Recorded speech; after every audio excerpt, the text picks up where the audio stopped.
Hello.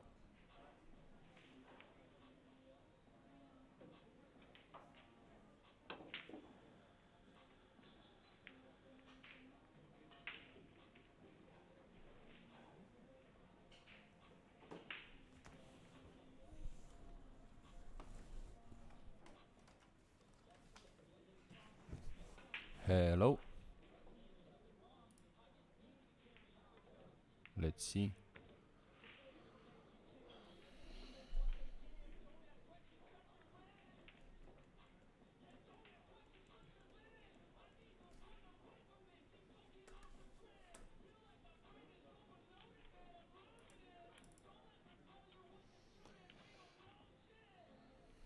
Sound check. Can someone please let me know if everything is logistically good so that maybe I can join you and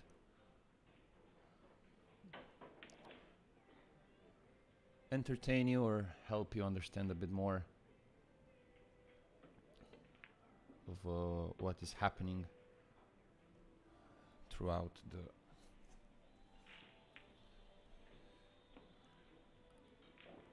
MEZZ Bucharest IDM Open by Rason 2026. We get to see a lot of great matches. Some of the world top players, such as you can see Pius Labutis, Clint Kachi was earlier playing on the TV table. Joshua Filler played a lot yesterday, as you saw on the practice streams offered by the IDM club. Lots of familiar top players, also some young guns that want to emerge, as always. We know IDM is a big stage that people like to come and test their powers, test their quality, and then emerge on the global stage. Maybe not emerge, but confirm their stable position. You know, lots of names. Fedor Gorst won here, and then his next tournament, the World Championship, I think in 2018 or something like that, he won there also. Just last year, young Kachi had an amazing tournament here, and then he went on and had a great, I think, UK Open or stuff like that. So yeah, you can have a guarantee that if you do good here in IDM in Bucharest Open, for sure you're gonna have a few competitions afterwards that you're gonna do good. Yeah, we saw Pius Labutis do the job, 9-2 against a Romanian player. Let's see who's gonna be next on the TV table, who the organizers have prepared.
some other of them. The winner round 2 and loser round 3 will happen tomorrow, so that means around the noon. From there we go to loser round 4, and in the same time the winner qualifications. So winner qualification is the same as the winner round 3. So the third match on the winner side is a qualification match, just to be more precise. On the loser side, you have to play 5 matches, and the 6th match would be a loser qualification round. So quite a lot matches on the loser side. If you are on the loser side and you want to get into the payouts, then you are in for a lot of matches tomorrow. On the TV table, we get to see a bit of the Greek, of the Mr. Prastos.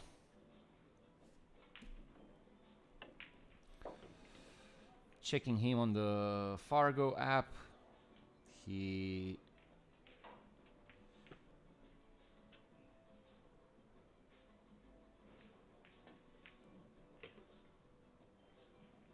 doesn't appear to be on the Fargo app. Okay. Filler doesn't need any introductions.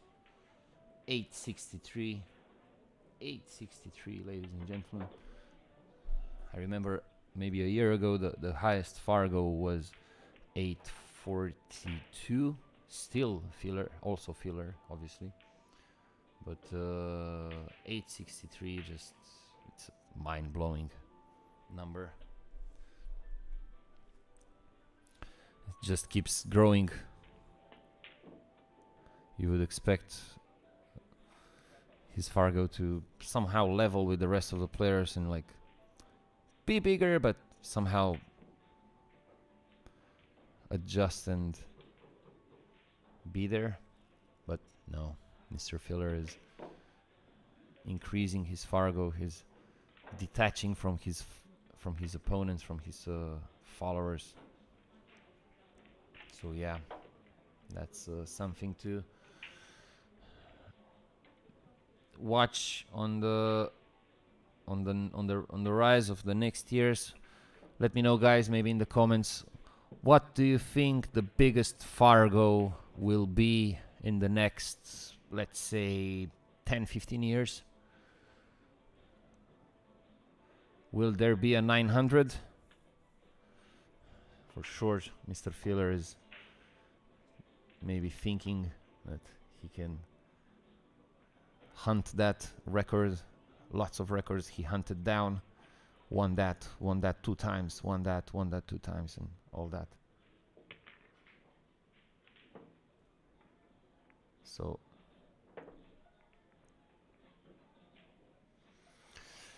Mr. Time for Trim, I heard this filler guy is one of the better ones. He is one of the better ones, maybe arguably one of the best, if not the best.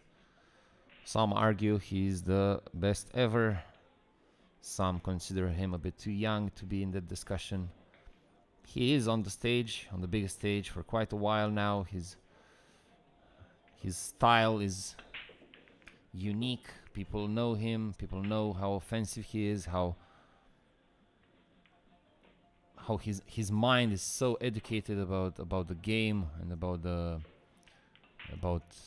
everything that the game has to offer, all from the tactical side to the offensive side to the management side of the pool. His technique is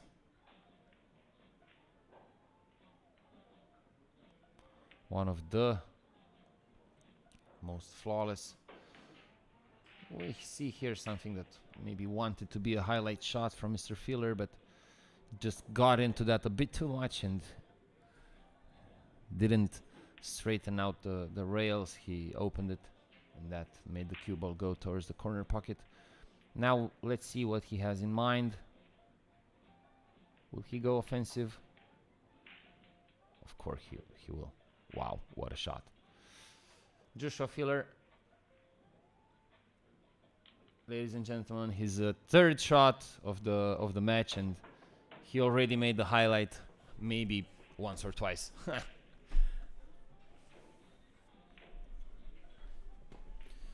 You know, the people tend to slow down the rhythm in the first match, in the first frames, so that they take them a bit more serious and build that advantage, and then let your hand do the talking and the talent, you know. Well, with Filler is maybe just the opposite. Look at this. He wanted to stop that cue ball into the 8, or maybe half ball, so that he plays the 6 in the other side. Now he plays it right-handed, just a containing safety. I think Prastos can see the 6 ball, so let's see his touch. I saw him taking a bit of a picture or something like that with Filler at the beginning of the match. So maybe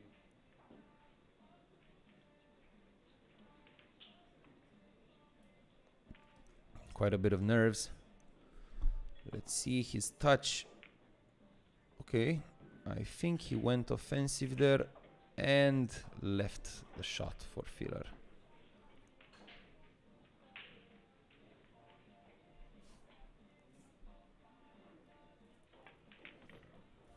So definitely a bit of nerves from the beginning of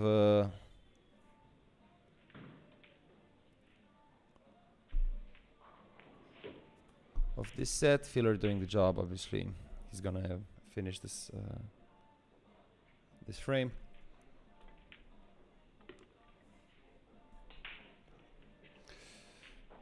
Palidiko Vermingar-Gagurania. He's the best one that doesn't play on the American tour. Well, I think arguably on this discussion as well, because there are quite a few European that don't play the American tour. I mean, Kachi occasionally plays the American tour, or some of the Polish guys as well, and they are very successful over there. Maybe Roby Capito, some of the Asian guys that are on this discussion.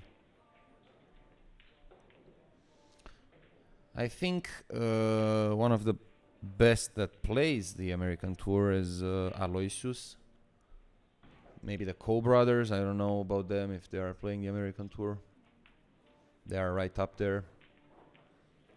But not many Americans are really dominating the American tour stage, as maybe back in the day they should have, could have, would have, you know. We see some returns. We see Billy the Banker getting back and playing a bit more serious. We see ex-Mosconi Cup guy, what's his name? The chat helped me with his name, ex-Mosconi Cup guy. Very, very talented. Also a very fierceful money game player. Bit skinny, but with a long bridge and quite a nice cue action.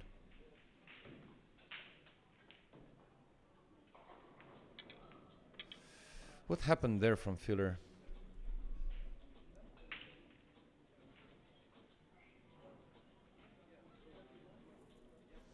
So he fouled.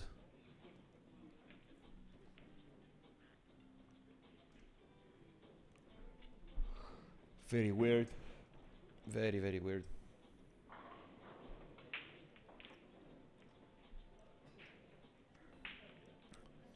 Fan doing the job. Justin Bergman is the guy that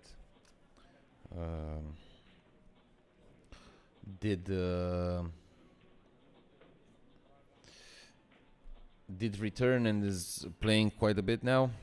Maybe he has some results on the American tour. As an American, I mean. Justin Bergman. Very, very fierceful money game player and competitor in all cue sports, all cue ball sports. And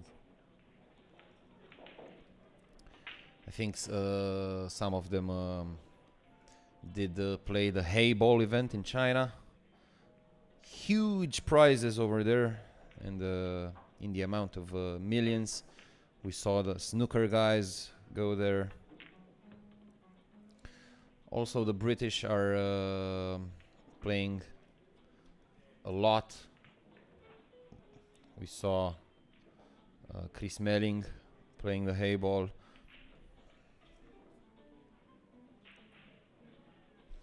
Also, they play a lot of ultimate pool, which is also a version of a fast playing game. You don't waste time over there in ultimate pool. Also, you don't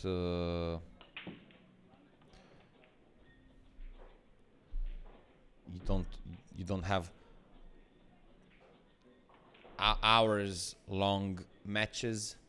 You get to finish there pretty much in an hour or so, the race, which is maybe entertaining or easier to watch for someone that is not that invested in the sport and doesn't analyze the cue ball sports like in 8-ball or nowadays in 9-ball or the Filipino rotation or the Asian rotation.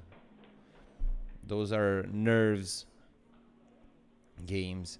You need a lot of nerves. You need a lot of focus. Whilst on this new type of games, maybe let's not say new, but hyped up, lately. You need to be more maybe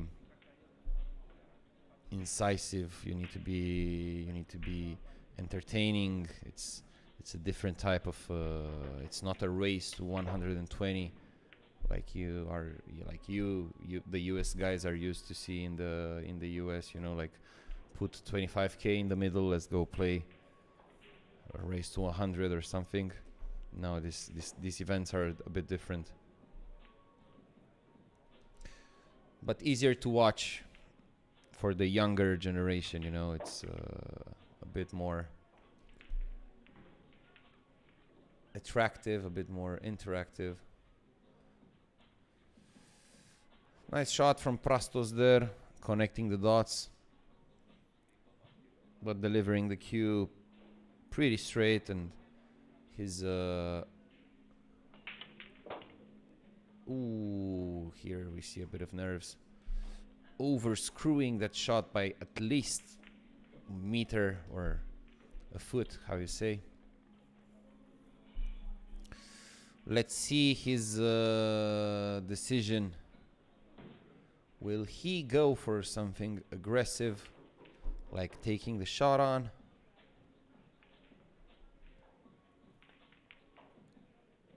Nice. Nice shot, Mr. Prastos.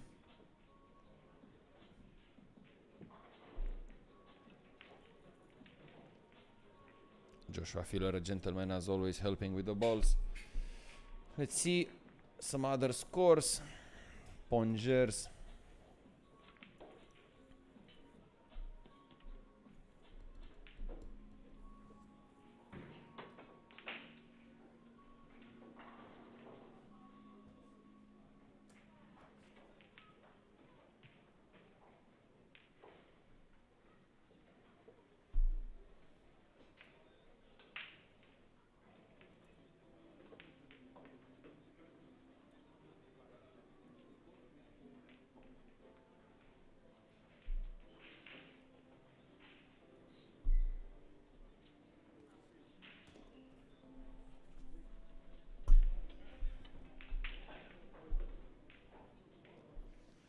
starting his match against the Israeli Weizmann. As we can see, Prastos breaking the balls. Not the best of breaks. His contact was maybe a bit full. Also the 9 went off the spot, so maybe the balls were not that well glued together. Let's see Joshua.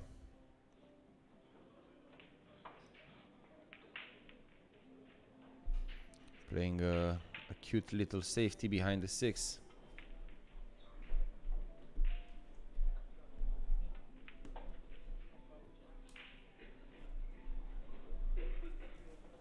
Why is the image quality so bad? Well, from our side it's good, so I think it's more of a local problem. Maybe you should check your settings.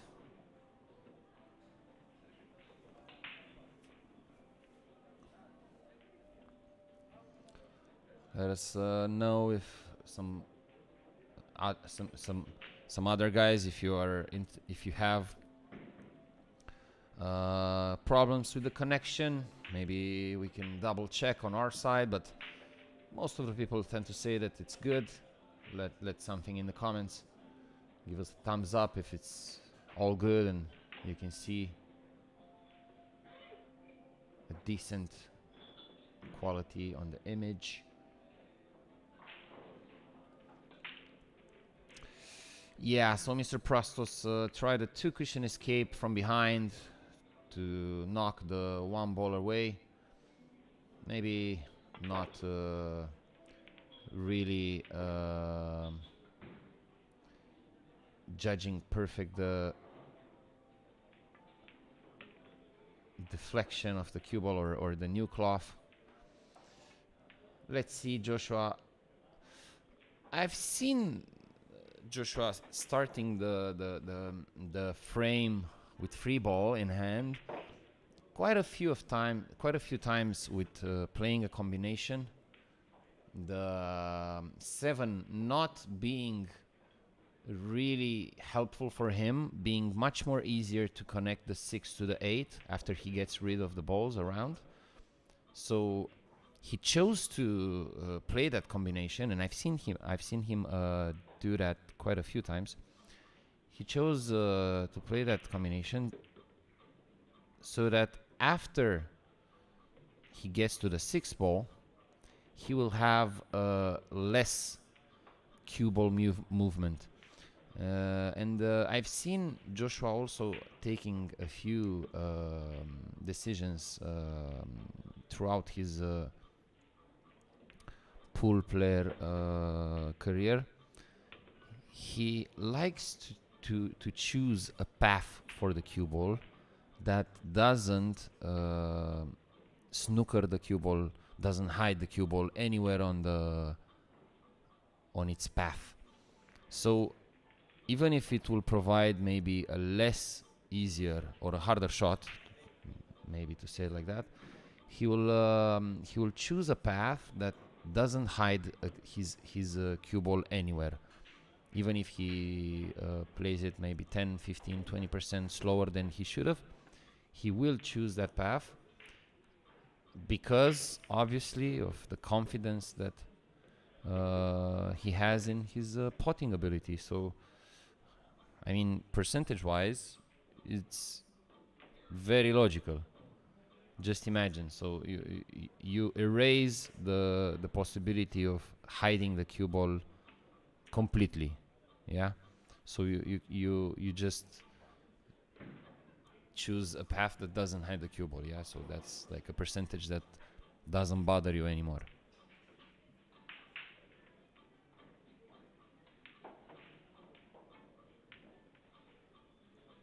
Okay, thank you for the feedback, Ade. We'll get back to the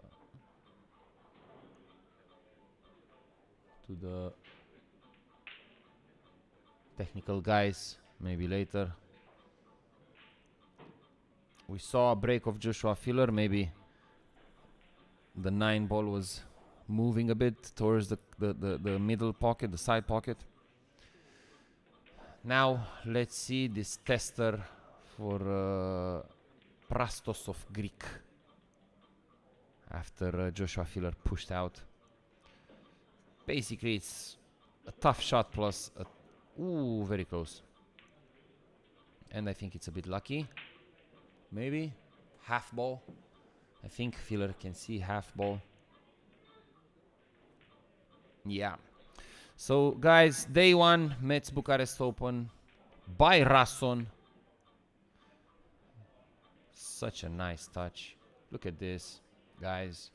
So he used the 5-6 blockers, playing the 3 ball and with a lot of spin on the cue ball so that he doesn't double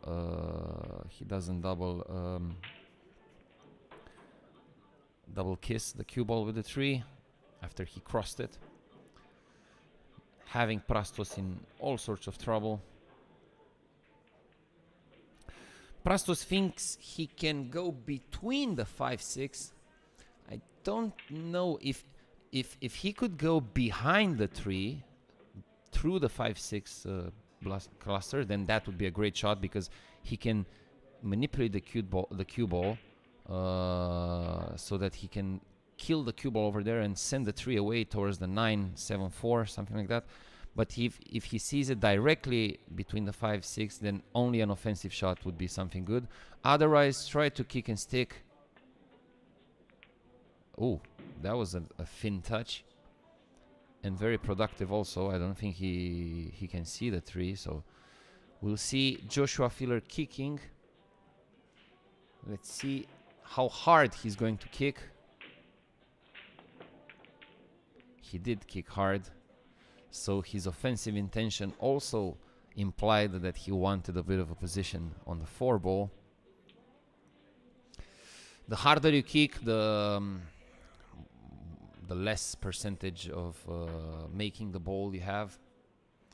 Pretty obvious accuracy plus the pocket shrinks.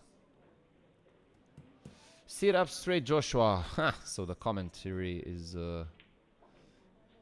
getting into the discussion.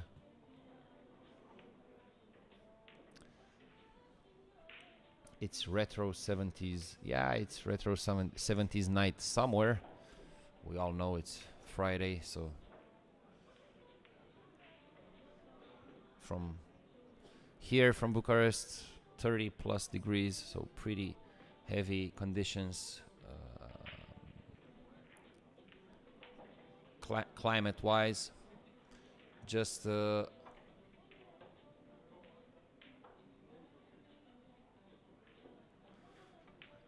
try to nice shot from Joshua Filler. Lots of left spin. So basically the conditions here are just amazing. We don't even feel the 36.5 degrees outside.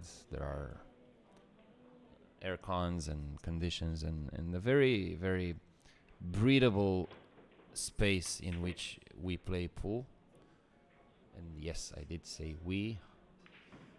Basically, it's a very high ceiling, so there is air no matter how many players. So I remind you guys, there are 256 players in this tournament, and pretty much most of them are around. Even though they don't play, they get to see the players, they get to interact one with another, or some of them are on the terrace of the venue so that they can watch the games from their phones, or they watch the World Cup. So this venue does have everything, also the restaurant and everything. But for the players, for the conditions that we have here now with the new Rasson table and everything, is just amazing. With the stream, I hope you guys enjoy the stream as you do every year. Some of you guys I recognize from the chat. 395 watching now. Watching Mr. Filler do the job. 3-1 leading, breaking. Let's see the first. Oh my God! But the 9-ball is moving quite a bit. He really is moving. The 9-ball over there is moving a lot.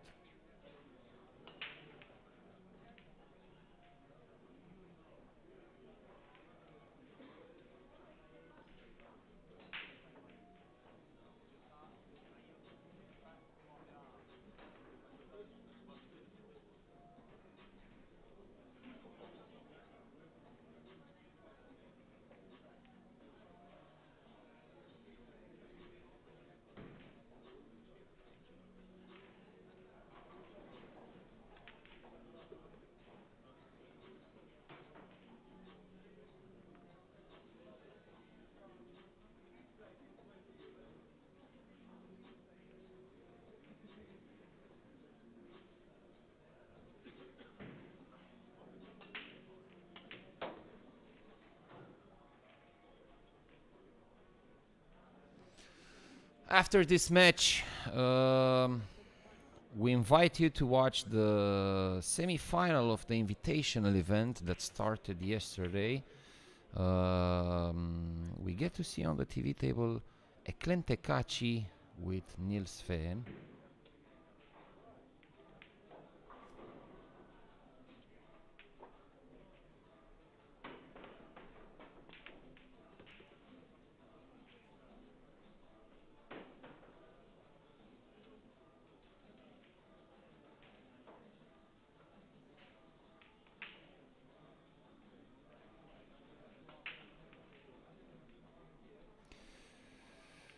As I was saying earlier, Niels Fehn just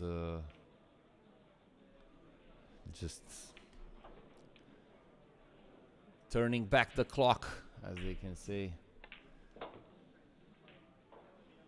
And now, just reminding you that Niels Fehn is playing Kaci for a decent amount of years now. So basically, like, let's say if this match happened 10-15 years ago, we would talk about pretty much prime Niels Fehn against a young gun, Eklente Kaci trying to rise up and to maybe, you know, impress the people and make a name of himself and stuff. Now we talk about a prime Eklente Kaci, number, I don't know, I think 5 or 3 or stuff like that in the world, against a Niels Fehn that is still after this many years playing top level pool. What happened to the heart rate monitors? Good question, HR Biggs. The heart rate monitors were an experiment at some point. We did provided them to the players in the top stages and the TV table side. At some point there was a discussion and the decisions were made, and right now, oh my God, that was such a weird shot from Joshua Filler. I think he really tried to cross bank the 7 with so much spin so that the cue ball can like avoid the 7, but somehow it still collided fully with the 7, and then the cue ball just went straight into the pocket. Like that's the second gift of the match to Mr. Prastos. Mr. Filler feeling Christmassy, we could say. He's in a Christmas. For him, it's Christmas in July. So let's see other questions. what is a traditional meal in Bucharest? In Bucharest, a traditional meal for sure is ciorba de burtă, because all of you know that Bucharest has a consistent nightlife throughout the week, so not only in the weekend. If you go Tuesday on Calea Victoriei or the old center, the city center, you for sure you find stuff to do. Also, the pool community over here is pretty active throughout the week, so action can be found throughout the week and also in the weekends as well. IDM organizes tournaments.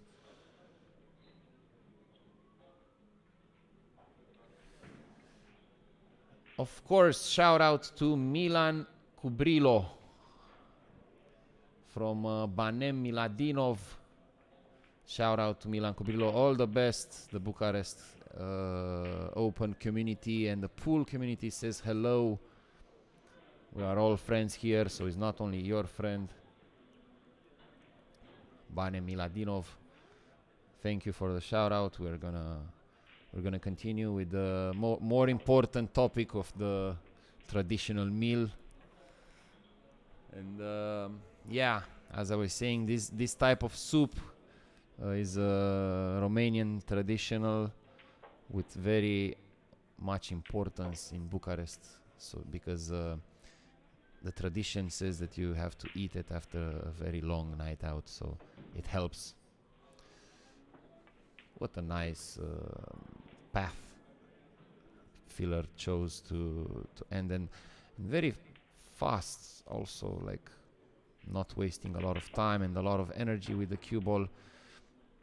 Maybe sometimes conservative, choosing to go on the shorter side of the cue ball so that he can let the cue ball let the cue, like go a bit. Maybe let his stroke out, get into the rhythm, and maybe run out the match from there. We've seen him do that a few times. Mr. Filler feeling a bit Christmassy the first 2-3 frames, and then, from 2-2, you wake up, it's 8-2, and you didn't have a chance. He is that kind of player.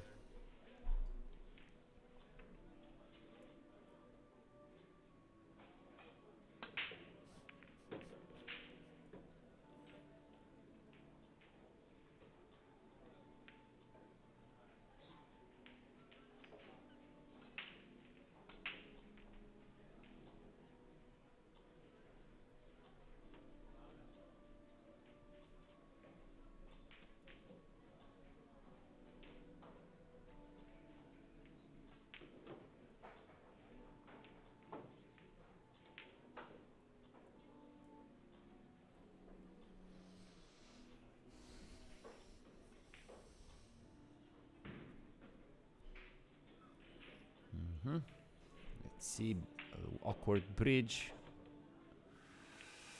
So, what happened there, Mr. Joshua Filler? Did you get lucky, or was it part of your percentage? Because if it was part of the percentage, then how would you get to the 3 ball if you would have pot the 2 ball? So maybe that was a bit thin, but the cue ball is amazing. Amazing. So the 2 ball was a bit thin, but guess what? The cue ball is inch perfect. Joshua Filler, as we know, amazing player. I think he finished his house. I saw some of the social media posts. His pool table, I don't remember exactly if it's a Gabriel's or if it's a Rasson, or maybe even a Diamond. Maybe you guys can help me. What table does Joshua Filler have at home? My bet is that is a Rasson. So he's safety game was very effective. And now let's count down how many seconds until he finishes this rack. I'm gonna put a timer just for the fun of it. So the stopwatch starts now. Let's see. So is Joshua Filler able to play the ultimate pool? Does he qualify time-wise? Maybe a bit short here, but nah, he's perfect. So 20 seconds until now. My bet is he's going to be under 2 minutes. So 30 seconds now. Let's see. Probably he's gonna play the 6-7 combo. Yeah, just playing the cue ball.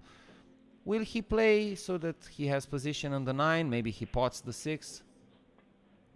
Yeah, he did play, look, so he did play the cue ball high enough so that maybe if he pots the 6, then he will still have position for the 9 ball. We just passed the 1 minute mark, so he did finish the table in, stop the clock, 1 minute and 6 seconds. 1 minute and 6 seconds, guys, on the stream, so it's verifiable. I think it's good enough for the Ultimate Pool community. What do you think? 1 minute and 6 seconds. For sure, I know players, and I've seen players even today, taking 1 minute and 6 seconds just to think where to put the cue ball from a free ball. So, oh, that's a tough break. Look at the amount of balls. 1, 2, 3, 4 balls spotted. 5 with the cue ball, actually.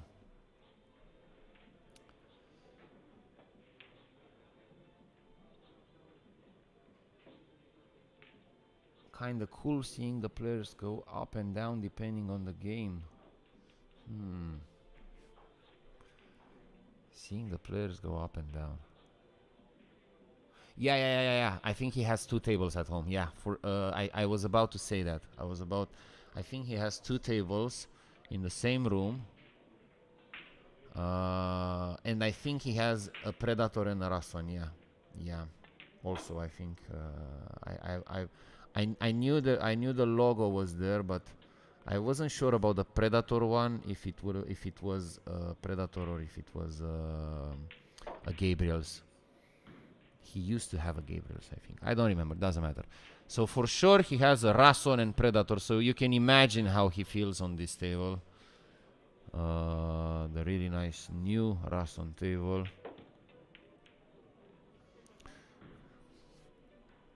You can imagine that the 1 minute mark for him is maybe 2nd or 3rd gear, not even his fullest. So Mr. Prastos is taking care of the frame again, ending up having to take the 9 ball in the side. I don't think it's his preferred choice because the position was there to maybe play a easier shot, but he did manage. He did well, Mr. Prastos. Oh, the heart rate going up and down. Yeah. It was and a funny, interesting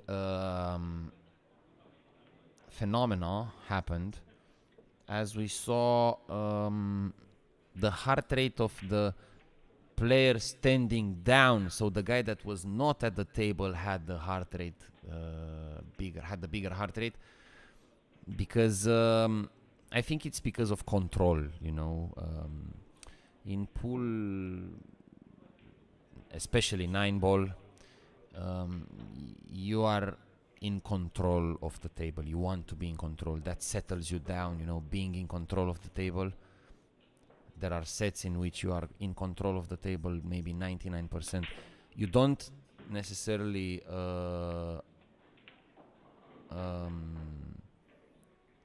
you don't necessarily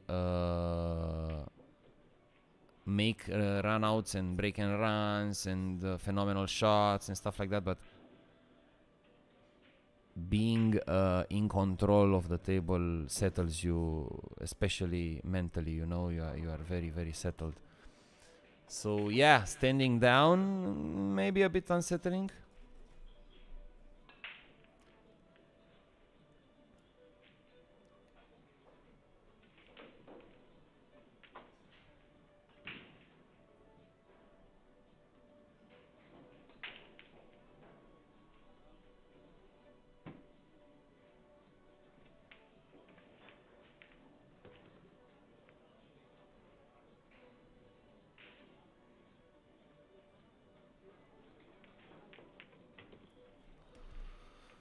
Maybe just Joshua Filler having to play combination 3-9.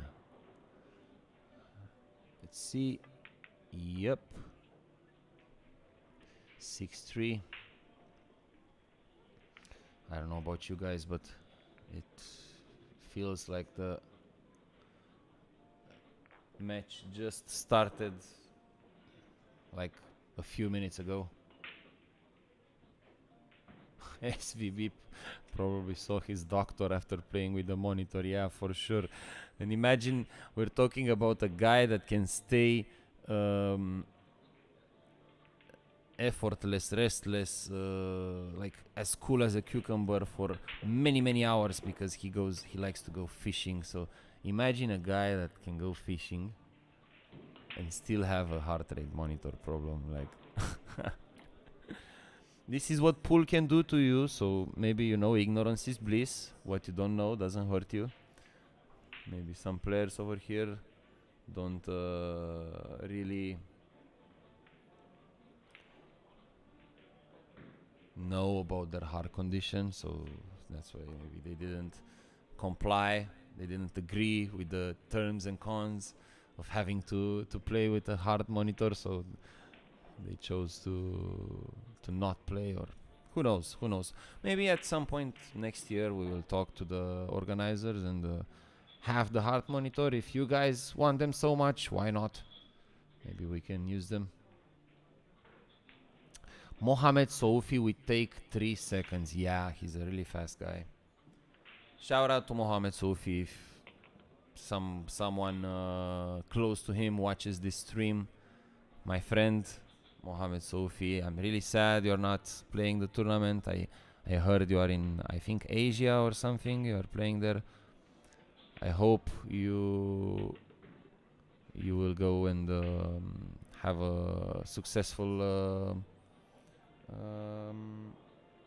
event or series of events over there, whatever you like to do.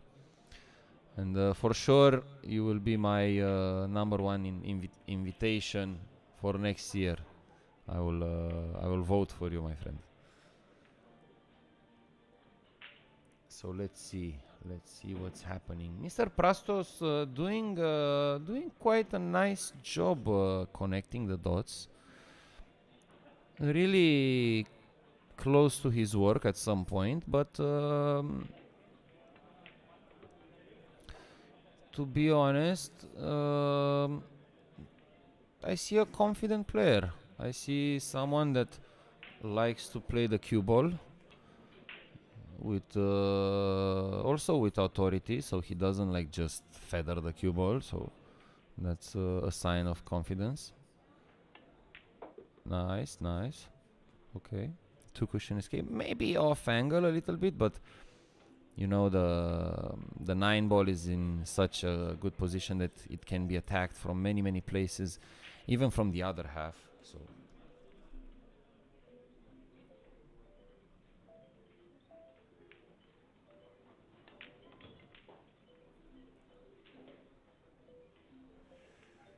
let's see.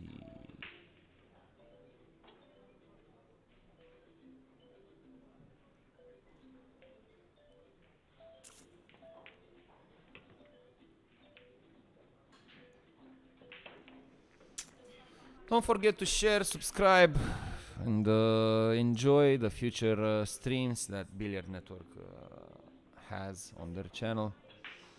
81.6 thousand subscribers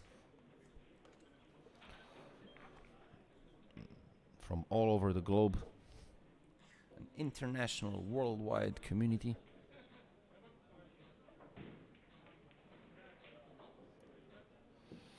So we saw there Mr. Prastos doing the job, doing the work, connecting the dots, and not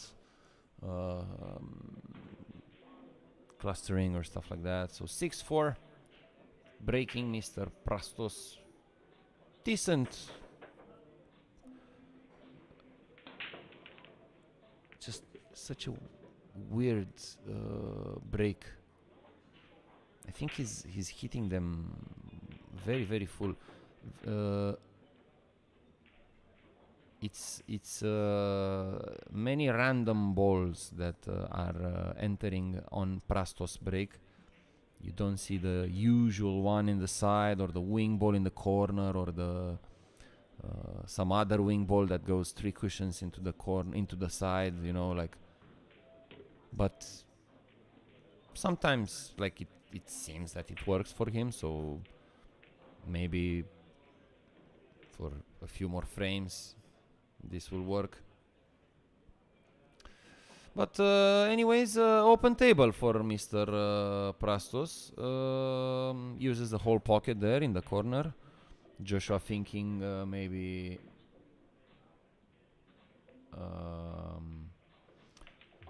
what he wants to eat for supper or dinner later.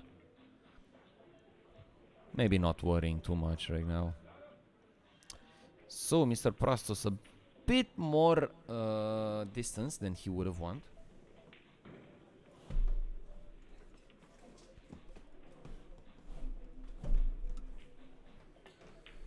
Mr. Prastos, so that's why. Shout out to MEZZ, Q's, Robert, Isa, Q's, and the rest of the crew. My name is TB Iorgulescu, Tiberius Iorgulescu, for those of you that want to Fargo rate me or stuff like that. I will be joined later by the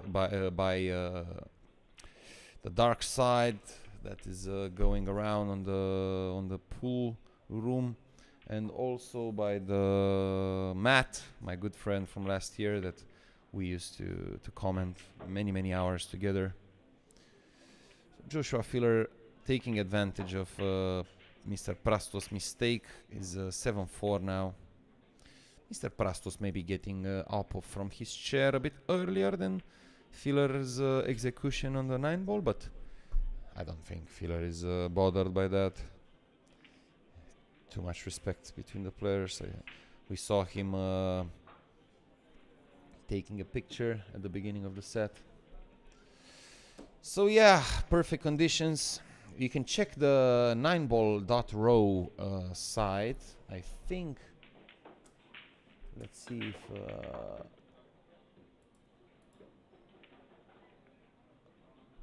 yeah. In the description of this stream on YouTube, you can find www.9ball.ro. It's the stream and everything according to the MEZZ Bucharest Open. It's not the stream. It's the live scores, the scheme, the pyramid, whatever. You find it over there. Also, there's lots of other communities that you can find on the description. So there's a website, a Billiard Network website. Facebook, Twitter community, Instagram also, if you wanna like check with the guys, go check that out, and then come back to the stream to watch Joshua Filler maybe. What happened? Let's see what happened with Joshua. So basically, the third cushion didn't open up as much as he wanted and straighten a little bit, which ooh, that was a lucky fluke. That was a lucky fluke. Mr. Prastos, you are a lucky guy. So basically he whacked the 4 ball. 1, 2, 3 cushions into the side.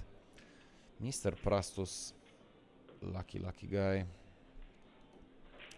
Let's see if he can convert and if he can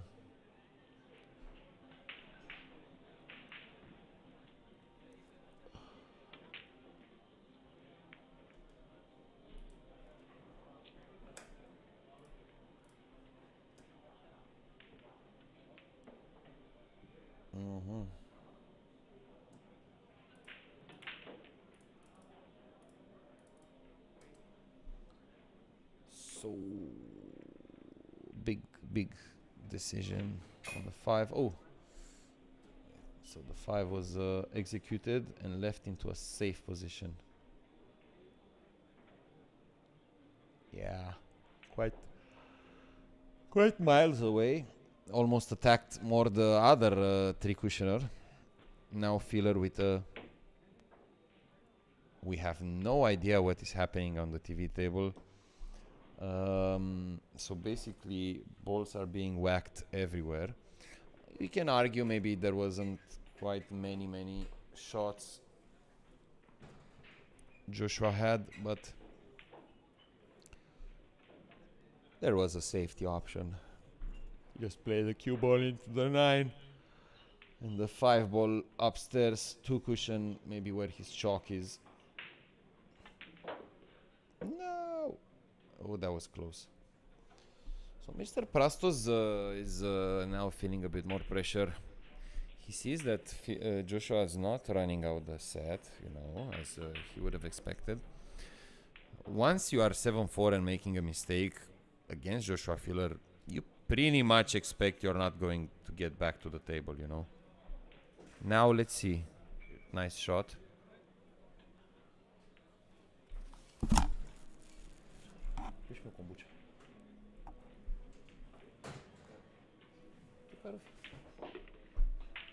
Veți simți vacanță în august, da? Pe 1. Ok.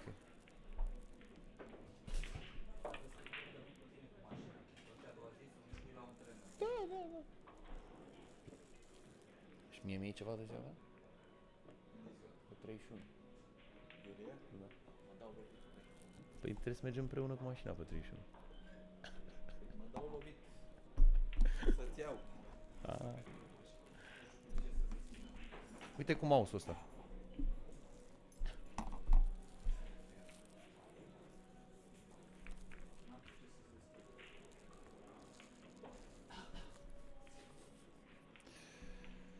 Stamatis Pool, shout out.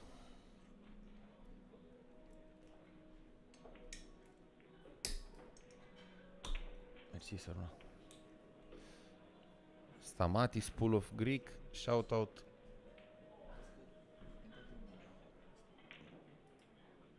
Da, să aud și eu ce vorbesc.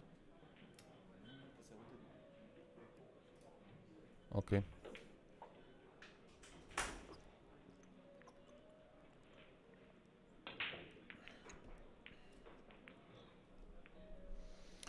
So 7-5.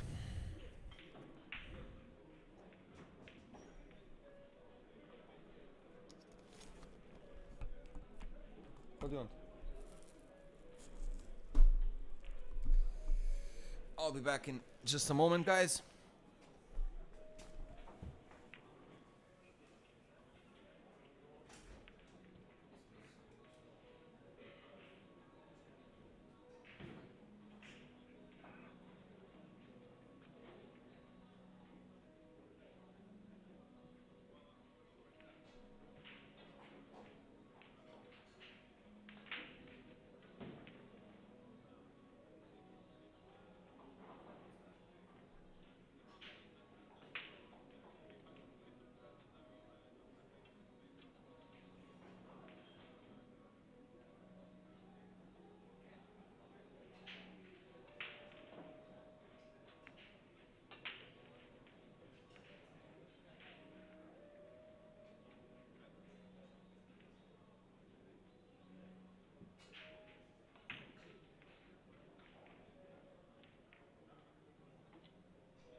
Yeah, I'm back. So sorry, guys. Some of the logistics of the tournament needed me to go. Needed help from me. So basically 8-5. So that means I've missed a filler frame. 45% chances a highlight shot was made. Maybe you guys let me know. I haven't seen it. I'm just giving a percentage. Let's see. Oh, that was thinner than intended. As in, basically, way too thin.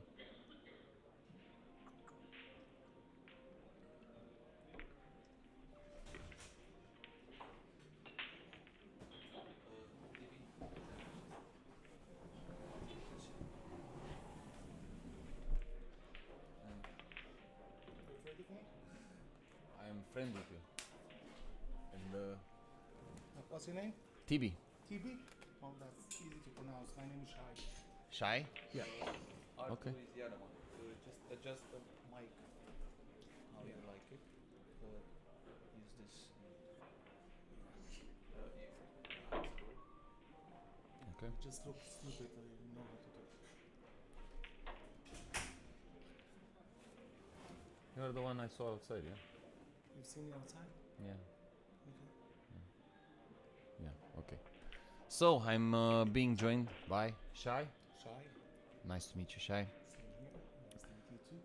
We are watching a filler, maybe. Ooh! I was about to say a filler treat, but I think I saw like 5 or 6 mistakes from Joshua this set. I think the photo from the beginning intimidated him. The guy took a photo with him, so maybe he's more merciful now than he should have been. Yeah, he's on a kind of a role. You need to be closer to the. Joshua is on a kind of a role that I think that everybody's afraid of him, and with good reason. You saw? Yeah. Lest we forget that all the other tables are the Brownswick and the TV table we're playing on the Rasson with a little tighter pockets. True, true. He did play a few days. He came for the event a few days before, and he played most of the time on the Rasson table. Shout out to Heidelberg, Germany. Heidelberg. Do you know Germany? I've been many times to Germany. You Lots of think business there. you think Heidelberg is on the north side or on the south side? I'm not sure. I apologize for not knowing my geography. For sure, we would like to go there and play some pool. Meanwhile, 8-6. 8-6. Mr. Prastos is just hanging in actually in this set.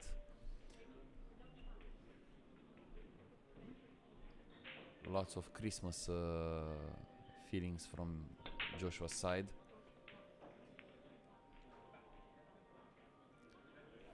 Yeah. I didn't see throughout the day that anyone really controlled the break. On the Rasson table. On the Rasson. On the Rasson table. They struggle a little bit. Yeah. The best of what I've seen. That they didn't quite figure it out. Most or maybe one of the best breaks I've seen throughout the week was Alex Lelis. He's playing here? I think he played during the practice sessions a bit. Okay, I didn't see him play in the tournament. Yeah, he had a really nice. I think he is playing in the tournament. I don't remember exactly seeing him, but I know he was for sure entered. But throughout the week, yeah, and his break is maybe not the most common one. The cut break with the cue ball getting back into the pack and stuff like that. He was like maybe potting a ball a bit soft, but also like very, very effective. Alex is extremely knowledgeable of the game. He was actually a guest of mine. I have a funny story. Are you familiar with the Dead Sea? Yes, in Africa or Asia, between them. No. It's between Jordan and Israel. The Dead Sea. Yeah. Lots of salt. Yeah, the concentration of the salt is Yeah. so you float. Yeah. So he was my guest, and before I was able to say anything, he jumped into the Dead Sea head first. Okay. Okay, this is excruciating pain. Okay, because of the high. When Sylvester Stallone shot Rambo in the Dead Sea and some water splashed to his eyes, they stopped The filming. for one day, just for you to understand. Yeah, I understand. It's like 70%, something like that. I know. I'm not sure about the percent, but But you it's cannot very drown. high. Yeah, it's very you high. float. What do you think? Filler closes here? It's not a thing. It's I'll put my house on it. Nice. So Filler the killer Yeah, is out again. maybe not from his first try, but he did do the job.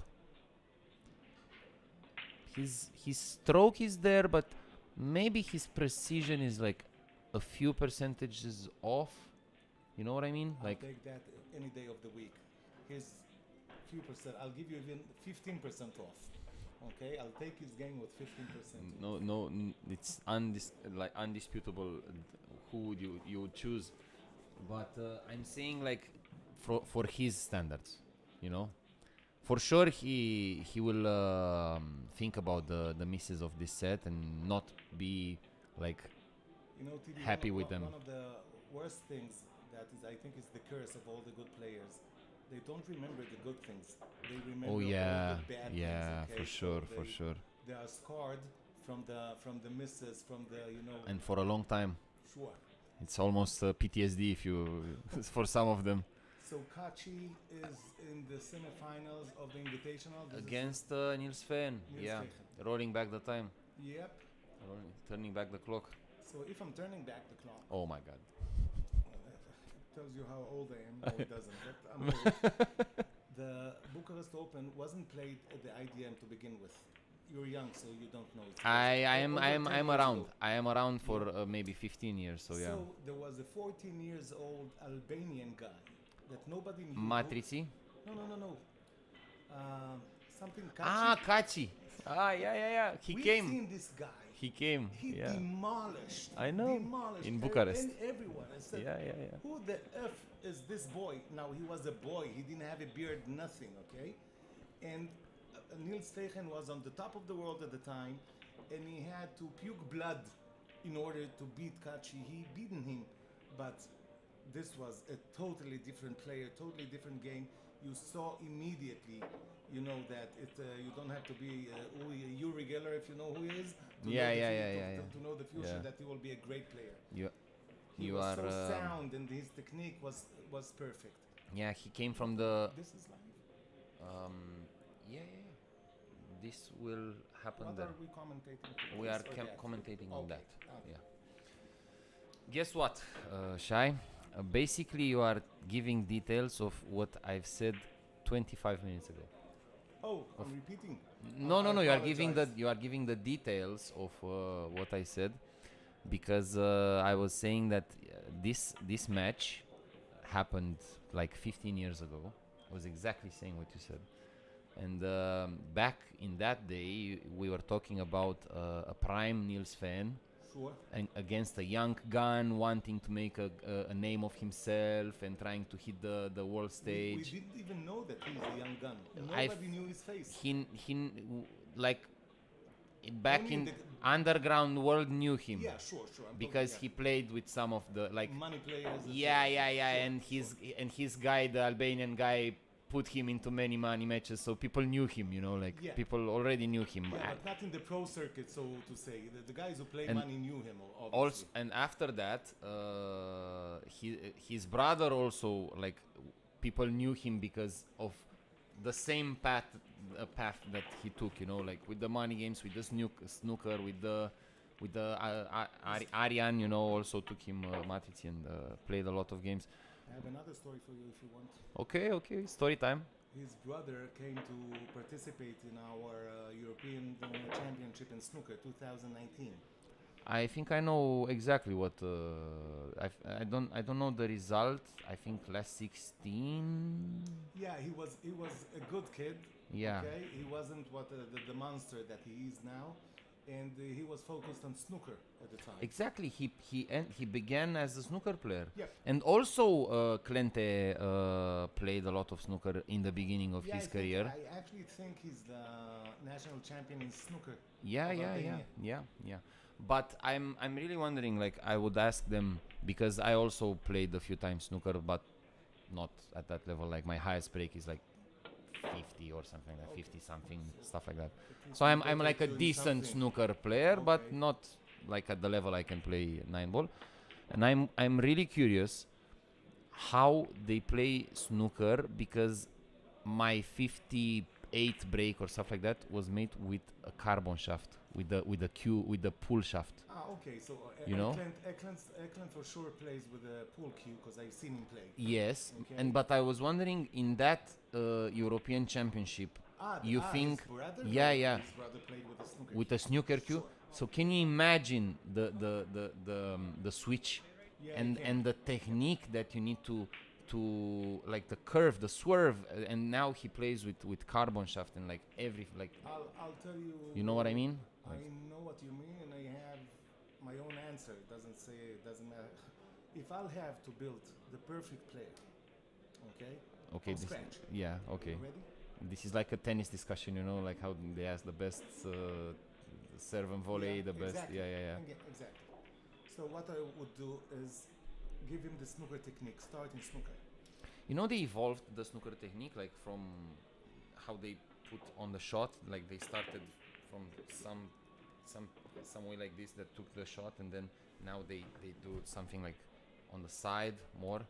You know, like this evolved, even though the length of the cue and the tables and they are all the same. No, they're not. You think? I know. Okay. Okay, so let's do. So it's first because all, of that. No, not because of that. But if you want me to talk Yes, about what you said, I'm that listening now. no. So everybody was playing the Steve Davis book. Okay. Yeah. So this is what you were talking about. One technique The alignment. for all. Yeah. One technique for all, etc. The truth is, if you can hit a straight line, you can stand on your head. Okay. So, but going back to what I said, if I had to build the perfect player in my idea, I would start him with snooker to have the snooker technique. I would send him to 3-cushion billiards to play carom. Also, you're telling about the path, the best path. If I have to To build, okay, and to not take a to shot build. from here. I understand. Okay, so it's different so than to the grow, tennis.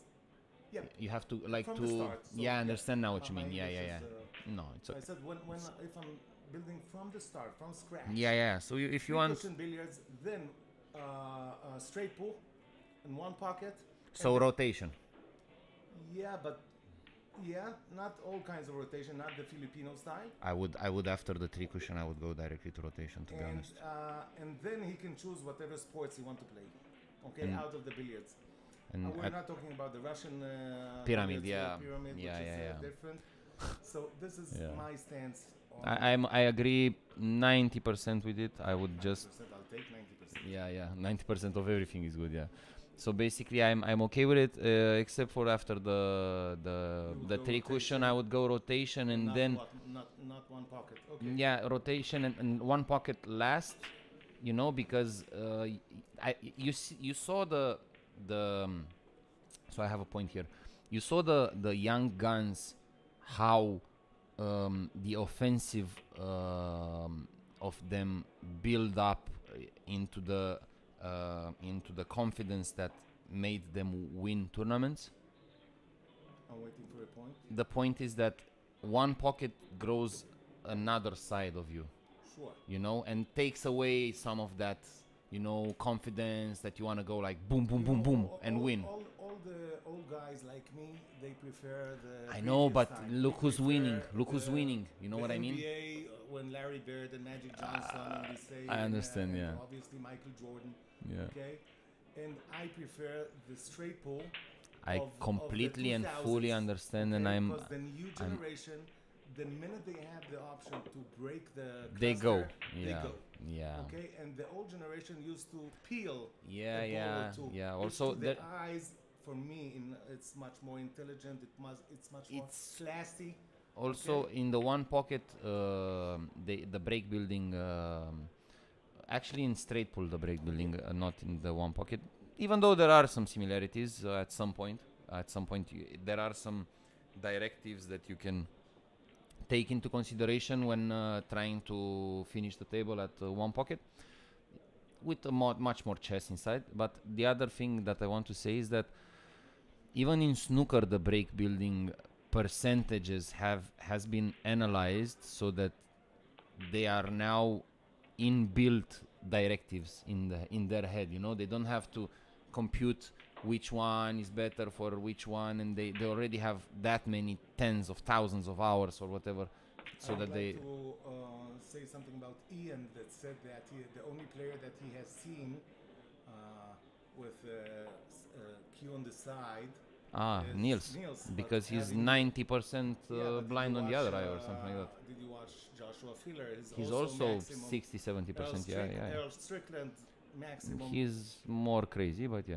Yeah, no, I'm not talking about crazy. He's the craziest, but I'm talking about the side. Yeah, I understand.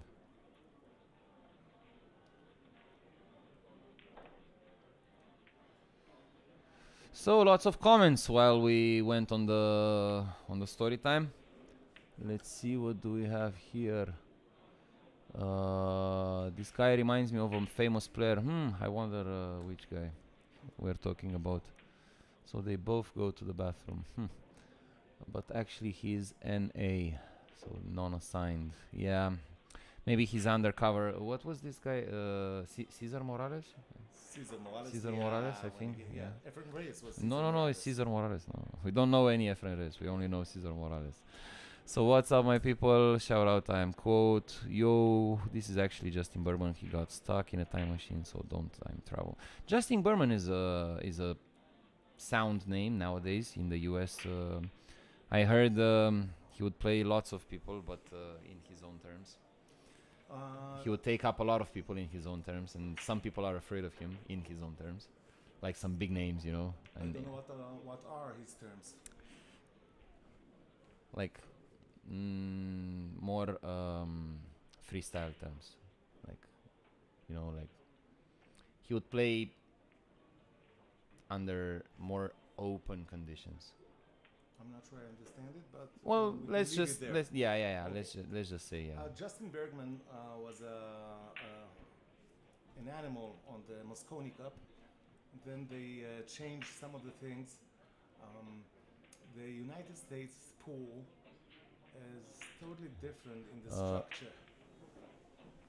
Okay, wait a second. I think I need to do this.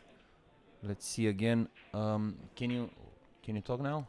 Yeah. So the Can please some of the commentary audience confirm that both of us are hearing the same level now, because we got some text, please. Free Robocop F, a 5-year ban law. I think it's he's talking about the Filipino guy. Yep. What's his name? Dennis Orcollo. I've seen a match of, if we're talking about one pocket, T-Rex, Tony Cohan against Dennis Orcollo. God damn, that was a high-level match. Whoa.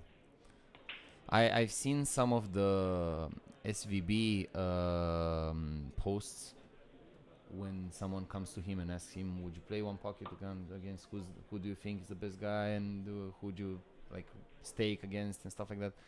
And I think the other Filipino Canadian, what's his name? Is the lag? Pagulayan. Yeah. Pagulayan is a very good one pocket player. All of them are very good one pocket players. Scott Frost was a great one pocket money player. Okay, so we have a winner for the lag. Mr. Kachi. Okay, thank you guys for the confirmation. So 427 watching now. Don't forget to join, subscribe, maybe share.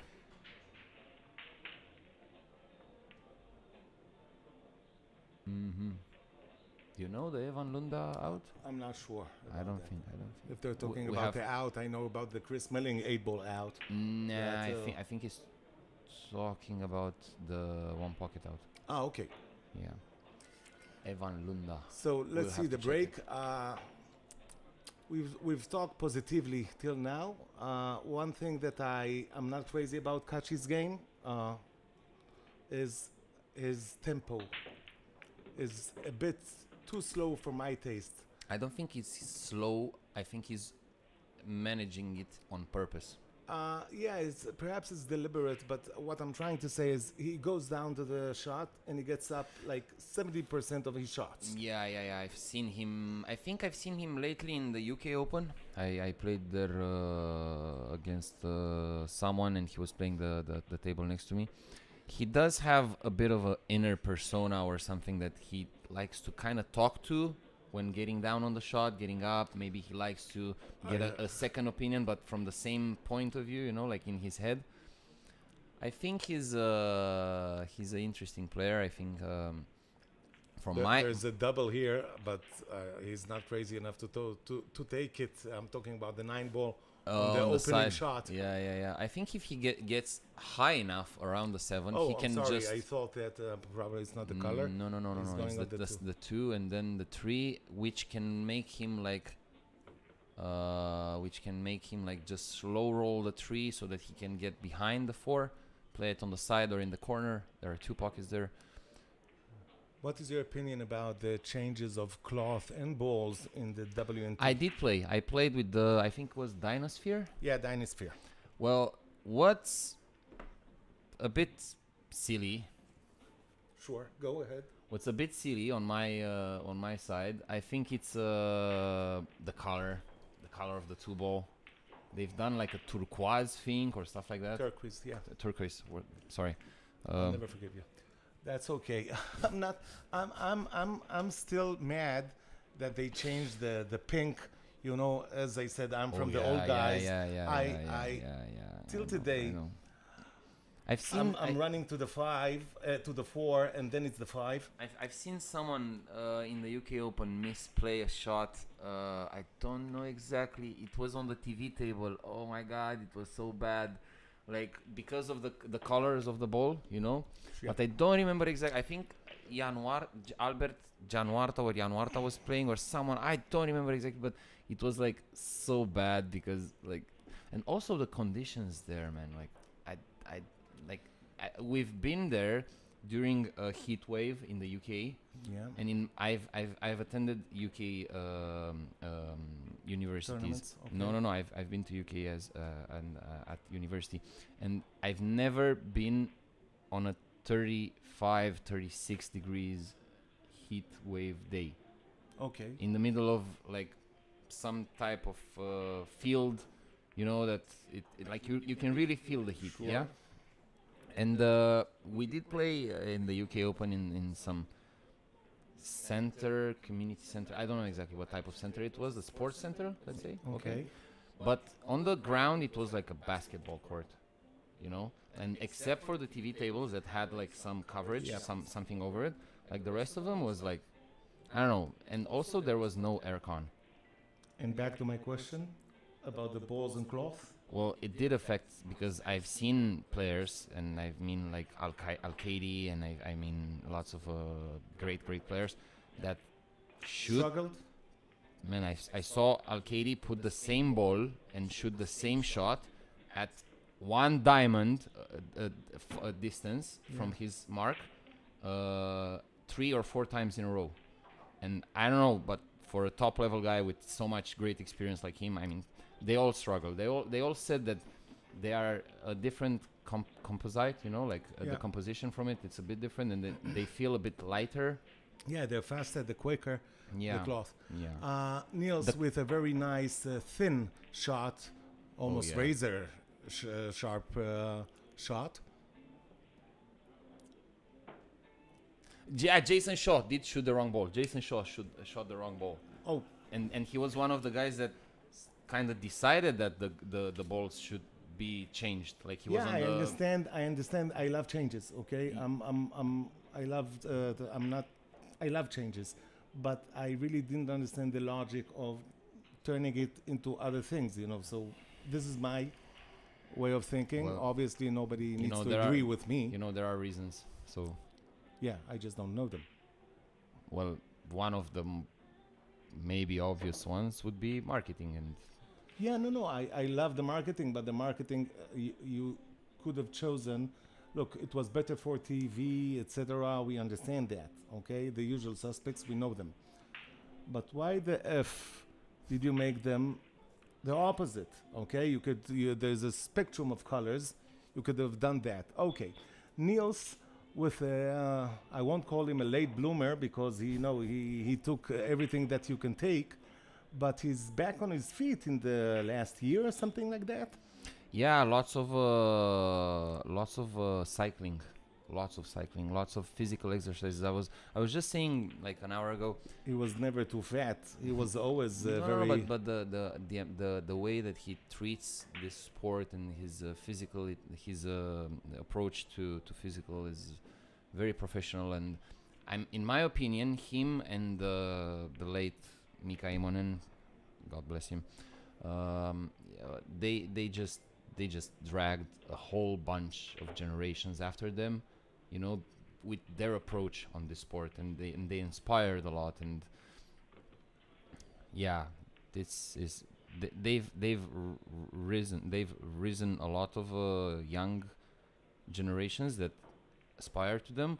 Whilst in the US, maybe there was maybe only Shane, which is more of a lonely wolf, you know. Yeah, Shane is like- different. yeah. Shane wasn't, there are, if I may say, okay, I may say, but Okay, okay. we will take it. There are two ways of practicing: the smart way and the tougher way. So guys like Shane and Ralph Suka will take one ball and shoot it 500 times, okay, until the body memorizes it totally.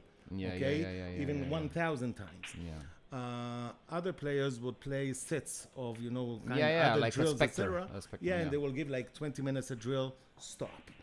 Okay, and then there's a maximum that your brain can, the capacity can get in one time. So if you overload it, you don't get additional benefits. Yeah, Okay, sure. this is from the medical point. So that's that. Niels trained very well. I think that one of his trainers, and I'll remember the name in a minute, is a 60-minute, 90-minute drill, 9-ball drill, Bert Knister. I think he's one of the top coaches there. And when I say coach, I'm not talking about the coach of how to hit the ball, etc. But he gave outstanding drills, how to control the cue ball, etc. Mm-hmm. Why I use the word etc. too much, I don't know. It doesn't matter. It's okay.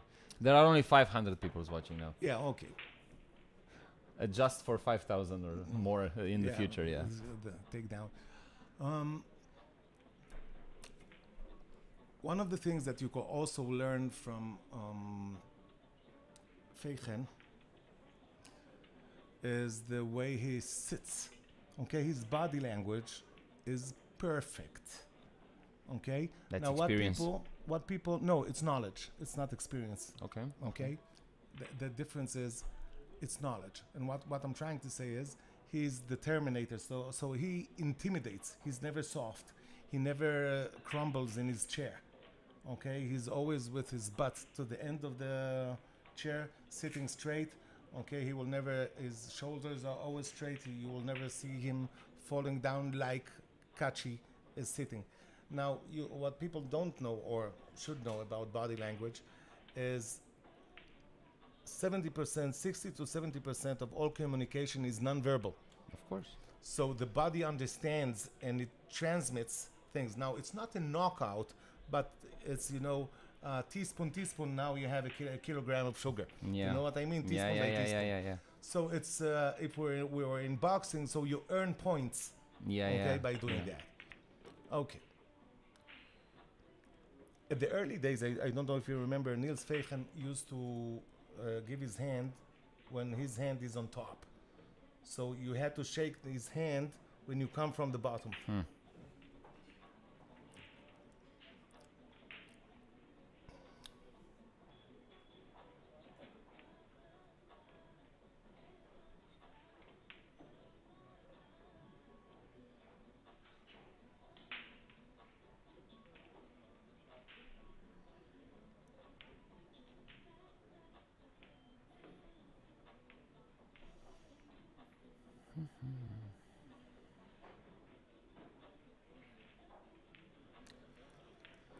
Yeah.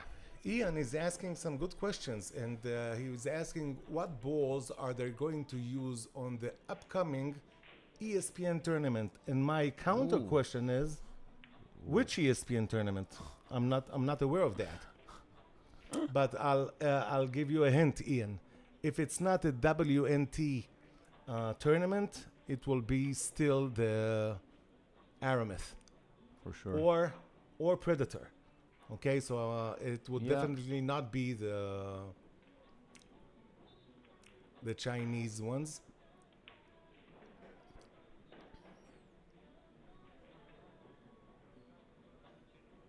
Okay.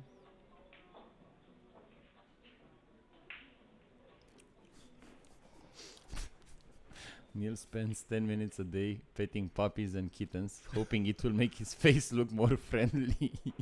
We'll say that to his face. Yeah. And just as I told you that he's always perfect, look at his posture now. It's not good at all. Yeah, he's like, maybe the chair is the problem. It's not No, him. it's not. Now I want to ask. Audience. Or me. God damn. What kind of stroke does he has? An unfair question that probably should not be asked on the pool circuit. Okay. I'm giving you time to stop me. Hit it. Okay. I'm a pariah, so it's okay. Why should anyone play pool anymore when there is $7 million prizes in Chinese 9-ball? I've just. Why this the is- F? So this is what Everybody I've said. goes. This is what I've said 1 hour and a half ago. Yeah, okay. I apologize for repeating. We should write the script together before Sure. for tomorrow or something.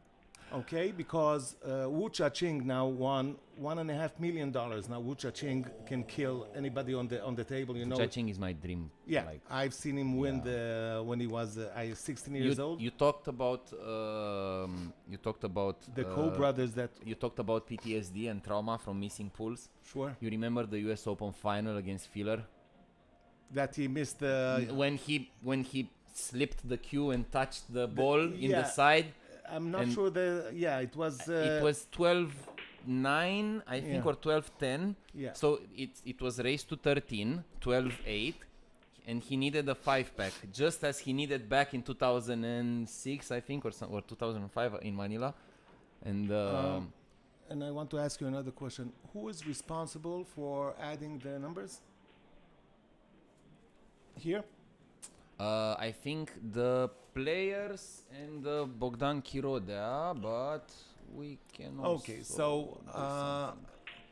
the actual score is 1-0 for 1-0 Fein, for yeah. Feichen, and that's a race to 7. Yeah, I will talk to the organizers to do something about it.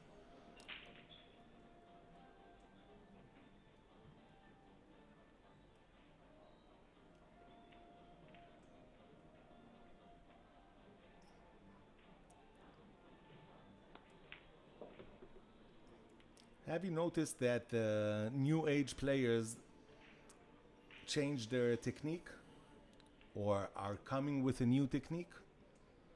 And if you want me to explain, I'll explain. Yeah, I'm actually curious. If you want, what are we talking in terms of new age players like Felix Vogel and stuff? Yep, all the Like young, Moritz? all the young guys. Moritz, Yep, all the young who's guys. also young now. Let's Albert say Januarta, maybe. Yeah. 25 and lower. Or I'm okay? 30, so I'm good. Let's go on 30. Okay, so what I'm happened still is 29. okay, 27. That's Okay. my last offer. I don't know Filler if he's in That- there, but that's- yeah. Since the tables became the pockets became tighter and tighter, Yeah. you see less players with a long swing, and they are more compact and more Yeah. down on the cue, similar to snooker, not snooker, but closer to snooker than they were before. So you don't see a lot of players like Shane today that With have the this long that stroke have the and- long stroke, and make or the cue Chris ball. Melling, or beautiful strokes. Yeah, but yeah. they are the importance of the accuracy now It's more is much more than playing with the, The cue cue ball ball, and yeah. moving it on the table. Yeah, for sure, for sure. I noticed that, but I had a counter opinion of what you say. In my opinion, But the long just stroke. know that if you counter me, I will be really offended. It's okay. It's Oh, okay. okay. We don't care about that in Romania. You can go with. The truth is, and here's truth. I'm half Romanian, so my mother was born in Bucharest, Nice. and I apologize about my second half. It's Polish. Okay, no, but Ah. it's perfect, But It's half okay. Romanian Nice. is good enough for you. Yeah, nice.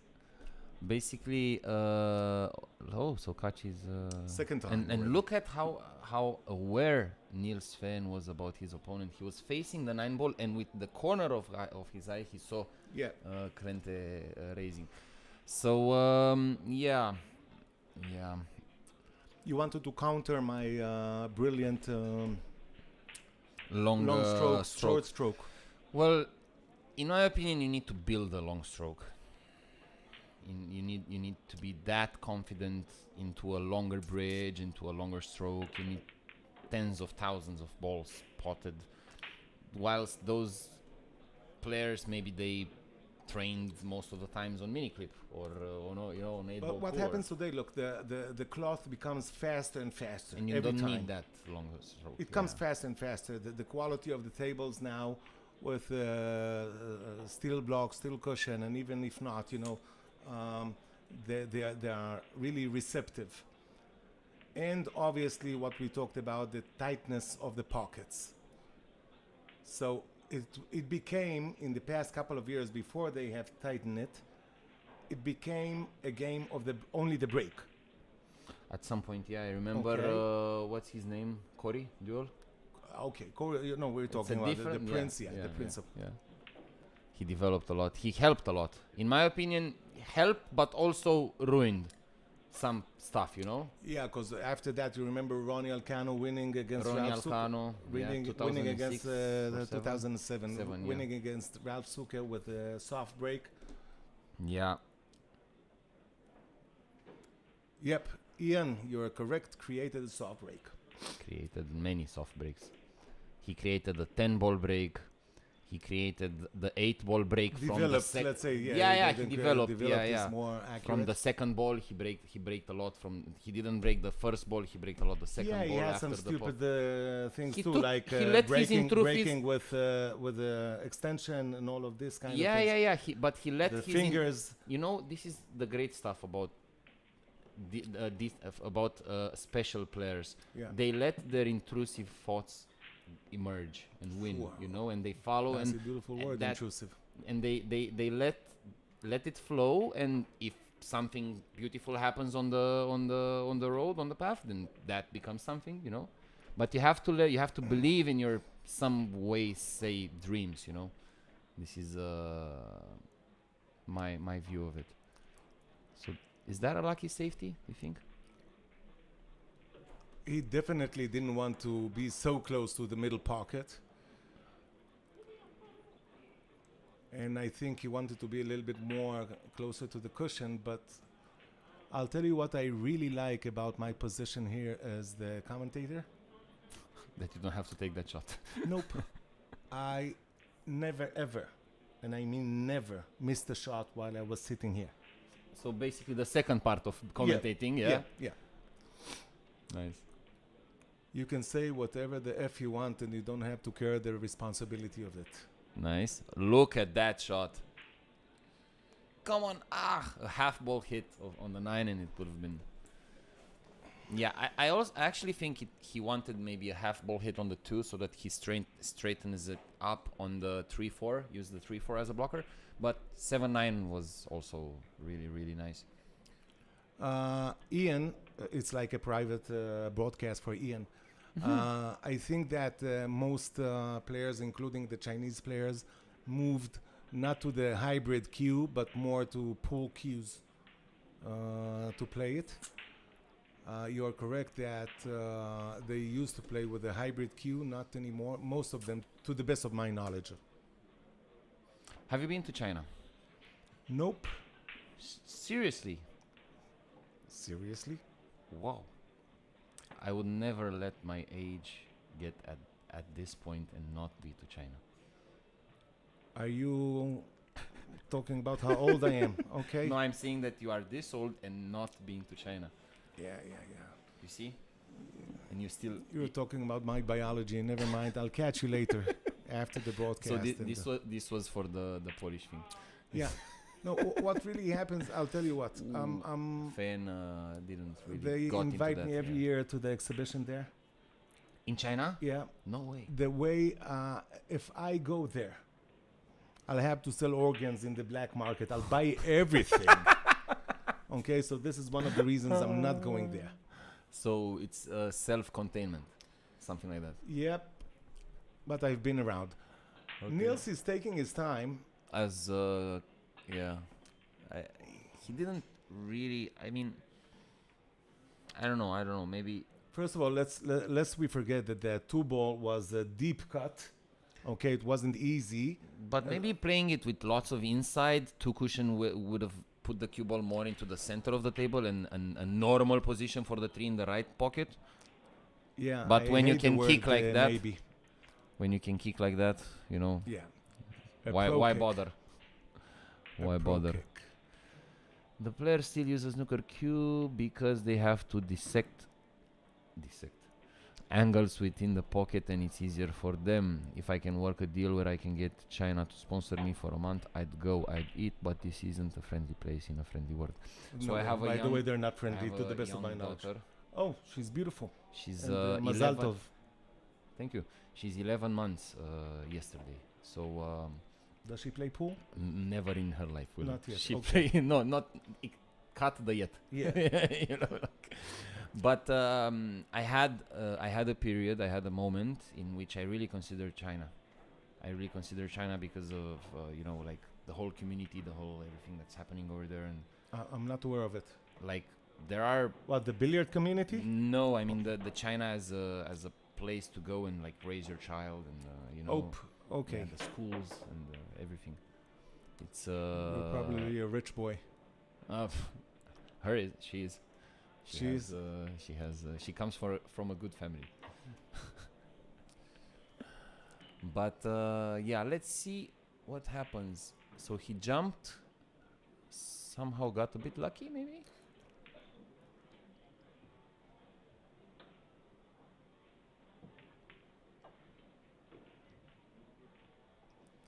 You know, even the Coe brothers, if we're talking about the hay ball and their 9-ball, which is not 9-ball, they call it something else. I don't remember the name.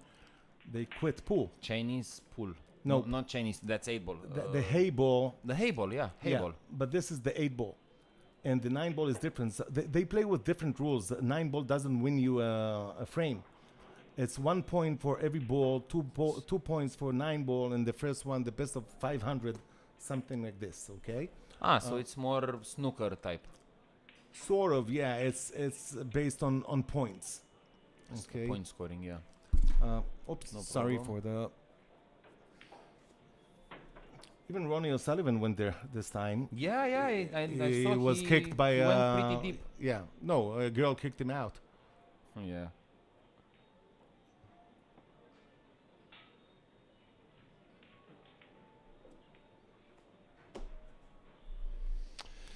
So, do you think Kachi and Fan played many times together? I don't know, but I want to be the... Competition-wise in the European Tour, I think for sure they played at least like... I'm not the guy who times. would come with the statistics here. I'm the guy who will bitch a little bit about the slow game. Yeah, well, Okay. that I was building to that. You know? Okay. I was. So I'm sorry to pop in Yeah. front. I'm thinking they are playing slow just because of the knowledge that they have of each other, and they are aware that any silly ball is going I hate to be good punished. reasoning. You know. Okay, I hate good reasoning. I think that the sport is bigger than anyone else. Okay, and it must be entertaining. So you are one of the guys that you know there was a period in which snooker was called boring, and then the community of the And snooker then Stephen players. Hendry came. No. After that, like maybe 15, 20 years ago, And then the snooker community came and said, okay, look, we're not performers, we are there to do a job, you know. And that it's like It's not basically the, you pardon. don't necessarily kill the sport, but it's like you need to give a bit of understanding to the players. I understand what you're saying. Everything in life is yin and yang, okay? Okay. You don't have, you see this tattoo? Well, 99%? the community doesn't, but it's a 99% There's with no- the yin yang. I think on No, the no, on the no, back no, it's two there's- colors or just No, one. Yeah, 99%. There's no 100% in life, okay? Okay. This is that's the One of meaning. many tattoos I can tell Yeah, the so what I'm audience. trying to say is, you'll never have a perfect thing. You'll never satisfy everyone, okay? But That's generally, if you are not interesting, okay, in my opinion, definitely today in the TikTok world, etc. Oh if my you're not God. interesting, Yeah. you don't have the reason to be alive, as I see that. So it's not the players' problem, it's the organizers' problem. They Of should course. make it Yeah, but more on the other so. side, shot clock. So I don't care if one player like Kachi, okay, and I'm not bitching about him, okay. No, but no, so no, if no, he no, won't no, be in the no, circuit, no, the, no. the game wouldn't No, lose it's, anything. it's different. We are giving a different perspective on the topic. I'm completely agreeing with you. I actually said again 1.5 hours ago that another really interesting option for the players is the ultimate pool, which grew pretty much big because of the interaction with the viewers and because of the What's fact Ultimate Pool? that Ultimate Pool is the one I think it's more British with the reds and Yeah, yellows yeah. and Okay. but it's a big community there and they also have quite a big prize money like growing and the thing is that you know for sure how long a match is going to be. There is also a bit more how do you say like there is this riz, you know, Yeah. in the ultimate pool. They are building some memento over there. Yeah, Kachi with a hamped ball, but he is No, not okay. yeah, 7-9 is quite You Approachable. can never say given on a combination, but this is one of them.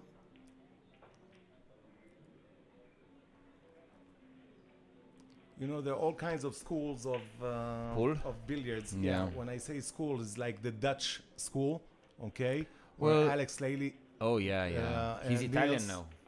Niels, Johan Ruznik, okay, they come. Yeah, They yeah. are European, methodic, okay? They have their style. It seems etc. like you talk about Johan Cruyff when you say the Dutch Johan school, Cruyff, you know? yeah. Yeah, you know what I mean? Like with all of them, Frank Rijkaard and everyone. I can tell you that Alex Lely made a boot camp with our guys. We cried. Oh my God. We cried. Okay, I mean- it was so rough, tough, etc. Okay, we cried.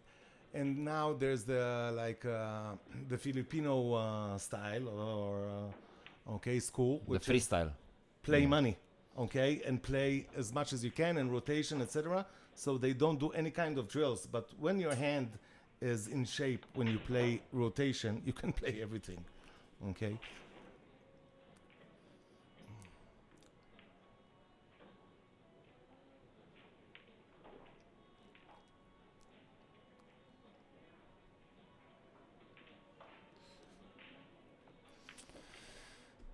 Yeah, Niels, that's the correct angle to leave yourself to play the 9. yeah, 'cause just they a need stop a slide shot, cut, yeah, or maybe just a quarter cut ball. it a bit. Neil still plays with Longoni, I think. Yeah, he has a big poster of Longoni in his house at his table. Okay. It's bigger than any Czech. Look at the cue, how sideways it is on him. So 3-0, Mr. Feijen. It's Feigen, you know the Dutch have a throat. Yeah. The a French throaty Dutch. H. The French Yeah. Dutch. They have a throaty H. Yeah.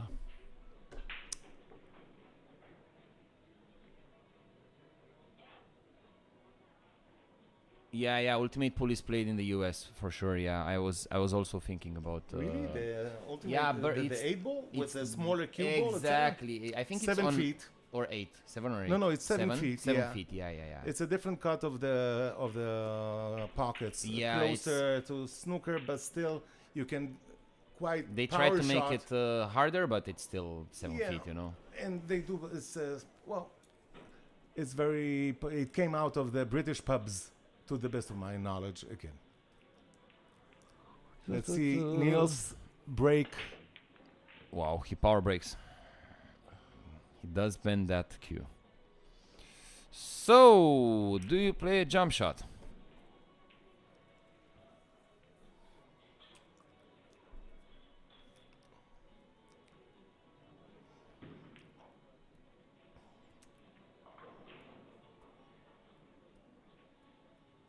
Obviously, there are many options, but I would specifically take the 2 cushions and play from behind because there's a lot of balls there that the one ball. can Longoni hide. is his check. Who said that? I am quote.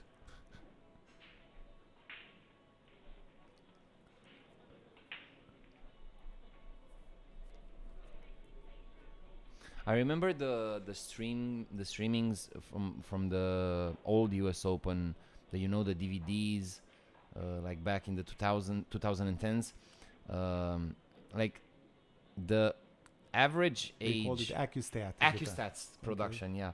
So the average age of the viewers over there, it was like 60, Okay. So in order to give a rebirth of the sport, you have to understand and accept the apparition of let's say ultimate pool. Like it's needed in order to somehow target some audiences. Because I've seen people play pool, let's say on TikTok or stuff like that. And like no bet guys. I mean like. I don't know, 400 Fargo or stuff like that, Yeah, and make more money, like because they First of target all, the good communities. They understand the market better Okay. than the organizers or even the other Let's agree people. to disagree, okay? First of all, Eklund is put back. This is not a great shot to say the least. I love the fact that when great players miss, they look at their cue or it's at something the lights. from the equipment for sure. Yeah. Sure. There's some moistness in the chalk. Yeah. Somewhere in Germany it rains. Yeah.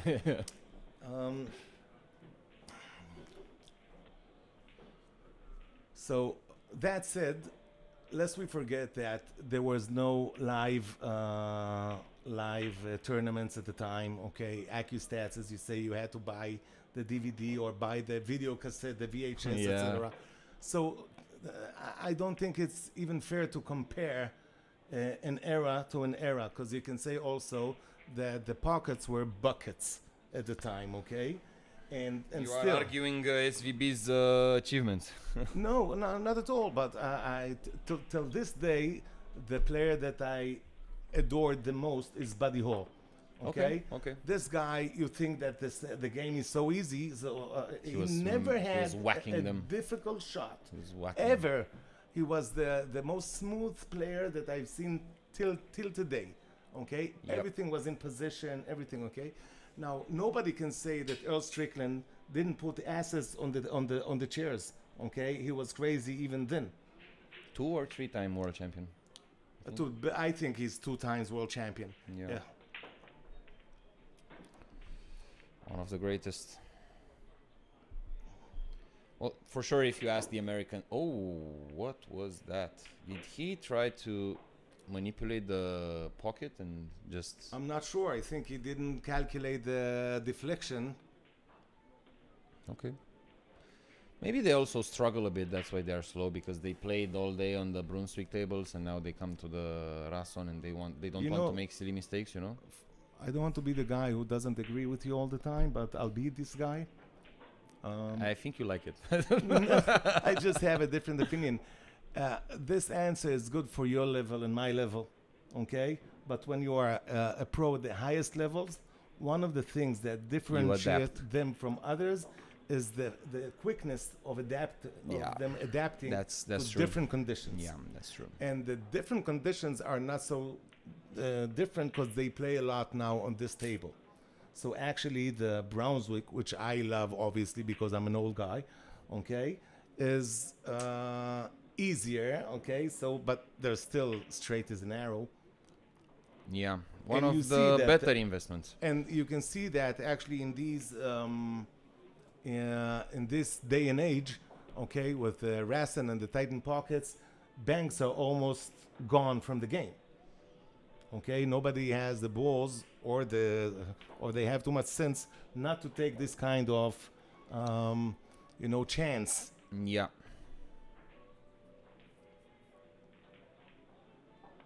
So now that you know who's my all-time favorite, who's your all-time favorite? I like Vucacing. I said it before. He's okay. I didn't. Yeah, you did said. I didn't know Yeah. that he's your. my all-time. I actually liked his style. I digged him a lot. I grew up in an era watching Albin Ocean and Copini. I like those guys. I like winners also, so maybe I was influenced. I like serial winners, so I'm one of the guys that respect if a So winner. Darren Appleton, Johnny Archer. Johnny Archer was one of my favorites. Maybe Darren, no, I didn't like his extra off the table, stuff happening. Several years ago, I brought Johnny Archer to have a boot camp with us. Okay. Okay, and I asked him, we need a 3-day boot camp. He said, no problem. I want to bring my wife. I want her to visit the holy places because she's very religious. I said, no problem. Okay, now this is Johnny Archer, okay? Scorpion. The minute he lands and I meet him for the first time, he said, I've never done a boot camp. I swear to God, this is a story. So I said, fuck, don't tell anybody this. I'll write you all the boot camp and say this is yours. Okay? So that's the story with him. Just I love him to death. He's yeah. a funny guy, etc. He saw an opportunity to get to be in good terms with his wife and take her to see the holy places. That was a bit off from Niels. You think? Yep. The facts are with you. But the luck was the goddess of luck tapped on Neil's shoulder too. Where it landed?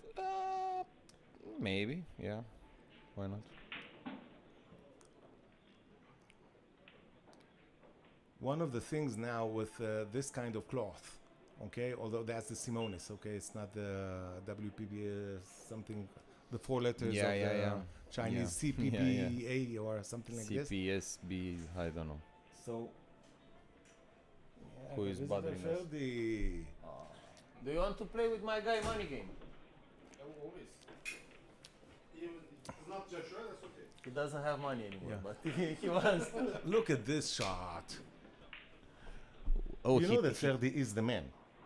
All the software, so first of all, yeah, I'm envy of him, okay? the improvement of the site. You saw how nice. Yeah, you can, yeah. do I now? don't like him very much. The reason is he's too much talent for me. He's also a nice guy. way He's too also talented, a great yeah, pool yeah. player. He's also great at software. Okay. Also a nice gambler. Yeah. So too many good combinations together in one person. I know. So- I know. Don't teach you this, my friend. That's why we call him. You have some skills, I also respect them. Yeah. Okay. When he came, okay, we went out a little bit. Okay. And then he was also a very gracious host when I came to his club. Okay. So and there are things that Ferdi doesn't allow me to talk about. I believe I was pretty sure there were. Yeah. Yeah. So who is in the other semi-final at the Invitational? I'm here to give you this kind of information. Ralf Zucke Okay. and Joshua Filler. Oh, so it's an all German semi-final. Yeah, And, lieber Herr Zucke. Okay. Nice break from Kachi. This is a good break. This is one of the better breaks I've seen on the Rasson table. Okay. Ferdi, how many matches did you win? Just play one match in the main event, and I win one match in the Invitational. In the main event, who did you beat? You see, I'm not asking what was the outcome. I know already that he beat the player. I think Yates, the English guy, but living in Rodos, is a nice guy. Okay. Not Damien Massey, no? Daniel is not here. No. The Polish guy? No, Damien. Ah, Damien. Oh, no. Okay. So Damien. So, Ferdi, how happy are you that you didn't go against me? Because you know the level of. The first thing I. Yeah, you checked. That's the first thing you checked. Where Shay, where my position, and, Yeah. and you know, it's my software and I arrange it. Yeah. it's caught on camera, guys. Yeah. You know, this is We have the truth. No, this is a really, nice story in Turkey. Yeah. I won a lot of tournaments in my country, and I did the software. Yeah. And they're big, humor that. Yeah. He made always a nice draw for him. Yeah, I know that. So it's a common thing for me. So the guys that are saying that, please use this as a proof. It's But my answer, recorded. But my answer is take my draw and win the tournament. Of course, Yeah. of course. Draw doesn't One of mean- the things that you can find with a guy like Kachi, there's no giving up with him. You know, the room of the give up Oh, yeah, is yeah, always yeah. empty. Yeah. You know what He's I a mean? fighter until the end. Yeah, and he has. Well, it's good. Obviously, it's not good for everyone. You have to have a specific character, but he's like he has zero emotion most of the time in his face. You don't see happiness ever. Okay, you see frustration sometimes, but I've never seen happiness. Perhaps he has something against happiness. Did you see him smile, Ferdi? Did you see Kachi smile? Ever? No, he's one of the, like a poker player in the pool. Yeah. He never give a reaction. No, I've seen him. I've seen him mad. You know, like, Yeah. but I didn't see him happy. Every player has own habits. So I respect Yeah, I don't say good or bad. I just say it's bad. You're right. It's a good final.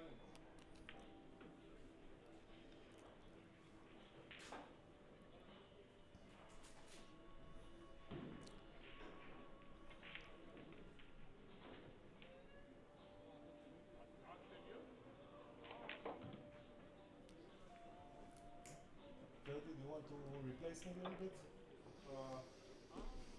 I'm It's okay. I can handle by myself. I'm just going to match in 5 minutes. So Sure. It's okay. I can handle. Okay, I'll tell you in a. Because it's not that I don't like you.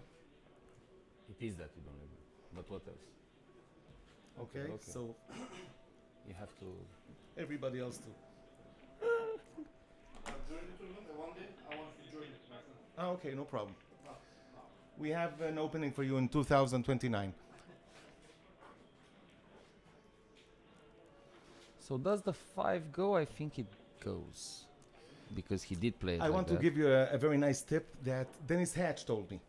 Okay, I like Dennis. one of my favorite players. And this is something that I never understood about him. This guy was a world. Oh my God, that's that's nasty. yeah, it is. Even Niels is laughing a bit. Niels laughing. That's Yeah. a new one. Just square square the video on his face and you'll see it. Okay, I believe you. I'll trust you. I'm old. I don't see that far. Dennis Hatch gave me one of the best tips. Okay, when there's a tight spot where you think if it goes or doesn't go, okay, if you're not sure, it goes. You understand me? Okay. If you're not sure if it goes or doesn't go, it goes. And just Because play if it doesn't play go, like it go. if it Yeah, no, like not like it goes. It goes because if it doesn't go, your eyes will see that it doesn't go. Do you understand me? I The understand difference? perfect. Okay. Yeah. So just attack every shot. That's what you say. No. He's saying if you're not sure, it goes. I would take You are playing. talking about position. There's an object, the ball in front of your object ball, right? It's what- No, he's saying, look, if there's, you don't know if. I'll explain Yeah, it's because like fair a shadow that you No, don't. not shadow at all. There's a position now, and you don't know if a ball is humping the pocket or something, and you're looking like this. And yeah, and you're going down on the shot, and you're looking. If you're not sure if it goes or not, it goes. I get the tip, thank you. Okay? can, 60 euro, You please. can write a check. It's okay. No, cash only. Leave it Cash at only? the table. No, 60 then euro. It's useless if you leave it at Oh the my table. God. That is when first see, it's worse. So, what is your Where is opinion the about six? flukes? I don't know where the 6 is. Is it the lower right pocket swallow the 6? Educate me. Where is the 6? The Lower right? right pocket. Ah, and he's still in a safe position. Yep. Thank you very much. Bye, man. Yeah.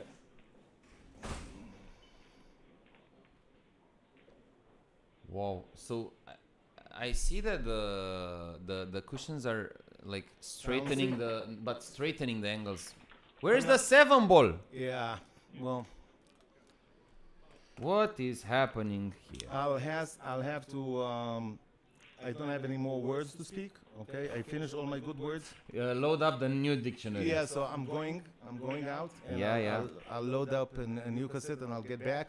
Okay. We'll wait for you here, my It friend. was a pleasure. Yeah. As well, Don't as well. don't blink. Yeah, you have space. As always.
So 3-2, back to the game.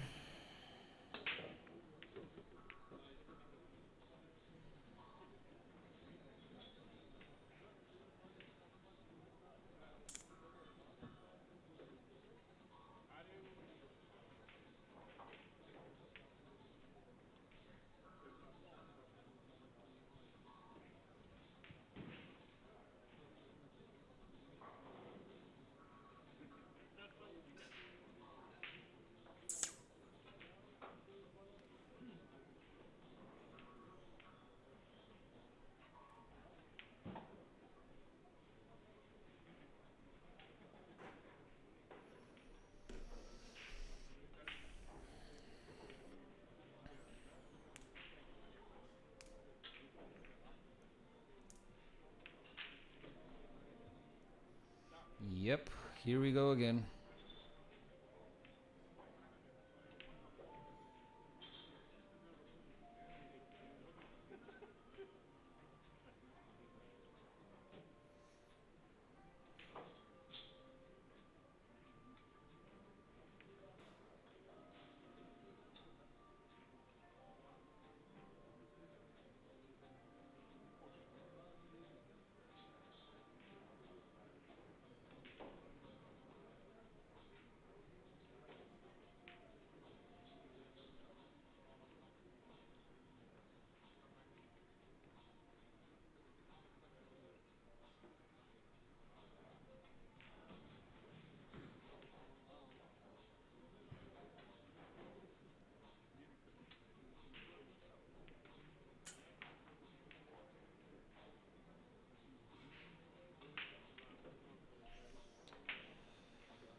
Yeah, nice, nice comments. So if you don't know if whether a shot or not goes, you should just go ahead and shoot it. Dennis Hatch. Yep. So Kachi pushed out, Finn took it, now he's running the table.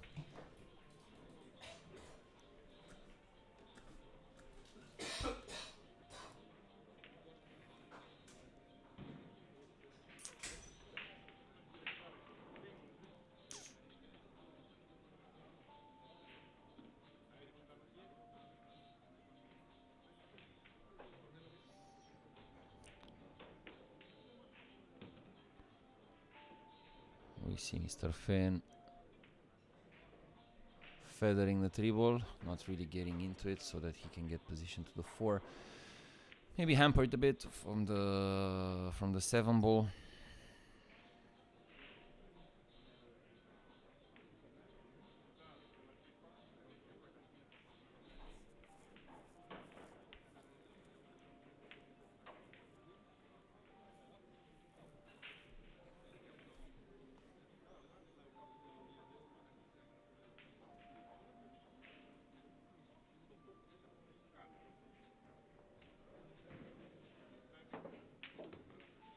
Nice shot. Very nice shot. Again with the cushion not really opening from the 5.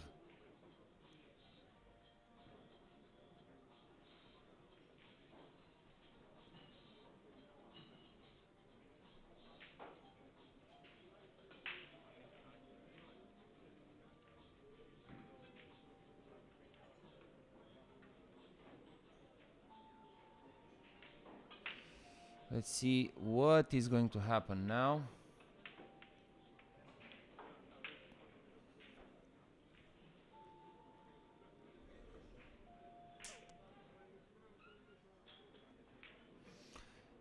Niels Fan is measuring up some type of combo, maybe into the middle. Wow, nice shot. Nice shot, and 4-2. The Dutch Terminator is out. I'm gonna take a quick break as well, guys. Get outside, maybe get some fresh air. I'm gonna come back in a few. Peace out. Don't forget to like, subscribe, and everything. I'm gonna come back and finish the match together. All the best.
Bogdan, you film it?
maybe 3.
Right, so kicking off the second semi-final on this Invitational. Joshua Filler against Ralph Suke. Filler winning the lag.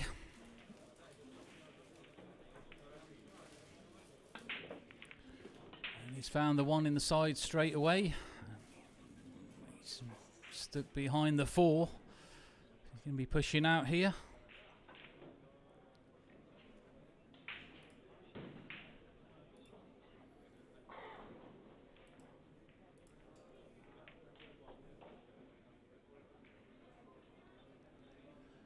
What's he going to come up with?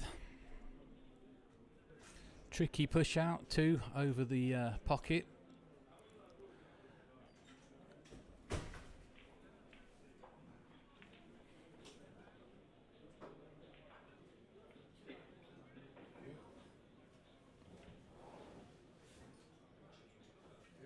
Okay, so Filler pushing out into the jump shot here. Is Suke going to take it?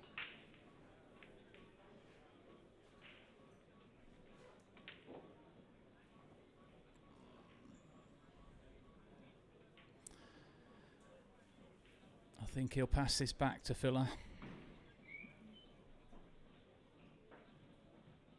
Jump shot's makeable, but the cue ball's going to be coming back down the table, so passing it over. Filler, he might even kick at this.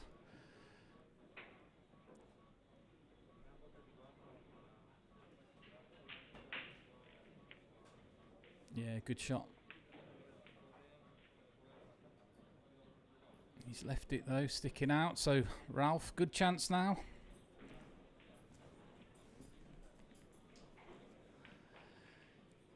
He might be able to drop the cue ball right behind the 6 into the bottom left corner.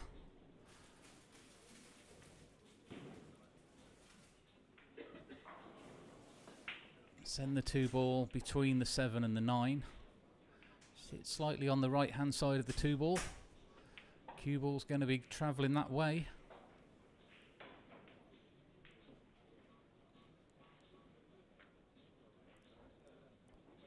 All about the speed.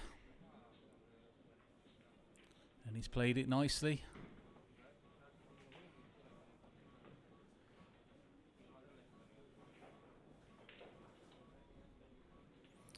So Filler is getting the jump cue out for this one.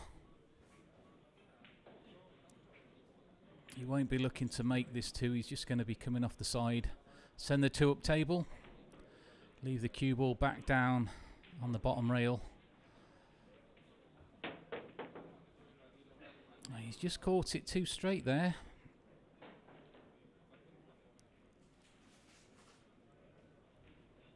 So Ralph, early chance.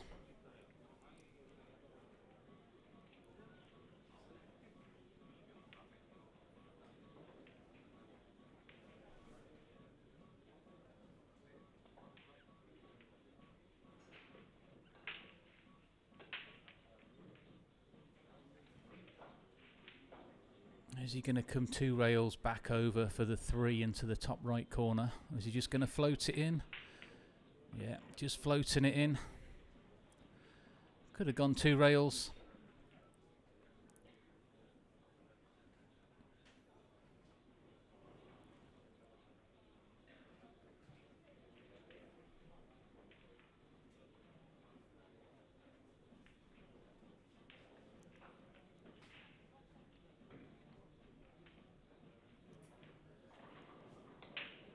Ralph looking to slice this in thin. Yeah, well played.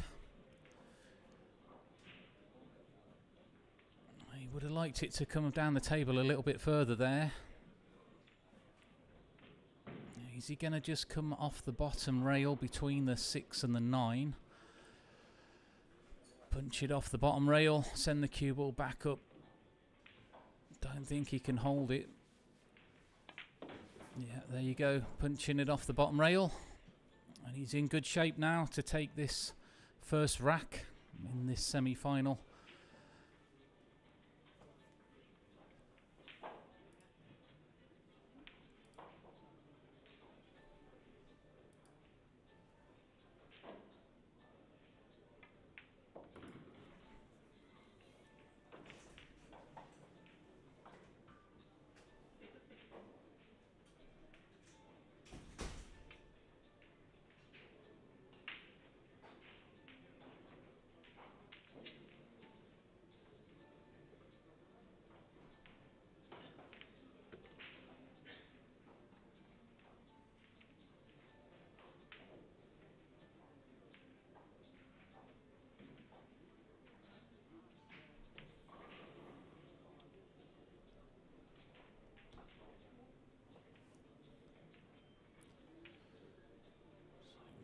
Should be okay here. Just stun this, draw this off the side rail back into the centre area of the table.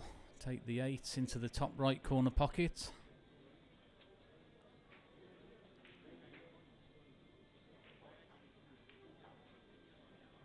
A big stretch there.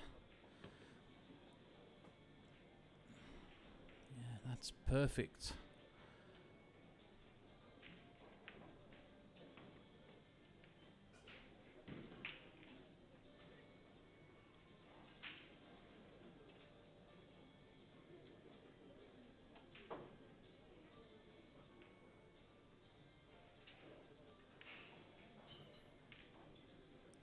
He's having a good look at this, Ralph. He just wants to make sure. He's going for the extension. Give him a little bit more reach.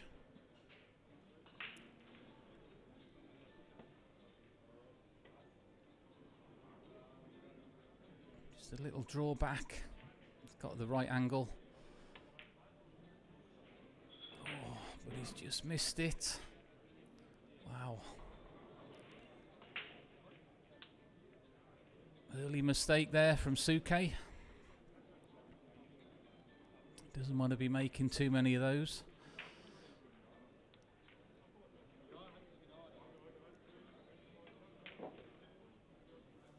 And Filla's not going to waste any time taking this 9 ball for an early 1-0 lead.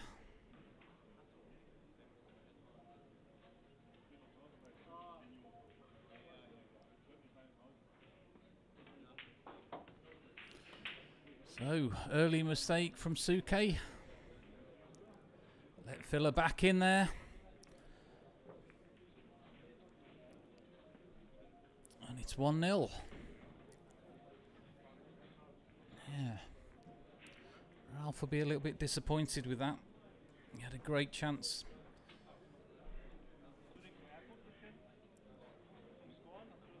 Just caught it off straight on the 8 ball. I'm not sure what you're saying to Ralph here, Filla.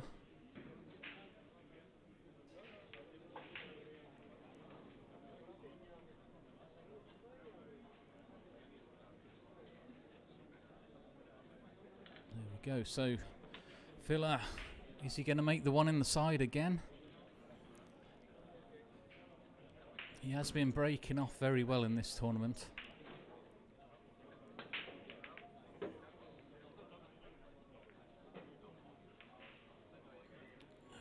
Has he got a shot on the 2? Looks like the 6 is just in the way. You might be able to catch the edge of the 2 ball here.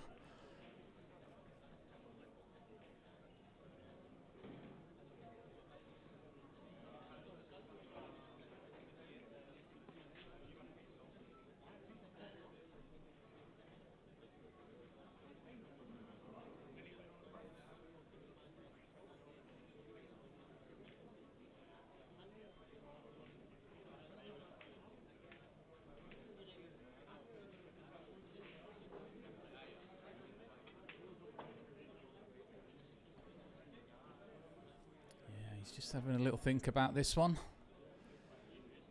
Doesn't want to lose the initiative after taking that first rack.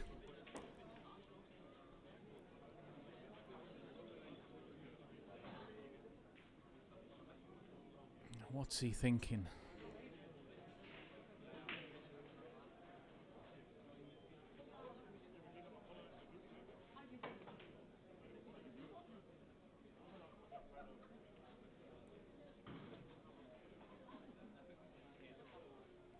Okay, so he's pushing out, leaving a kick shot for Ralph. Is Ralph going to pass it back? He did in the previous rack.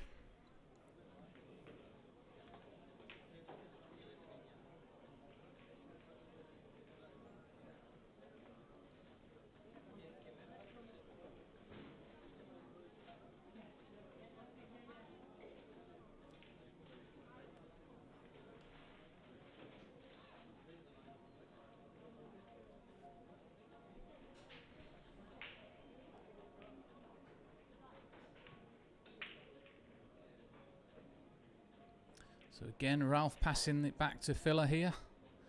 He's got the jump cue out here. He's going to be looking to make the 4 ball.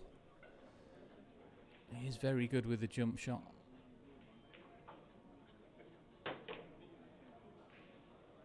He's had a good result there, Filler. Got away with it.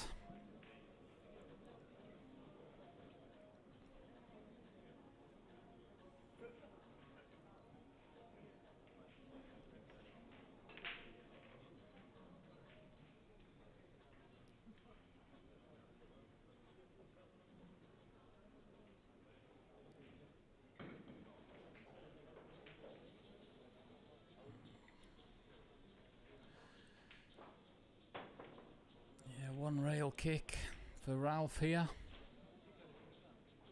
Probably looking to take the cue ball underneath the 2 balls to come below the 8, I think.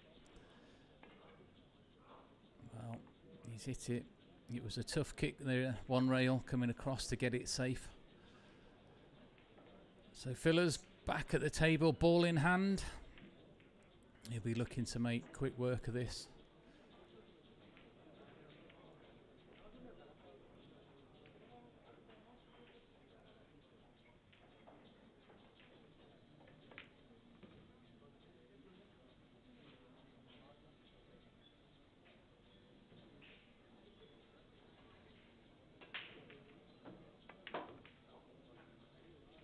Nicely done. 3 rails on the 4, draw it back. He's got the 5 into the left side pocket. He might just come out between the 5 and the 6 to take the 5 into the side pocket to the right. Just depends how much angle he's got here. Yeah, he's okay.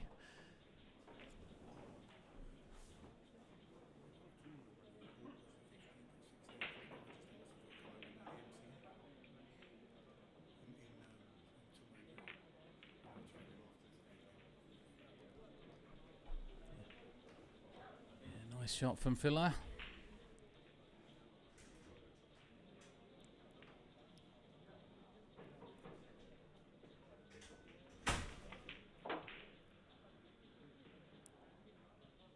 Again, another nice draw shot.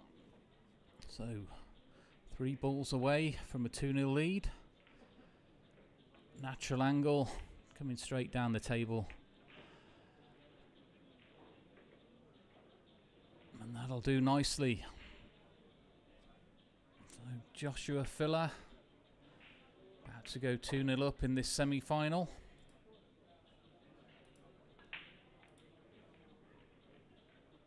Of the Invitational tournament. Of course, we have got the other tournament as well, guys. If you're interested in that, the scores are online, 9ball.ro. Go and have a look at that.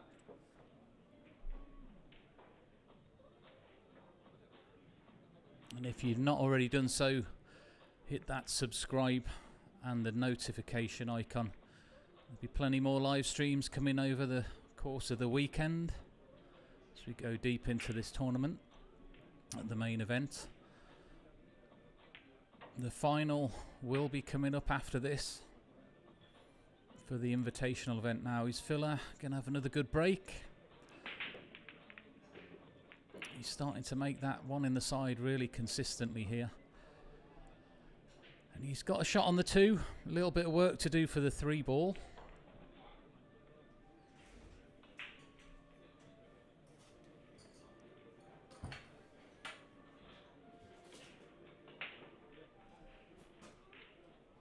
Now is he going to try and draw over into that sort of cluster? Or is he just going to drop it in and try and come underneath? Not a guaranteed positional shot here for the 3. Might just be drawing it over. Oh, well, he's played that well. But he's put the 4 safe.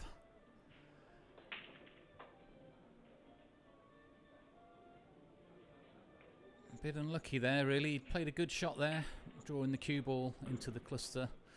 Landed on the 3. Not got a shot on the 4 in a moment, so he's going to be looking for some kind of safety.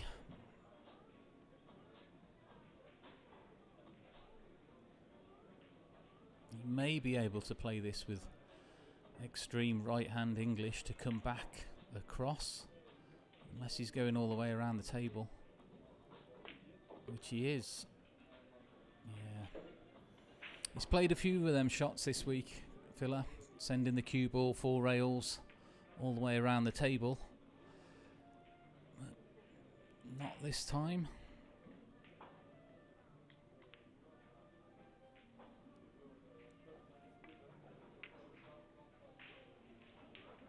And this looks good. So Ralph back at the table, in trouble.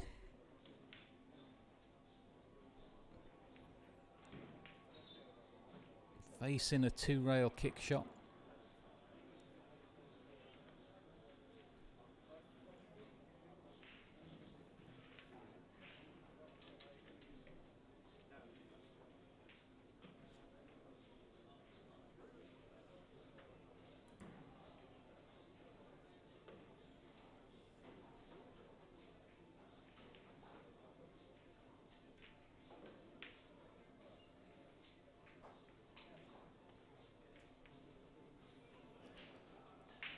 It's all about leaving it safe, isn't it? He's going for the 1-rail kick here. Going to try and get the cue ball on the bottom rail. It's not come out for him. Now, can Filler just float this in and take the 5 into the same pocket? He can.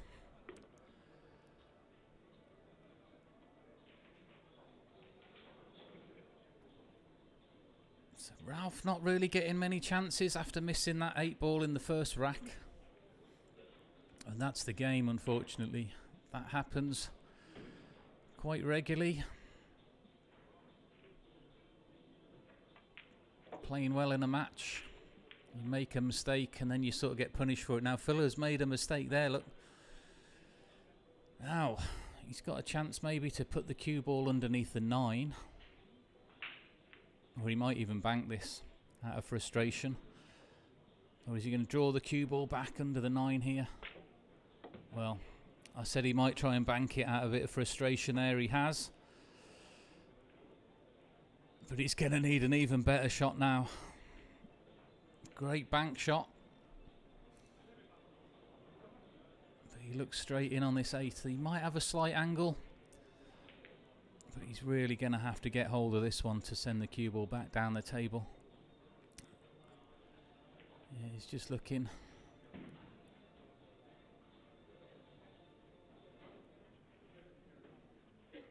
He might even be dead straight in on this 8 ball.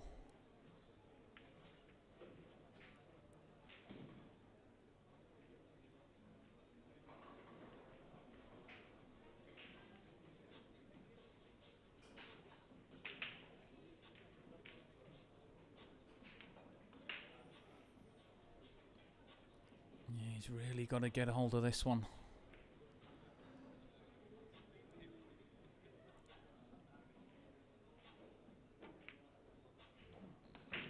Well,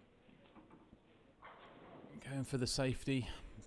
Pot there was just too much trouble to get down the table for the 9. Not a bad safety effort there from Filler. Ralph's got a chance. Just draw this back. It's a bit of a tester after that first one he missed in the opening rack. I've got to do too much with this. It's just off straight. Cue ball, draw it back down the table. And the table's playing quick, so he doesn't have to hit it too hard here.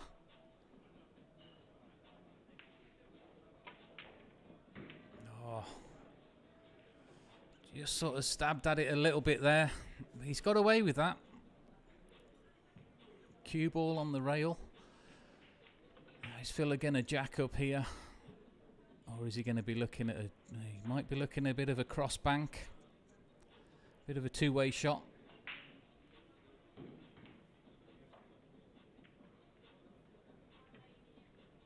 So if he misses the 8, he'd probably be getting it safe on the top rail. But he's not going to miss it. Yeah, great banker of the ball, Filler.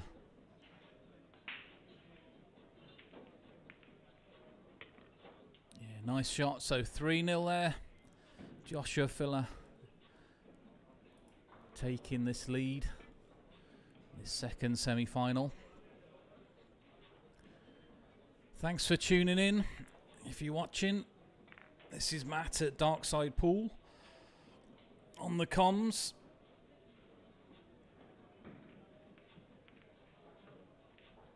Got a lot of people watching, guys. Thanks for that. Don't forget to subscribe if you've not already done so. So Filler, one in the side. He's going to be getting the jump cue out maybe here. I fancy him to jump at this. I don't think he'll be playing a push out here. Or is he? Well, it looks like he is. I thought he might have got the jump cue here. If he misses the jump shot, the cue ball is coming back down the table. But oh, that's interesting there. So Ralph coming back. I think we'll see Ralph have a go at this.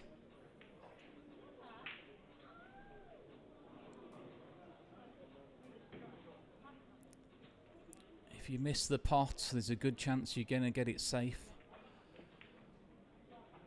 Anything is Filler's just puts that 6 ball a little closer to the 4. I do think Ralph is going to have a go at this though.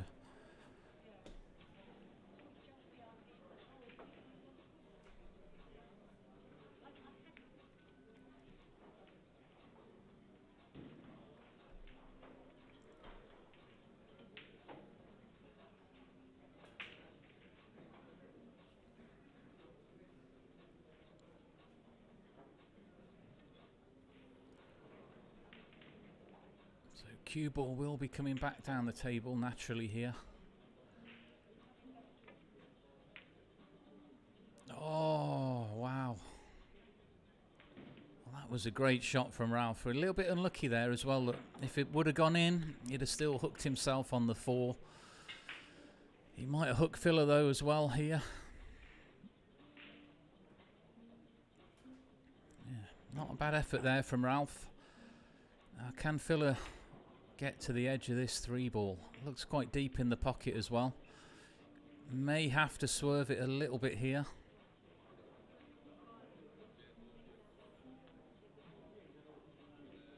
He's looking to tie up that 4 again. Not a bad shot really from Filler there. Good thinking. He knows Ralph will be potting this 3 ball. Or if he doesn't, you don't see it very often. If Ralph didn't fancy potting this 3, he could just play a foul and give it back to Filler. Let him deal with it.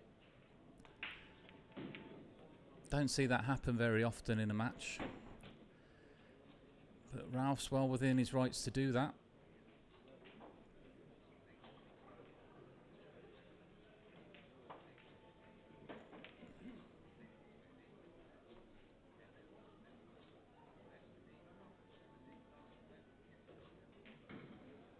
Ralph's having a look here. He just wants to see where he can leave that cue ball to play a good safety there on Filler. But like I say, if he doesn't like it, he could just play a foul and let Filler have it back.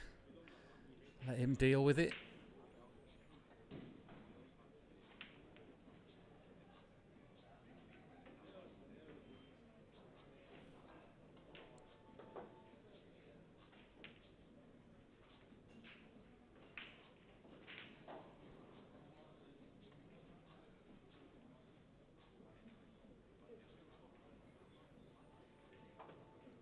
So he's going to be going 3 rails here.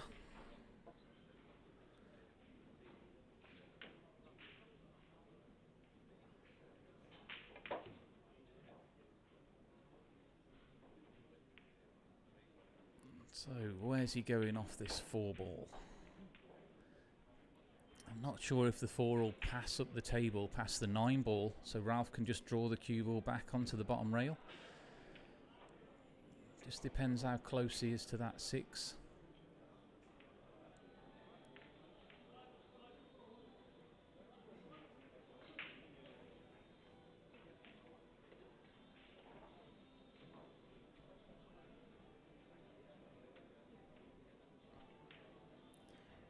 Looks like he might just be able to draw down the table here.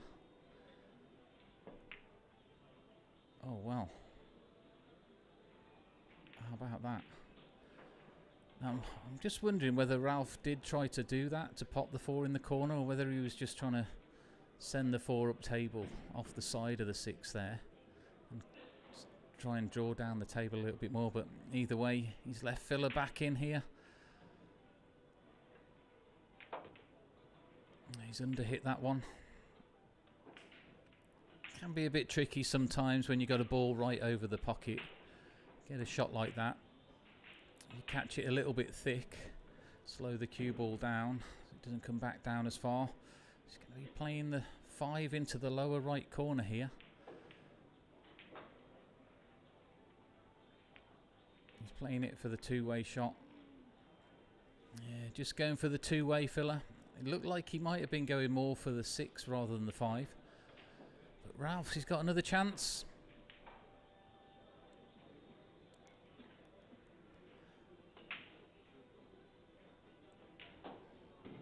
He's going to be bridging over the top of that 6 ball.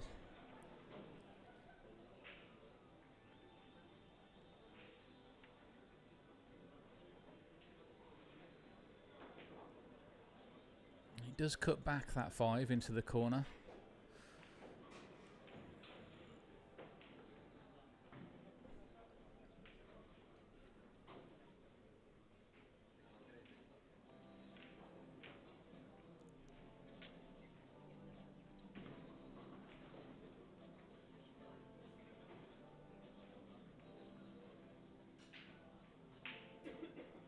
Hasn't got to do too much with this. The cue ball's going to be on that 6 pretty much wherever it lands on the table, as long as it doesn't go behind the 7, which should be very unlikely.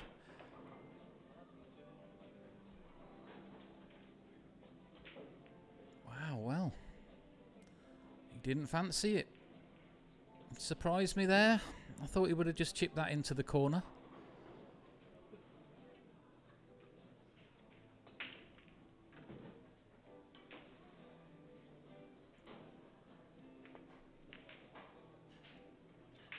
Nice control kick shot there from Filler. Yeah, good speed control.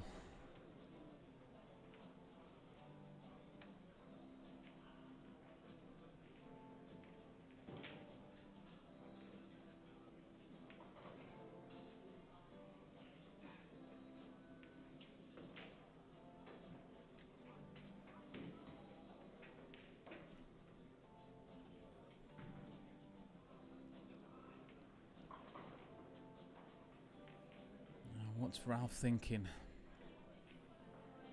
Not the easiest of safeties to play.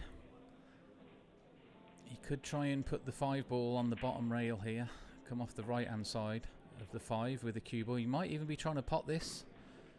Looking at this. Okay. Well, I'm not sure whether he was trying the kick or the pot there. It was thin.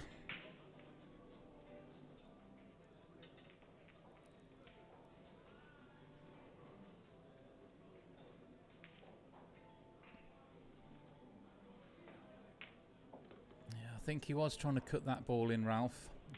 If he'd have been kicking it that way, the 4-5 ball would have been towards the bottom right corner pocket anyway, so wouldn't have been very safe. Filler back at the table. And that'll do nicely. Good little shot from Filler there. Perfect angle. 7 into the top left corner. Not a lot to do with the cue ball. And the 8's waiting for the same pocket.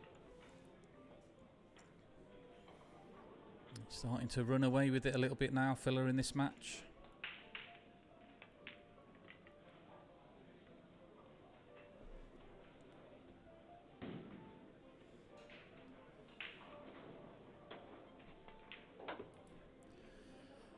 (4-0) Joshua Filler.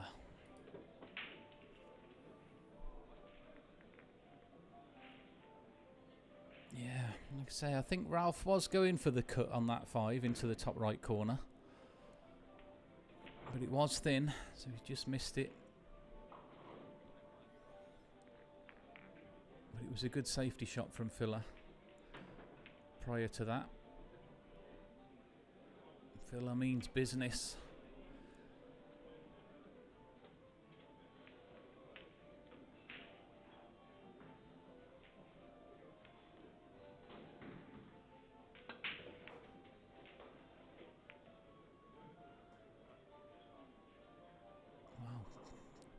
Haven't seen that too many times this week. Filler with a dry break. Usually got that one ball dialed right into the side pocket.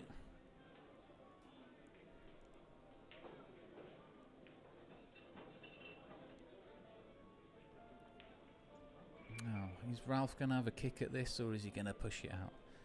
Looking for the push out. Is he going to tie up another ball in the process? That's what he's looking at. He might try and tie the 3 ball up here. Underneath the 8, possibly. No, he's just putting it onto the 9 ball instead. That's okay. He has tied it up a little bit more. You know what? I'm just wondering if that 1 ball banks down this bottom left corner pocket, because he'll be on the 2. Not sure.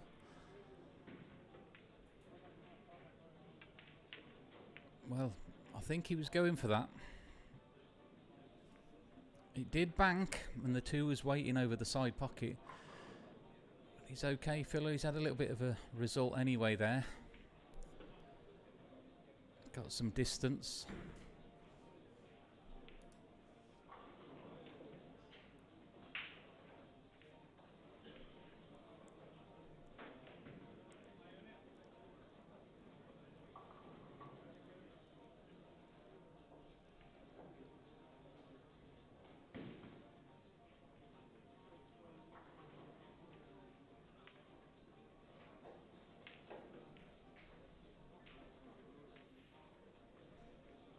Tricky one for Ralph here. See what he's going to do.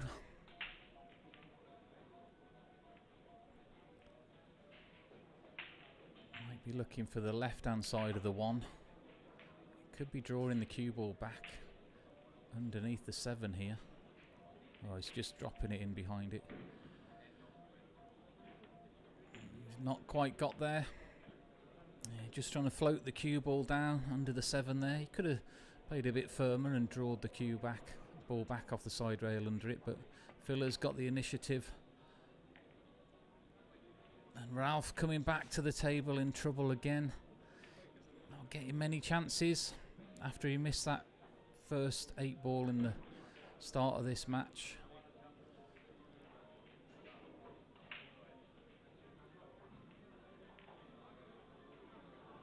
So he's got the 1 rail kick, but it's awkward cueing over the top of the 3 ball. He's going to be coming down into this.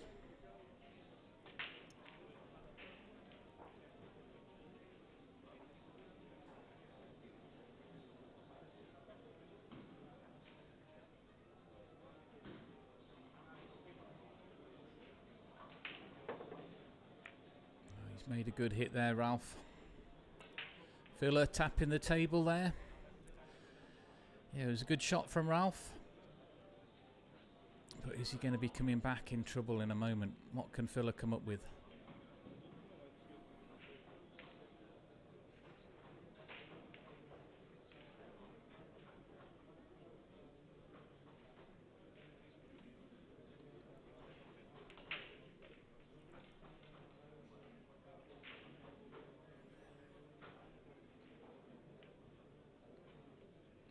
Might be going off the side rail and back across, back again to come underneath the 3 and the 9.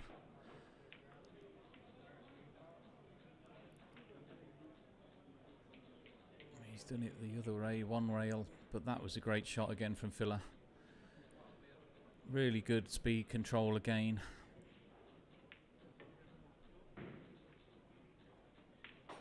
A little bit of English as well, just to help the cue ball. Ralph back in trouble, facing another kick shot.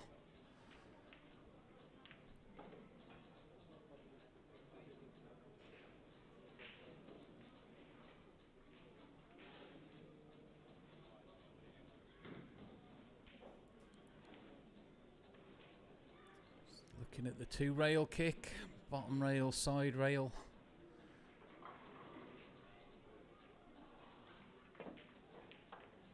And he's made it in the side. Wow. A little bit of fortune for Ralph.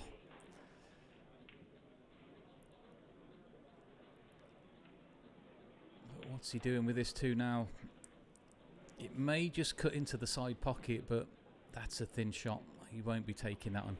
He's going to be looking for cover down by the 7 ball here. Come off the left-hand side of the 2. Control that speed again. He's just a little bit worried about that shot. I think it's on. But when you're 4-0 behind, trying to make something happen. Bit of pressure. How's the speed control? Well, that was the only danger with that shot, really. The speed was good. He just hit it too well, really.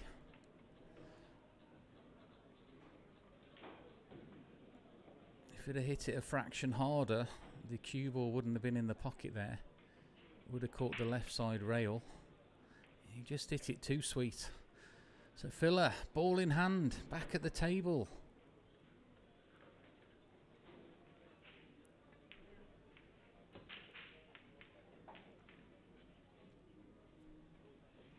He's just got to drop this in, but 3 to the 5 is not an easy route here.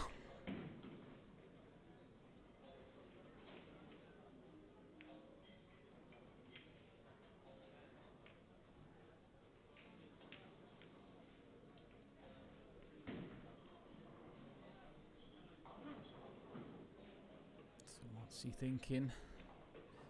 Is he getting the extension out for his cue? Yeah, a lot of players don't like using the rest. They will put these longer extensions on the back of the cue.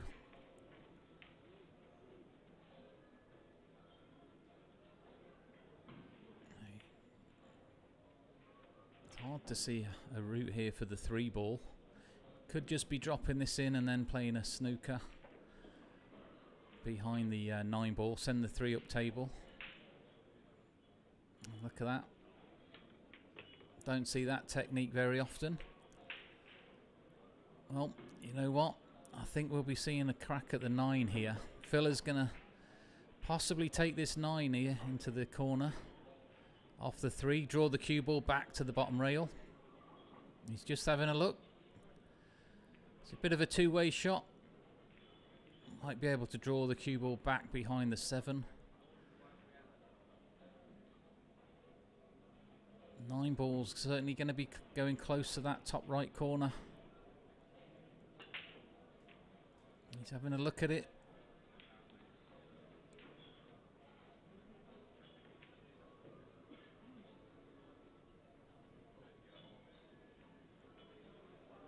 You'd expect the 3 ball to go quite safe if he misses this.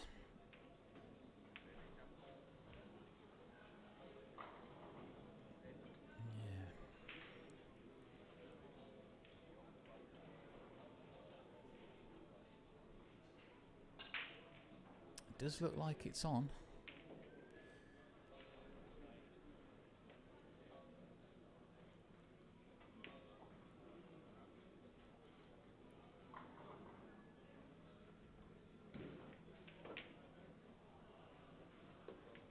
Yeah, there you go. Filler 5-0 up. Nice combination shot there.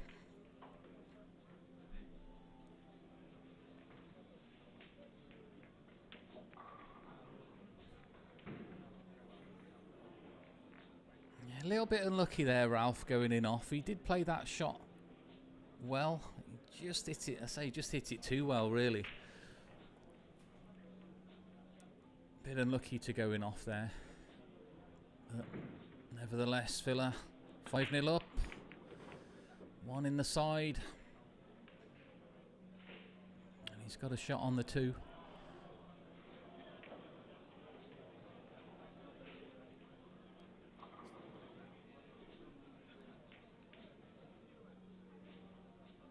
bit awkward coming over the top of the 8 ball. Still expect him to pot this the way he's playing.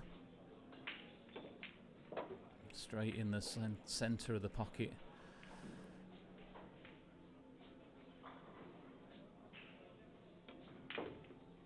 Oh, good shot there as well.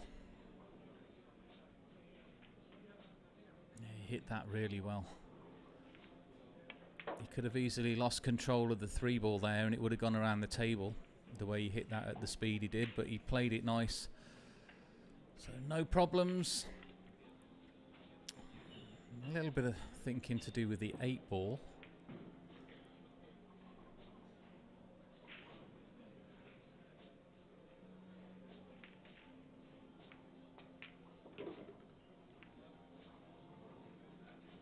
Wow, well, he's got a little bit too much angle. How's he going to play this? Is he going to go 2 rails? Trying to come underneath the 8 ball.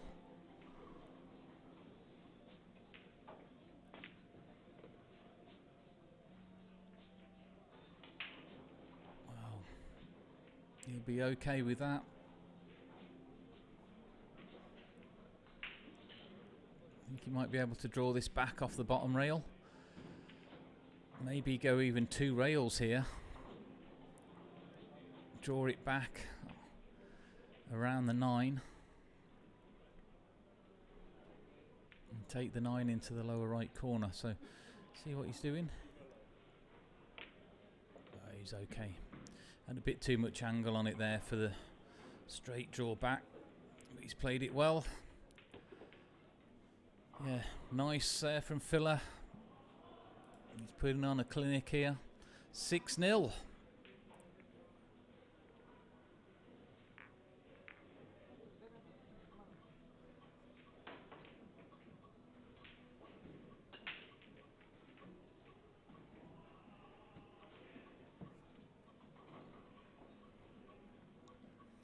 Is Filler going to run this one out for the match? So 1 in the side. Where's the cue ball? Well, you don't see that too often from Filler.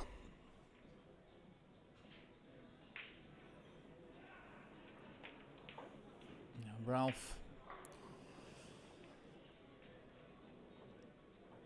Ball in hand.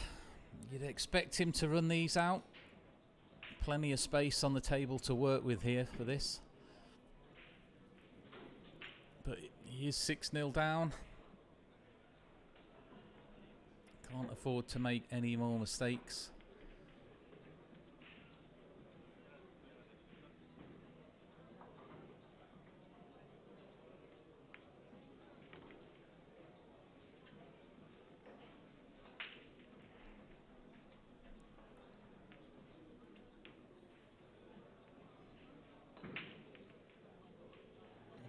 Comes the extension again.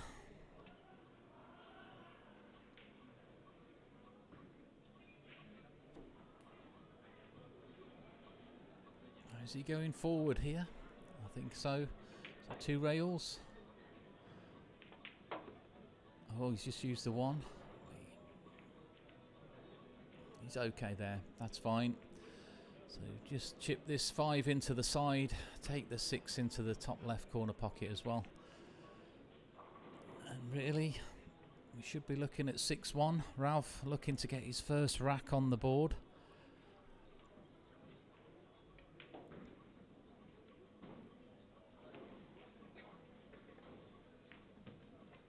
I'm just wondering, it could have been a totally different game, couldn't it? If Ralph would have made that 8 ball in the opening rack and then potted the 9, it could have been a different match here. It just seemed to have gone downhill a little bit for Ralph after he made that early miss.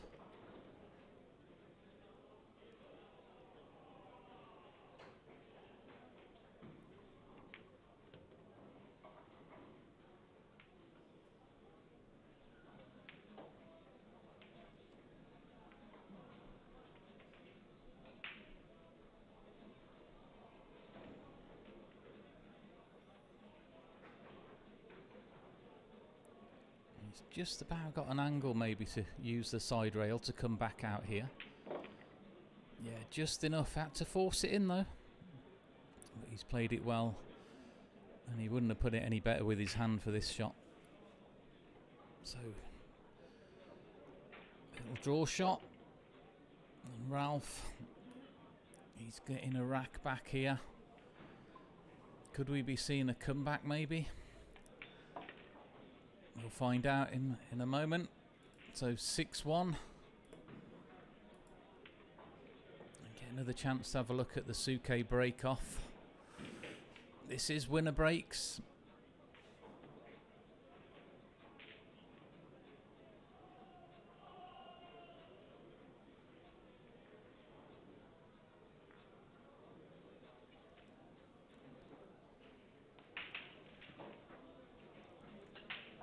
All the scores for the other matches in the main tournament, they are on 9ball.ro if you want to check those out.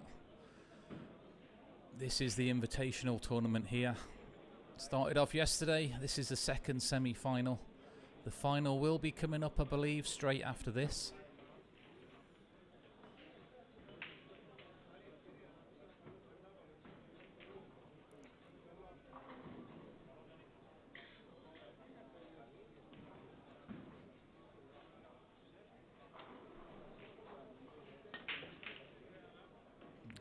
Ralph. Dry break.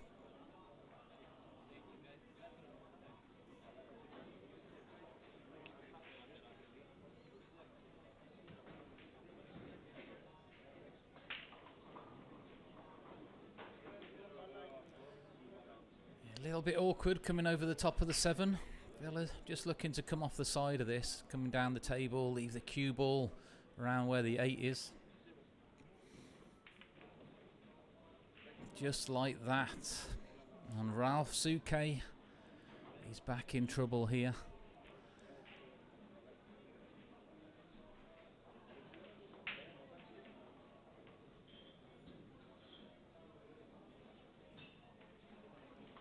Could Ralph Suke be playing his last shot in this Invitational?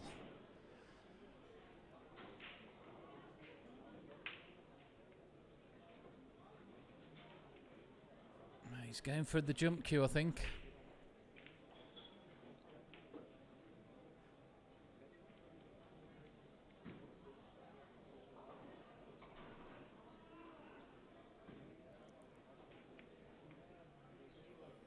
He's okay. He's not got to go right over the top of the 8. He's just going over the side. Oh, wow. What a good shot from Ralph there. I know Phila's good with the jump cue, but that was a great shot from Ralph Suke. And he's on the 2. He almost scratched in the side pocket, which would have been really unlucky. It would have been the story of the match for Ralph, wouldn't it, if that had gone in the side, the cue ball.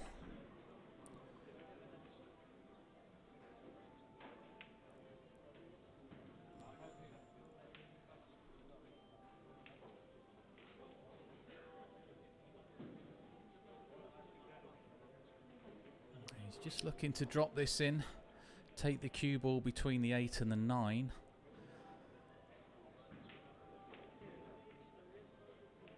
Have to play it with a fraction of left hand English just to do that. You see he's loading it up there, a bit of left hand spin.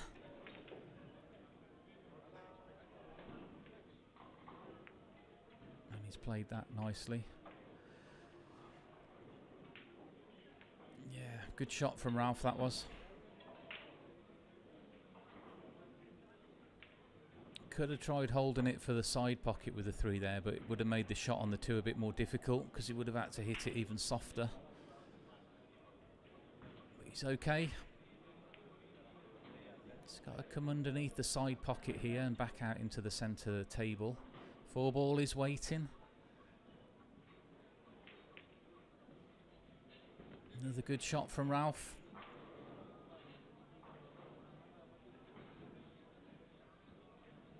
Yep. Just having a look there. 5 into the side.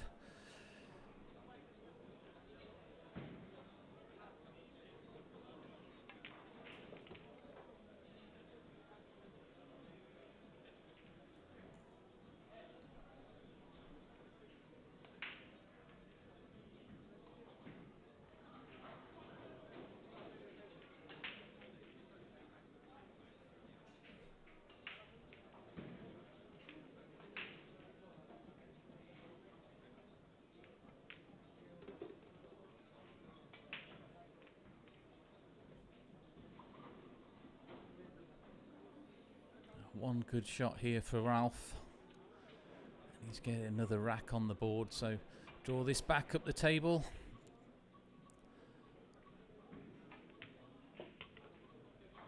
Yeah, he's played it well. A little bit unlucky again there. Cue ball landing right on the rail.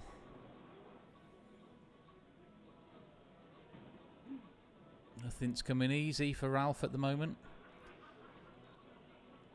Still fancy him to take these. He's got a nice angle just to run the cue ball 2 rails here.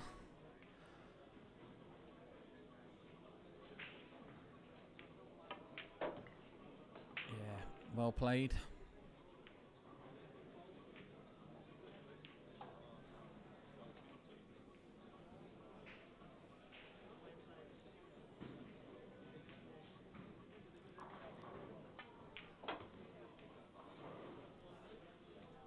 So one shot here for Ralph, and he's got another rack back on the board.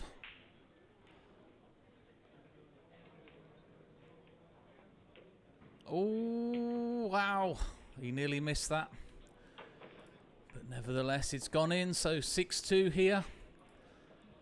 Yeah, just about went in, that did. Pockets are quite sharp on this Rasson table. About 4 inches.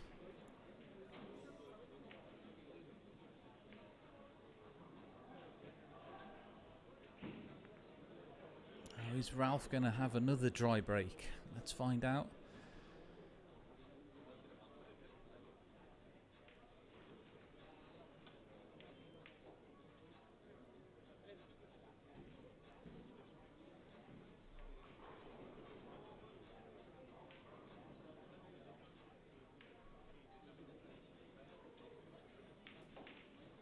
Right, come on Ralph. Let's get the ball off the break.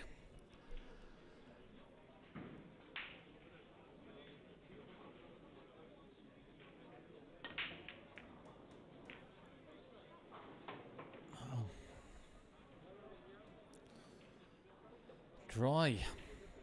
Another dry break for Suke. The filler, he's got an edge on this one. Cue ball's going to be coming into the 2 ball.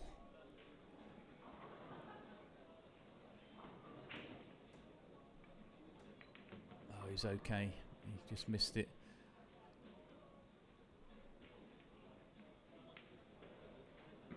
He's going to have to drop this one in slow. The 3 ball will go into the top left corner pocket here. Wow, well, he was just trying to hold there, putting everything into the positional shot. Tried to pinch the pocket a little bit.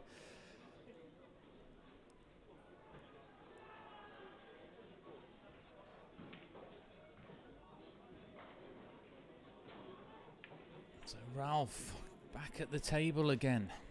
Is he going to get another rack on the board? He's going to be getting his extension maybe. Oh, he's swapping over. I didn't realise Ralph could play opposite hand. Well, I bet he wishes he hadn't there. He should have got his extension, I think, for that one.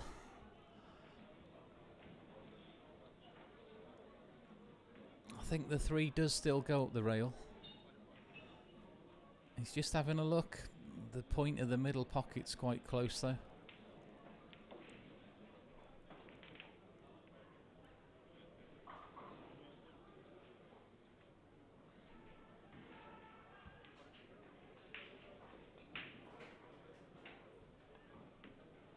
Oh, good shot.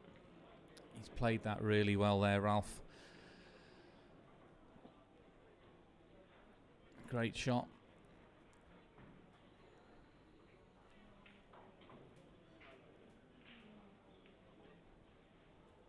He's got a nice straight in shot on the 4.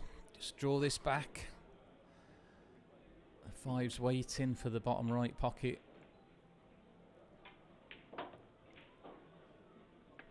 He's okay. Might have to take the 6 into the side pocket here. That's what he's looking at. You would have preferred to be able to draw the cue ball back centre table for the 6 into the same pocket, but just overdrawn it a touch there. I still should be okay. Just drop this through.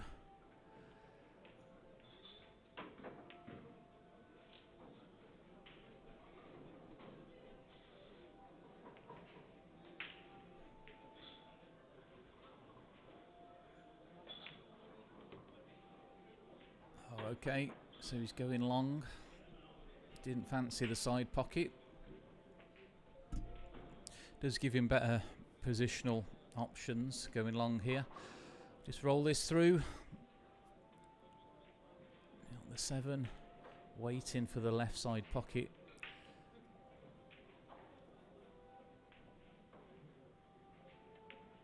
He wants to be nice and straight on this one, which he is. So 1 good shot. Draw this back, 8 down the rail. And Ralph Suke looking to put another rack on the board here. Could we be seeing a little bit of a comeback maybe?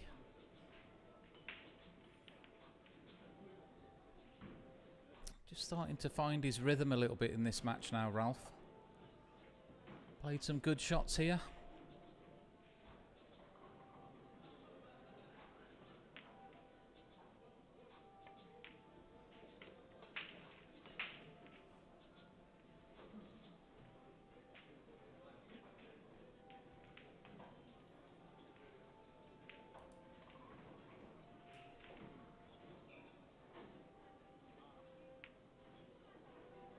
Oh yeah, good shot, Ralph.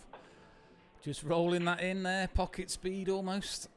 I thought for a second he'd just hit it slightly to the right. But he's okay, so 6-3, Ralph Suke. On a little bit of a comeback here. His break's not really working for him though at the moment. Yeah, took a good 3 ball, long up the rail there.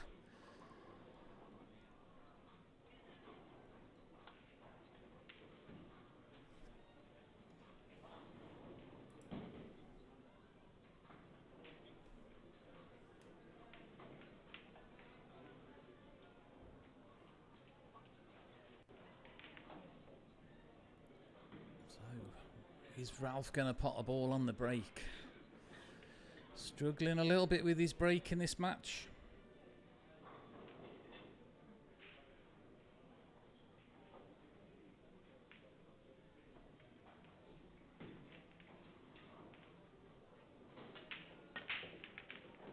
There we go. So finally one in the side for Ralph. And he's had a little bit of bad fortune there. He's not landed on the 2. What's he going to do here? Is he going to take the 9 ball away from the pocket on the push out?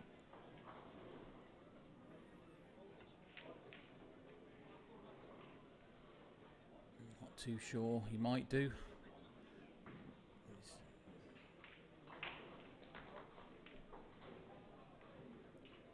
Doesn't make a whole lot of difference really. I know the 9's over the corner there, but there's not a whole lot of options to play another ball onto the 9 anyway, so he might just roll up table.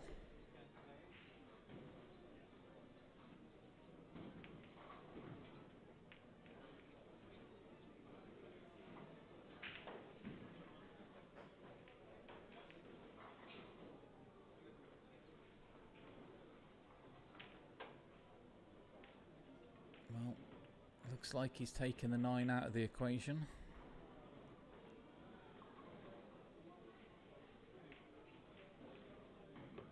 Yeah.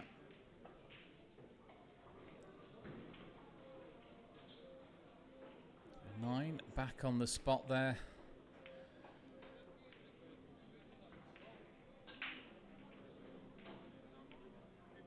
And is Filler going to come straight into this too? Draw the cue ball back down behind the 8. It's an option.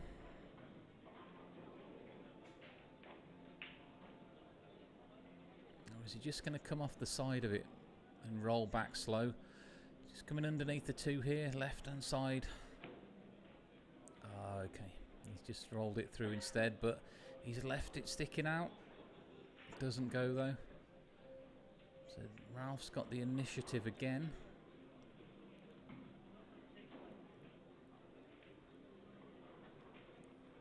I'll see what Ralph can come up with here.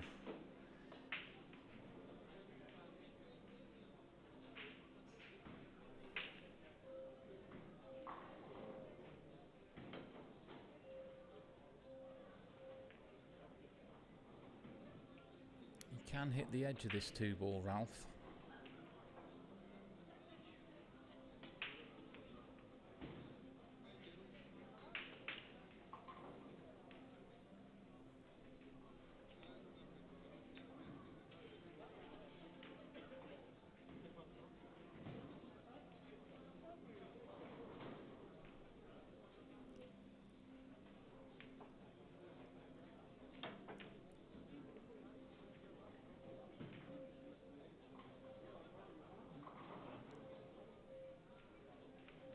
What's he thinking? I'm just wondering, is he thinking about trying to hit the extreme edge of the 2 and just roll up towards the 4-ball? It's a tough shot.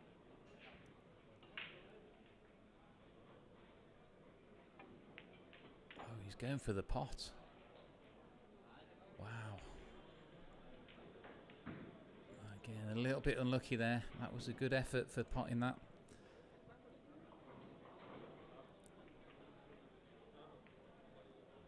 He's left it for filler, but with it being right into the pocket, positional play can be a bit tricky sometimes. And there's a perfect example. Now, can he just get to this? Or will we be seeing another bank shot? He might be okay.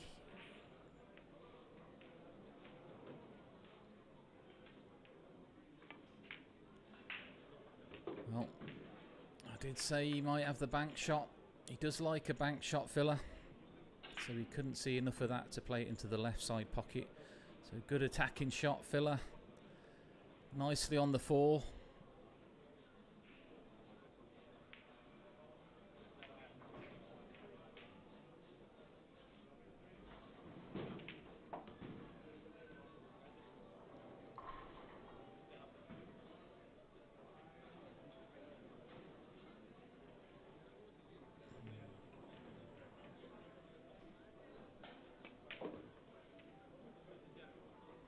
Good shot again.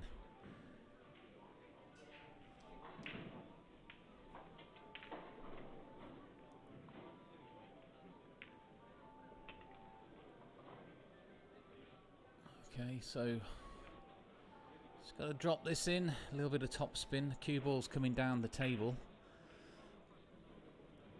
And the 8 is waiting for the bottom right pocket. He's going to go 2 rails here, I think. Swing it back down the table.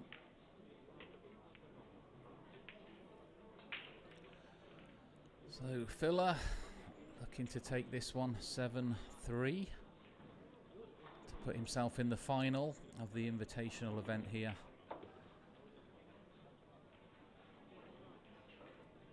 Ralph a little bit unlucky there. He just started to get back into this.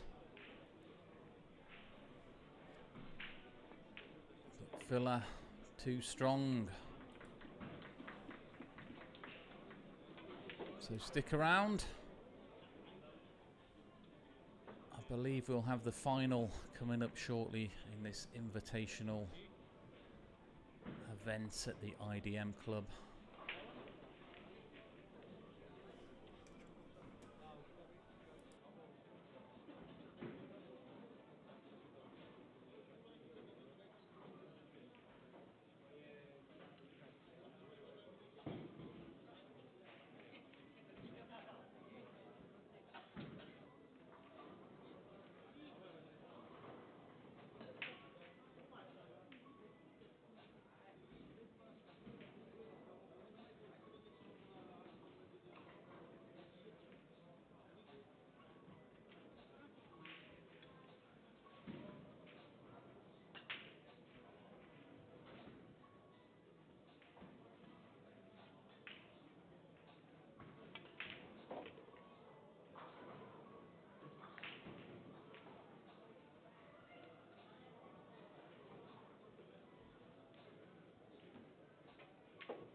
stroke down, and it's not natural for me. But I've got that new stamina fairly, so it's good. I'm still getting used to it. No, I'll wait.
Okay, welcome guys.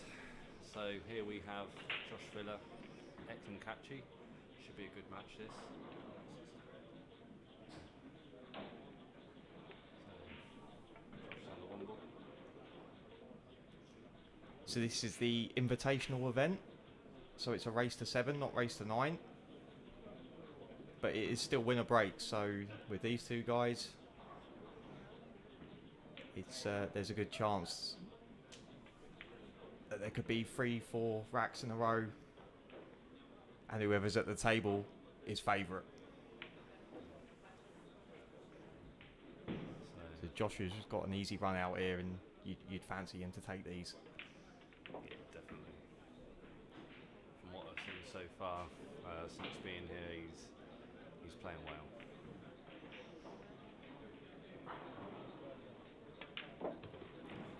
So he's not ranked number 1 in the world at the moment, but everyone knows he's the best player on the planet. Yeah, by a mile. So simple. You just draw this back a little bit. You don't miss this old one. So simple 9. 1-0 up. And like Danny said, winner breaks. You know, it wouldn't surprise me if he just ran these out now. Yeah, races to 7 with you know, the quality of these two players. Whoever's at the table is favourite.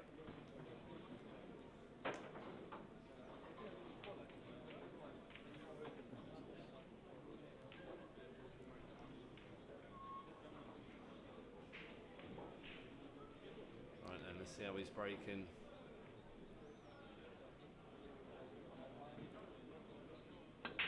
Keep screwing to the one ball, perfect. One in the centre. So he got a shot at the two. Yeah, 2 balls on the break, and he's got a shot on the 2. You think he's probably out here, Rich, don't you think? Yeah. As long as he can cue this okay. 7's a little bit in the way, but I think he'd be okay. Yeah, I think he might have to put a little bit of unwanted left-hand English on this cue ball. I think he can get straight Centre at ball, it. Rich. Centre Yeah, ball, he's straight fine. at it.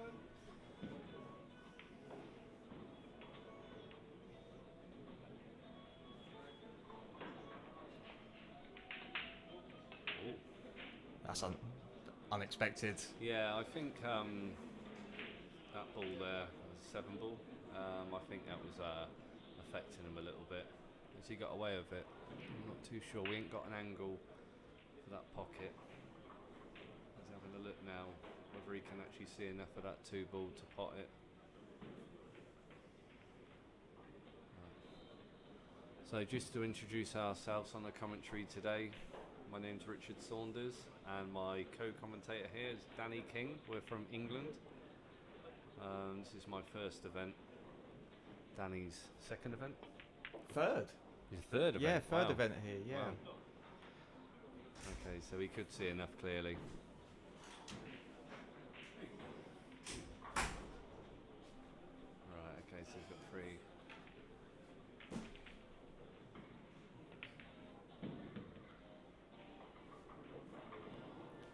Simple 4 ball into the corner. Yeah, you'd like to think that he's out here really. Catchy, don't miss these.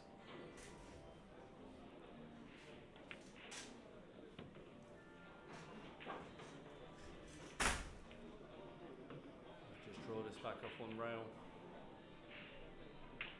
Yeah, sort of a stun draw.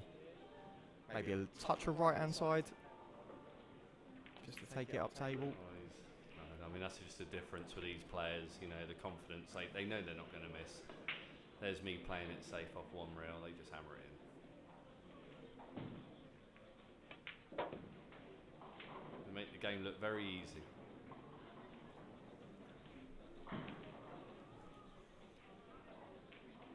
How's Catchy getting on these days? Is he top 32, do you think? Yeah, easily. Yeah? Yeah. I'm going to say he's like top 10. Is he that good at the minute? I'm not too sure. I first met him in a tournament in Poland back in 2019, I think it was. The thing is, with the rankings, Rich, is they're a little bit irrelevant because of how top-heavy the World Championship is. Right. So, you know, everyone knows that Filler is the best player on the planet, but he's not ranked number 1. Yeah, okay. So, you know, it is all a little bit irrelevant. Yeah, If you have a good World Championship, you're up there in the rankings. And, yeah, it's a little bit too top-heavy for it to be legitimate. Mm-hmm. Who's number 1 at the moment? Fedor Gorst, I believe. Oh wow, yeah, Fedor. In the Matchroom rankings, anyway. So I heard there was a shock result earlier. Pollard, I can't remember his name. Is it Andrew? Oh, did he beat Zholnoki? Yeah, he did. I saw he was 4-2 up. That's a great beat him, result. yeah. In front of his daughter Yeah. and mum. And Adrian is. That's it, Adrian. Yeah. Yeah, I spoke to him earlier just before coming here. Over the moon. Yeah, lovely fella, and he deserves it. I had the privilege of playing Zholnoki last night. Yeah? Yeah. You play well? No. I played shocking, but I made a nice long bank on the 9 ball to win 1 rack. Yeah. So he's going to probably place off 2 rails. For the 5 ball in the corner. Oh no, the full's there. I do apologise. Not quite seeing the colours clearly on this screen. So what do you do here? Would you just draw it back slightly, or would you? Do you reckon he'll play it off Yeah, the I'm not rail? using any rails here. No. Just. It wouldn't surprise me. I know he likes to hit them quite firm. Just a slow draw, but he might use a rail. And he Yeah, has. I thought he would, yeah. I just, being from a snooker background, I just think he prefers to put a bit more force into the shot. So just draw this around the 9 with the 6 on the top rail. Perfect. Nice little want to be straight. Yeah, that's fine. These tables are playing very well, very quick.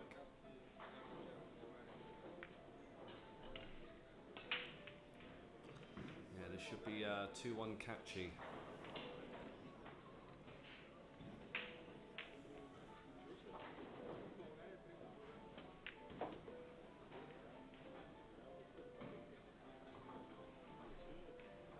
Yeah, that's perfect. Yeah, just got to knock it in really. Let the cue ball do the work. It's not, I mean, he's not going to miss this, but it wasn't perfect.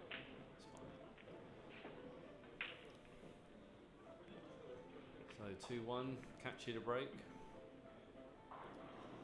I've not played many tournaments myself with winner breaks. My first one was the UK Open.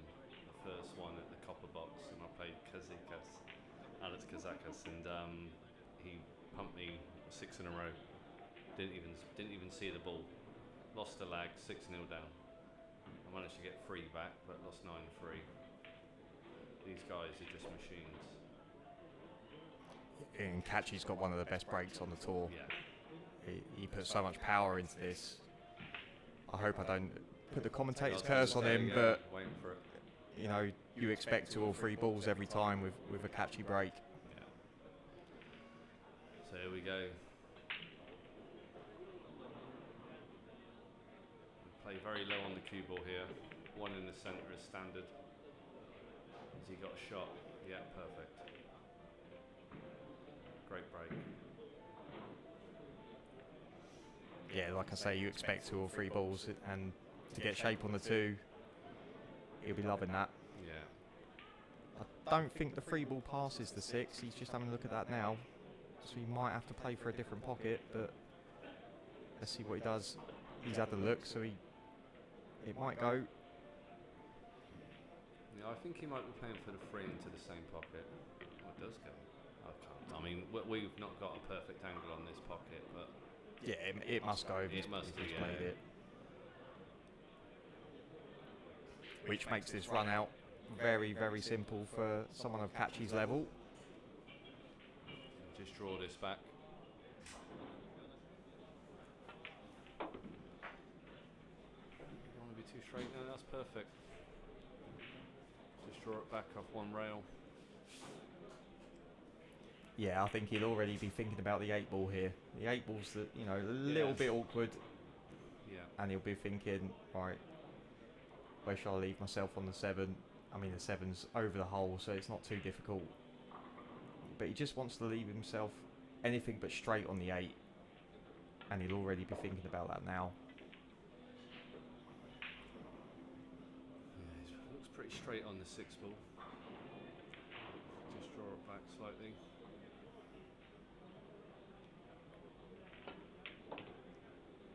Just bumped into the 9, but he's got a nice little angle here to play the 8 down the rail. Yeah, just anything but straight. He doesn't want to leave himself on the rail for the 9. Just slightly off, that's what he's thinking. Just Yeah. leave myself slightly off straight so I can get off the rail with a cue ball.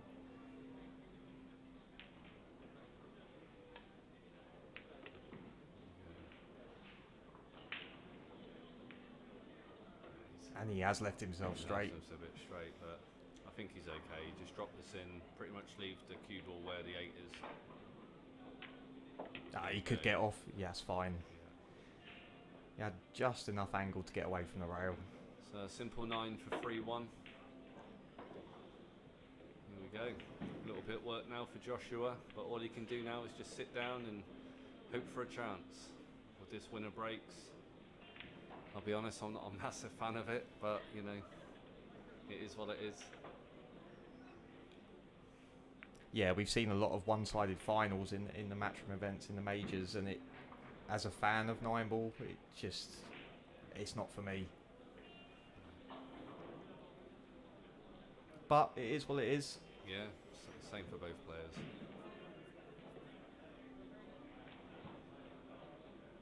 It does show though how good these players are with the winner breaks. You know, they can easily run 6-7 racks. In fact, I think Yap in one final, I'm not sure how many it was, but it was like 9-10 racks. Just ridiculous. I think it was one of the co-brothers, mate. Or was it the Cobra? Yeah. Yeah, it was just unreal. So again, he's put the one in the centre. He's had the two as well. He's got the free ball. It's going to be quite a tricky shot. This 3 to the 4. They play a little bit tight in the centre. Do you think he'll play for the 4 in the middle? Or is he going to draw it back? Like you say, they're a little bit tight, so he might try and get shape into the corner. But I'm not sure what angle he's got here. It doesn't look like a lot. No, it looks like he's drawing a bit of screw back here. Okay. Yeah, he's got over. That's fine. It's going to be a hampered here with the 6, so he's not going to be too happy with that. But he did do well to get there. Yeah, 'cause yeah. It looked very straight, so he's done well to get over that side of the table. And it's one good pot from the rack, really. Yeah, one He good makes pot. this 4 ball, shape on the 5, he's out. Yeah, key shot coming up here. I'm sure he's going to play it at the... Let's have a look here. I mean, he's going to drop it in the middle, but I'm sure he'll probably go at the top. Looks like he might be going for the middle. Yeah, top pocket. He's played that. Played that very well. Very well.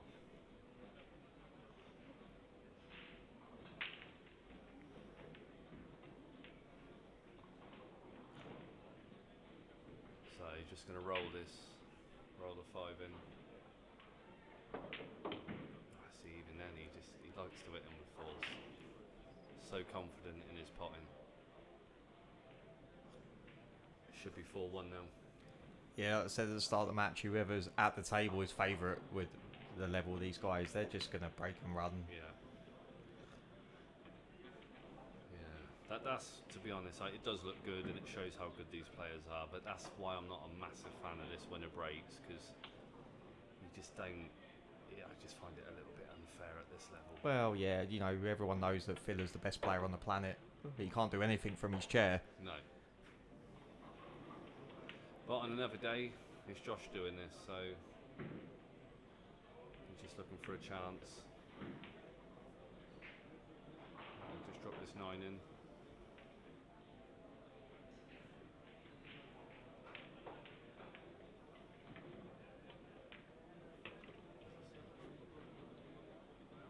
This is an invitation.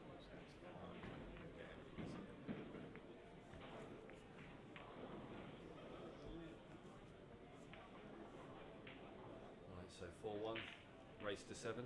Yep. So not too many away now. Hopefully Josh can get a chance. But like Danny said, so many of these finals now, or matches, they do end up quite one-sided. But his last 2 breaks have been brilliant. Let's see if he can keep up.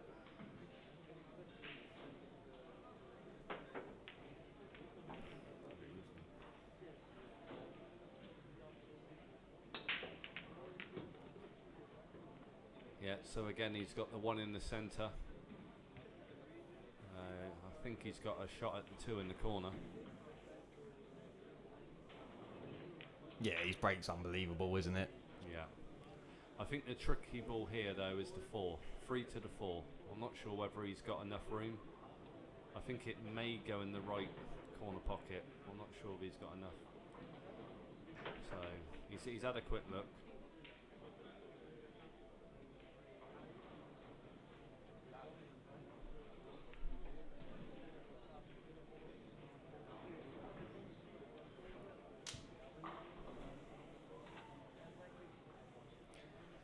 Yeah, does he stay aggressive here, Rich, or... I think it all depends on that 4 ball. Whether he thinks, you know, he's got a chance of running these out. I think And he's with taken- someone of Filler's level, you don't even want to leave him a hook. No, 'cause no. he's got the capabilities of getting out of it and hooking you back or making the ball. So yeah, he stayed aggressive. Yeah, he stayed aggressive. I actually think he was trying to force the 5 then into the pack. The 4 and the 6. Just to develop it slightly. He's got a very difficult shot now. It's going to take some cue power to get perfect for the 4.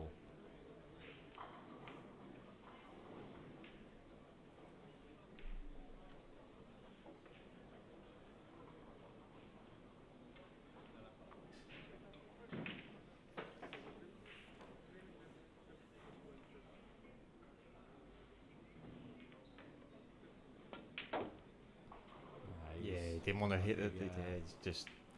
I don't think he had enough angle, Rich. I think that was an No. impossible shot to get up for the 4 there. No, I think it was the shot before. He tried forcing the 5 into the 4 and 6 to develop it. And yeah, like you say, he left himself quite straight. So you can see the edge of the 4 here. So he'll probably be trying to maybe run the cue ball back down the other end of the table, this end where it is now.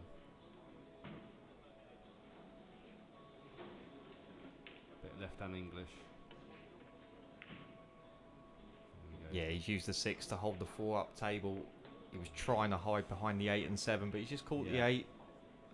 So Joshua's got an open shot at the 4 for the safety back. Yeah, it's going to be a little bit cold. He's not had a shot probably for a good 5-6 minutes.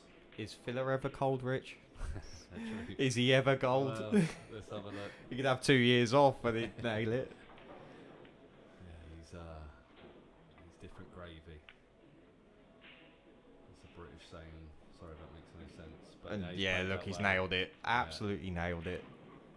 Away from the table for a good 10 minutes. Yeah. And then just nails the safety. Yeah, he's just like a robot, to be honest. But Not sure if. do you fancy the short stick here? or Yeah, I mean, I'm jumping this and trying to pot it, and then probably play safe on the 5. I can't see the benefit from the kick. How do you kick this and get it safe? No, that's true. So, What's he like with the jump stick? I'll be honest, I've well, not really seen him. these top boys are all good, mate. But Yeah. it's you can't get shape on the 5 unless you're sort of playing for the bank. But you just make sure you pot the 4, and then play safe on the 5. Right then. But he's probably favourite for this to make this. Yeah, to be honest, they're all good with a jump stick now. My match earlier, I kept putting them in snookers. He just kept jumping out of them, potted most of them as well. And these cues are so good now. Yeah. They're effortless. Yeah, I'm still struggling, but yeah, like most people can use them.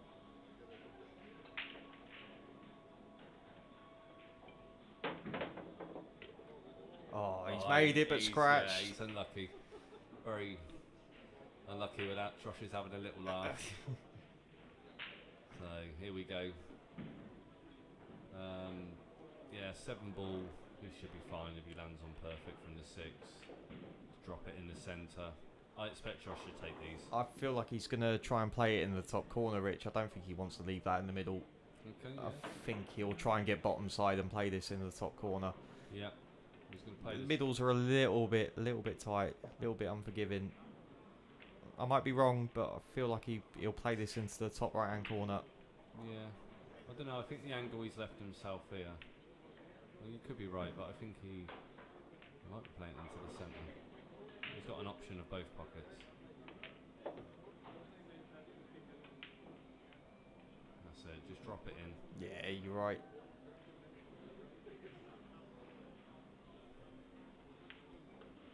Being a left-handed, nowhere near the ability of this old boy, but you can sort of read what they're going to do. So just drop the 8 in, 9 in the middle, 4-2. See how Joshua favours the loop bridge on like 90% of his shots. Yeah. It's something that's a little bit frowned upon amongst snooker players. Yeah, yeah. If you see someone putting the loop bridge on, you think, well, you know, this guy can't play. And the best player on the planet, on Paul, whacks the loop bridge on 90% of his shots. Yeah, I'm not sure I'd play Josh if he took a branch off a tree. It's just so natural. It's unreal. Right, so let's see how he's breaking. There's a big break coming up now. So the standard 1 in the centre, but he's lost the cue ball. He's got a shot at Yeah, the 2. In fact, can get out of the way. Ooh, I'm not sure if that passes. He's not too happy with that. Well, he's got a 2-7 combo, Rich. 2-7 combo. Yeah. It's just, you know, you might have to play it with a little bit of pace to bring the 2 across the left. I think he's having a look. He might be having a look that goes past. He might squeeze past, to be honest. But then just a free past the 6 ball. I'm sure it does. I think the bigger target is the combo, Rich, rather than taking it up into the top corner. Yeah. Because the 2 ball will naturally be going towards the top corner anyway, so he'll have shape. Yeah. I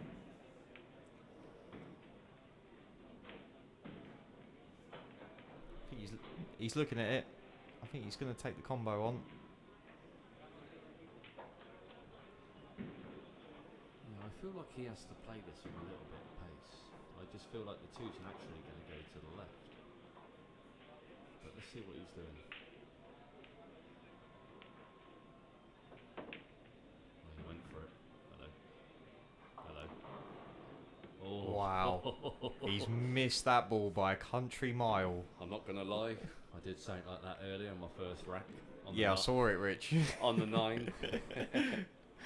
It was the best fluke I've ever seen. Yeah. On the 9 ball. Yeah. You made 4 balls on the break. Yeah, 4 on the break. Easiest and, run out I've ever easy, seen. yeah. And then you shanked the 9 ball Yeah. and fluked it. Yeah, not my It's the proudest moment. Yeah. I've not picked a queue up since March, and I think you beat your opponent on the first rack. yes, I think his head was gone. Yeah, you know, sometimes like when I play people and they get lucky at the start, you sort of know it's not your day. I think he knew that. That wasn't the only bit of luck I had. You mean when you missed a ball by another country mile and you snookered it? Yeah, that was it. Yeah. Better to be lucky than good, mate. Absolutely. Right, so obviously You could be filler and be lucky and good. Yeah. And then, you Yeah. know. Yeah, I didn't quite get that gift. So 4 to the 5. It's a tricky shot, this. I'm not sure if the 5. I don't know, where does he go for it? I don't think you can see enough of it to get in the corner. He's aiming low on the cue ball, Aiming so he's very low, yeah. So he's gonna drag trying to this arc around. this down. Has he got? Has he got a 4-9-7 combo? I think he was playing for the 5 in the top left-hand pocket, but Yeah. he'll take what, you know, he'll take his medicine here, he'll take this on. I think it's on, and if he doesn't hit it too hard, the 9 is naturally going to sit over the pocket. So you could see 2 combos coming up here. I mean, if it's dead straight, he might play the skill shot, he might get both. Well, that'd be some shot, wouldn't it? Skill shot here. Yeah. I think he's playing this off the... He's kicking it. Wow. Okay.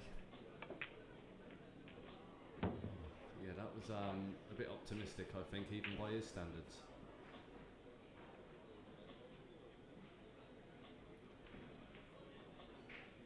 Could he not just play that direct? Well, yeah, I don't know. I'm not sure It why. didn't look like he was going to be a push shot. It looked like there was enough distance for him to just play that direct. Absolutely. I mean, I'm not going to question it. You know, he's the king of 9 ball, but yeah.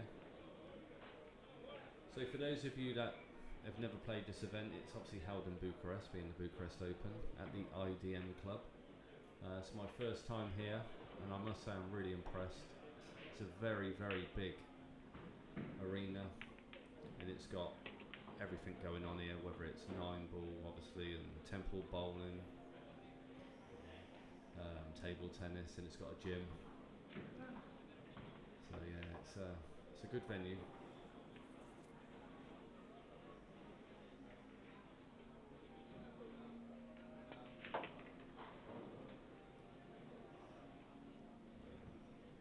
Yeah, the easy layout for someone to catch his level now, to go 5-2 up with the break, 5-2 up. It's hard to see a way back for Joshua. Yeah, he needs a bit of luck now, I think.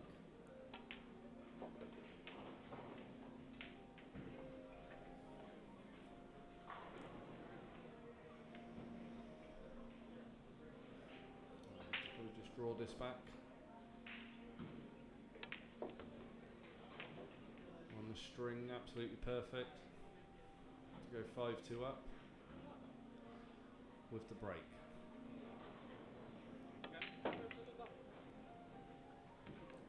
So I'm not actually too sure what round this is. We haven't got this information on our screen. But this is the Invitational Open. Must be quite near the end of the event. I do apologise if it's the final. I don't think it will be, but I think Danny's just having a quick look. Yeah, it must either be the semi-final or final, but yeah, just have a quick look. So you're playing again next week, aren't you, in the Prague? Yeah, Prague Open. First one.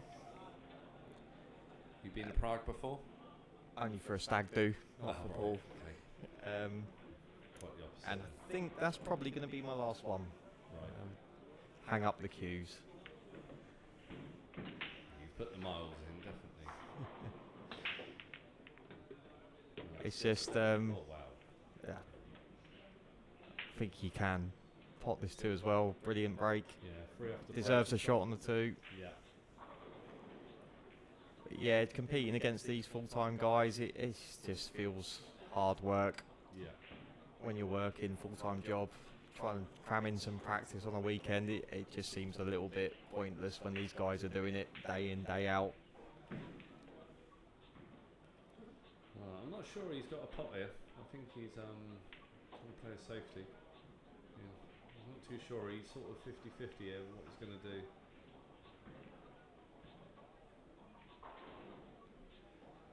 Obviously Josh in his chair, just hoping to get back to that table.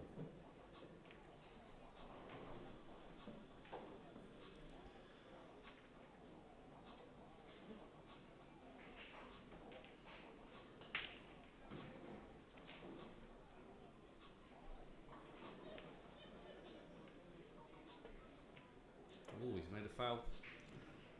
Yeah.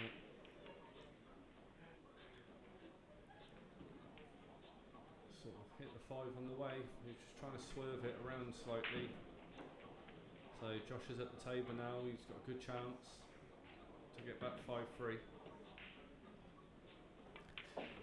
So yeah, got the bracket up, Rich. This is the final. Oh wow. Okay, so 5 passes a 6 ball, fine. Just drop this in. So Joshua beat fellow countryman Ralph Souquet in the semi, What a player he is.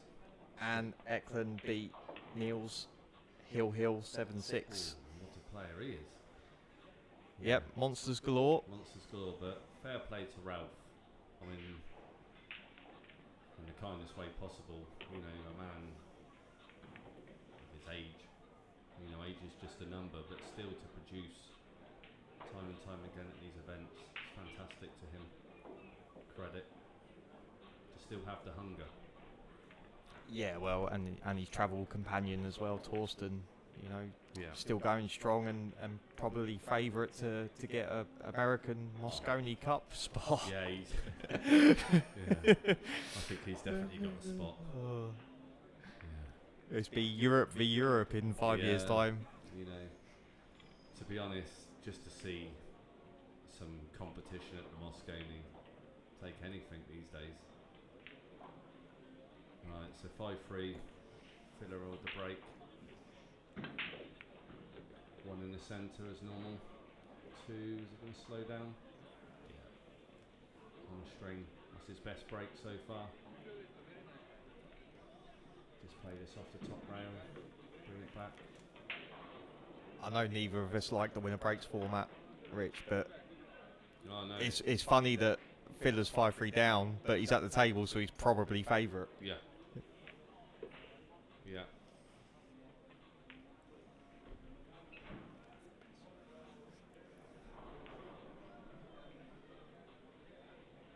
So just play this just off the side rail here. Just gently fall down the bottom. Perfect. He's left himself good angle. Not really got to do a lot with the cue ball now. naturally come back for the 5? I find it absolutely crazy how he can be so accurate with such a long bridge and with the loop bridge. Yeah, It's just effortless for him. yeah. You know, most of us just use the loop bridge when we need a deep draw shot, and he's using it literally 90% of his shots. Look, Look at this. and almost like a Melling-like bridge, such a massive distance. And it's Yeah. so difficult to keep your cue straight when you've got that long a bridge, and he just does it like it's nothing. I've changed my cue action with 9-ball. I'm from a snooker background, and I try the longer sort of stroke, and I just can't do it. The cue wobbles, you know. Oh, look at this for a shot. Yeah, he's letting his arm out now. Yeah. And that's dangerous when that happens.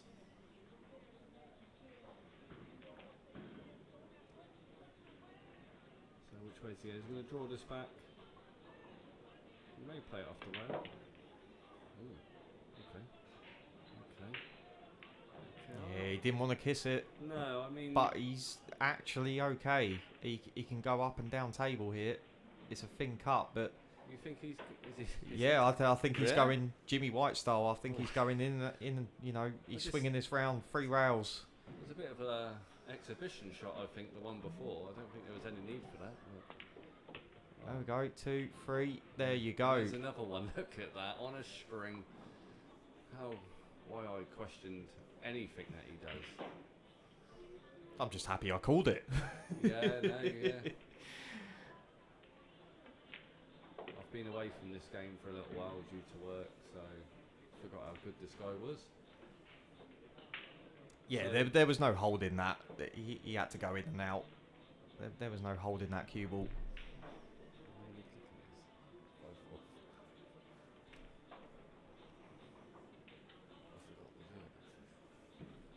So that's 5-4 the catchy.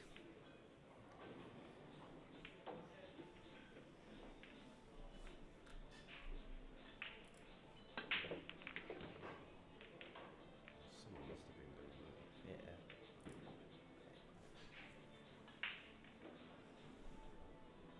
Right, again, so 1-ball's potted. Does the 2 pass? The 2 definitely passes the 5. Yeah. It's he's thinking about the 6. That's the problem ball. Yeah. I'm not sure the 6 goes into the bottom left corner. He's not really. I think it does.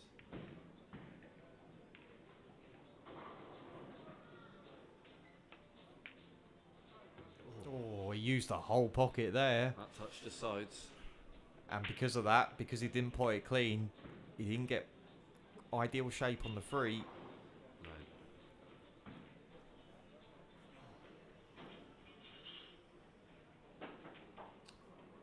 So he's taken us into the bottom right corner. Well, yeah. Like Danny said, because of the pot hitting the sides, he didn't quite get perfect on that. So I still expected him to pot it. I did, to be honest. I didn't think it's a problem for me and you. That's Yeah. not Oh, normally a absolutely. problem for someone of Filler's level. No, but he's not left it perfectly for catchy. Similar shot. You see Catchy there, he's looking at the 6. Yeah, Does it past the 9 into the bottom right? yeah. If he makes the 3 and that 6 ball passes into the bottom right, he's out. Yeah.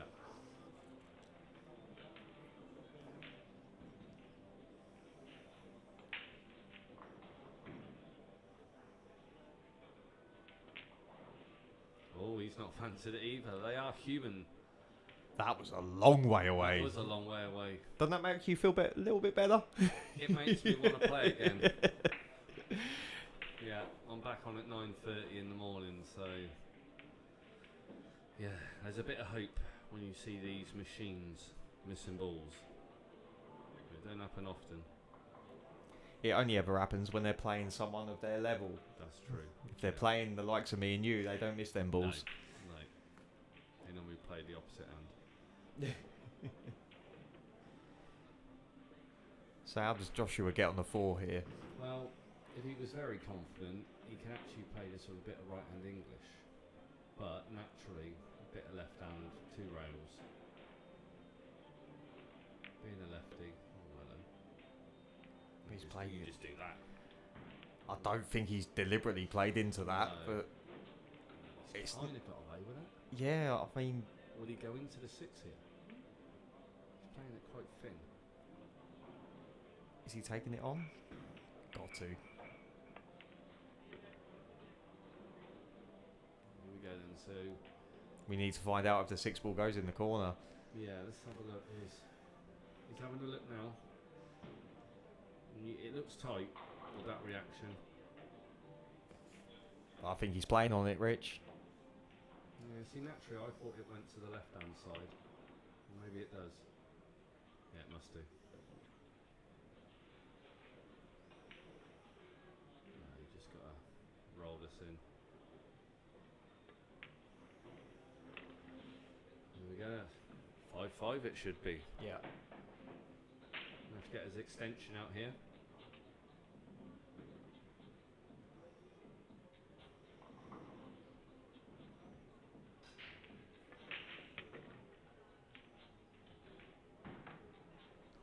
Played that with confidence, decided to come over the other side. Yeah. A lot of respect shown here.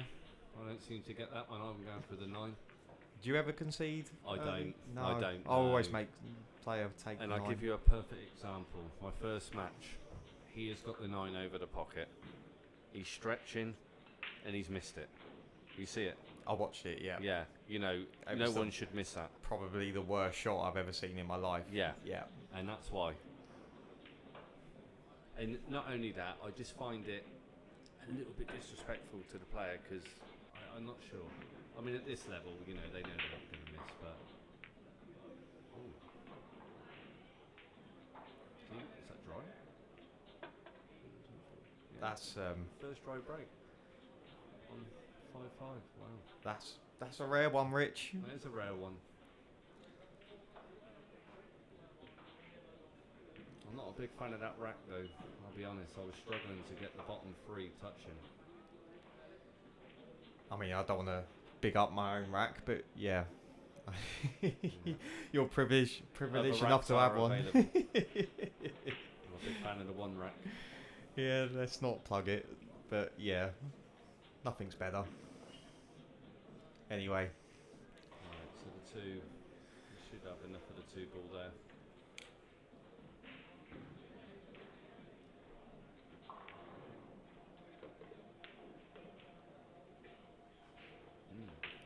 so he wanted to be further away from the rail than this. He didn't really want to be playing into a blind pocket. No. Wanted another sort of 3 or 4 inches on that cue ball.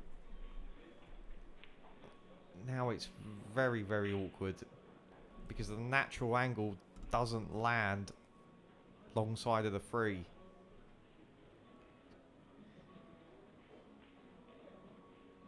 So he's going to have to do some work with the cue ball here to get good shape on the 3.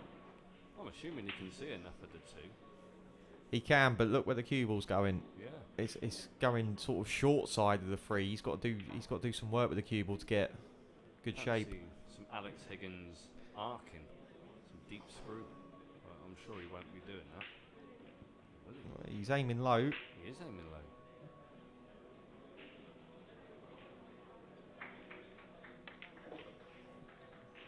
Oh wow, this is a shot. This is a shot. That's great. 3 That- rails. That's how you get on Yeah. the 3. Best shot of the match so far, that. You see, it wasn't natural to get that side of the 3. If No. he plays that plain ball, he's nowhere near. So he's dug really low. He's a little bit disappointed to land quite straight. But He'll be fine. There's enough angle there for him to get out.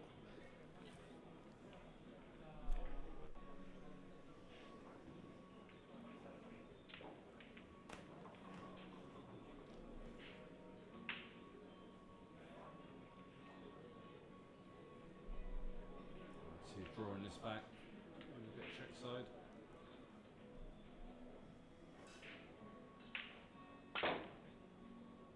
Yeah, look at that. What a beautiful stroke that.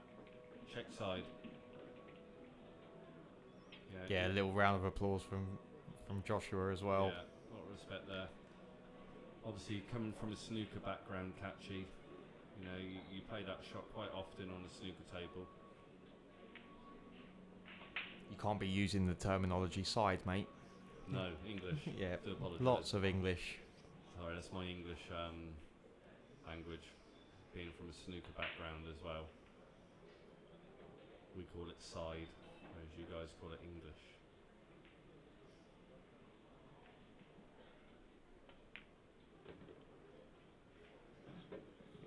Played that really nice. I thought he was going to take it into the corner and follow it through, but took it into the middle. Great outcome, perfect shape on the 5. And favourite to get on the hill and breaking.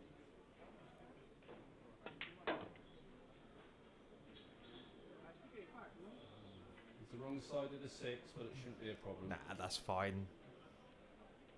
Use 3 rails.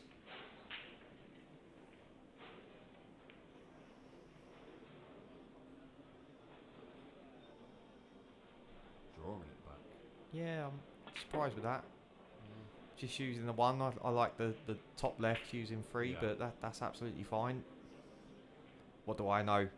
No, I mean, I'm assuming he's playing this off 2 rails, but who knows?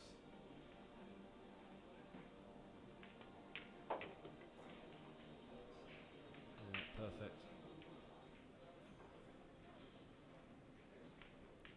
And this would be a little bit of a stretch for someone my height, but not a problem for Catchy. I'd definitely not be leaving it there. No.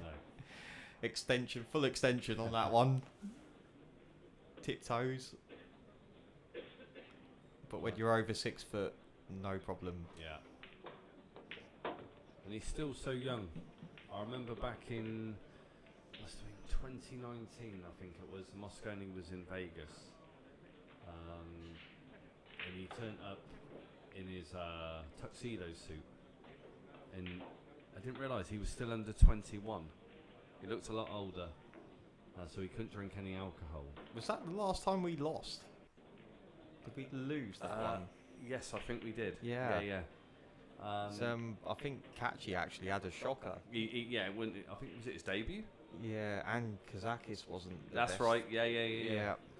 And I'd just come back from Griff's, one of the clubs in Vegas, and there was a lot of money matches going on. And because he couldn't drink at Mandalay Bay, he just had decided to go to Griff's. But that was probably one of my best ever nights. I was in the lift with Jeremy Jones, and I just looked at him and I went, "You don't need that invitation to get into the after party." He went, "No, you're right," and he just handed it me. 5 minutes later, I'm having a drink next to Barry Earn. It was amazing, absolutely amazing. I'll never forget that night.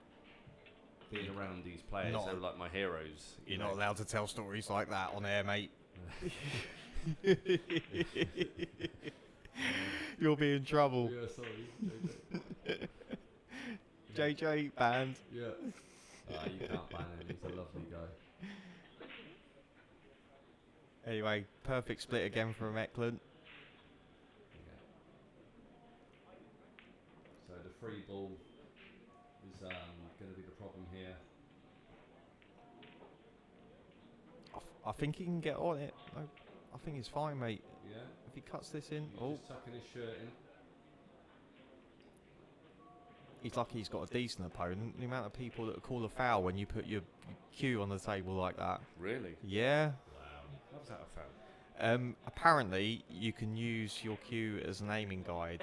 So, if you put your cue fully on the table like that while stretching or getting the rest like he is now, Yeah.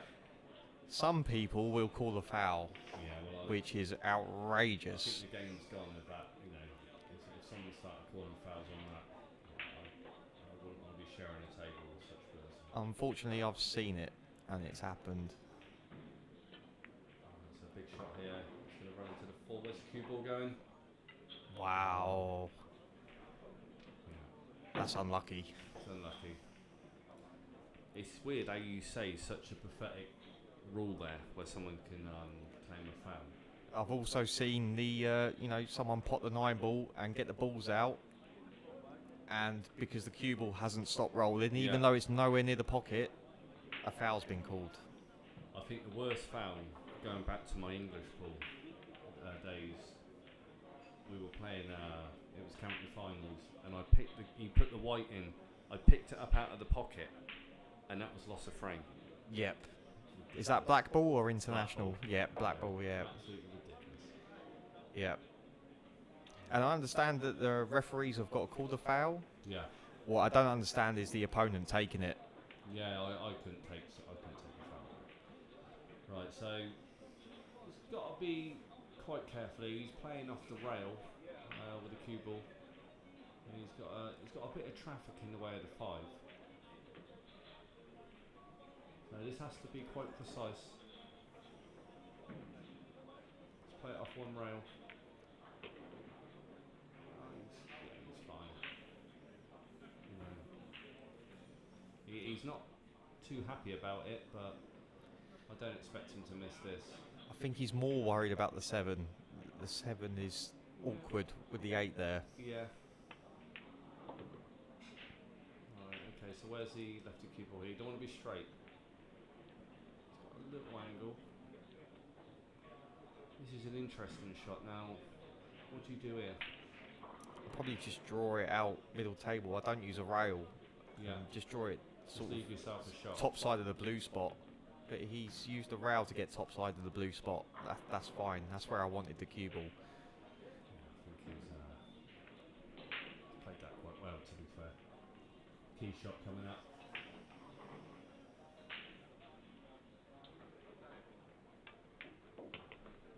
I say blue spot again. Snooker background. So just roll this in. It's gone perfect for the 9 to go heel.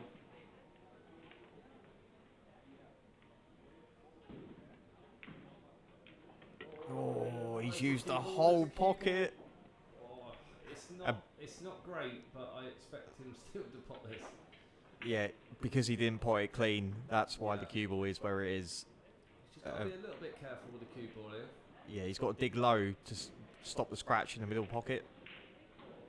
Oh, no, he's round it. No.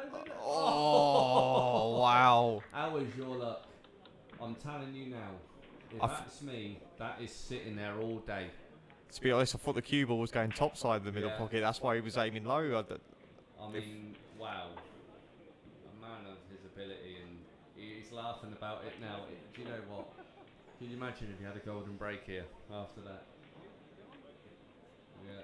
So 6-6 are on the hill to win the Invitational tournament here in Bucharest, Romania. Little handshake for the hill. Yeah, I'm sure inside Catchy's probably thinking he should be getting a tap in 9 here for winning the event, but let's see what happens.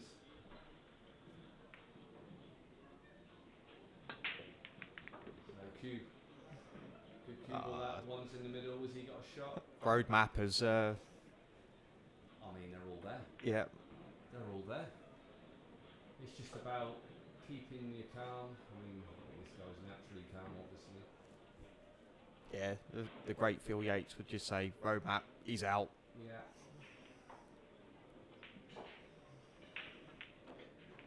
Where does it go wrong, Rich? It doesn't, does it? Well, for me, it'll be pot the 2, and I'll probably finish somewhere beyond the 5 ball. But for Josh, I'm just having a look. I think he tops it through 2 rails. Yeah, I don't think he tries to. Standard myself, and I'll be probably wrong here. I'm bottom left-hand English, and drawing it back round, but I think you could be right. Yeah, top it through 2 rails. Just want. So he's played. I don't. You really think? Do you think he was playing for the free fall? No, I think he was playing for the 3 in the middle pocket, but Where he's put he the couldn't. 2 there. He couldn't play it with stun or draw because he has too much traffic, so he had to go that way. Yeah. But that's a fine result, and he's favourite now to get out and win the match. Yeah, I actually thought that it should be game over now. Yeah. Curtains. He's played that really well because he played was it very just well. just in case the free ball does drop, he's played on the 5. absolutely perfect. So just roll this in. Very clever from Joshua there. He was like, if the 3 ball follows, I'm on the 5 if I play it like this. And what was he behind? Was he 5-2? Yep. 5-2 down? You know.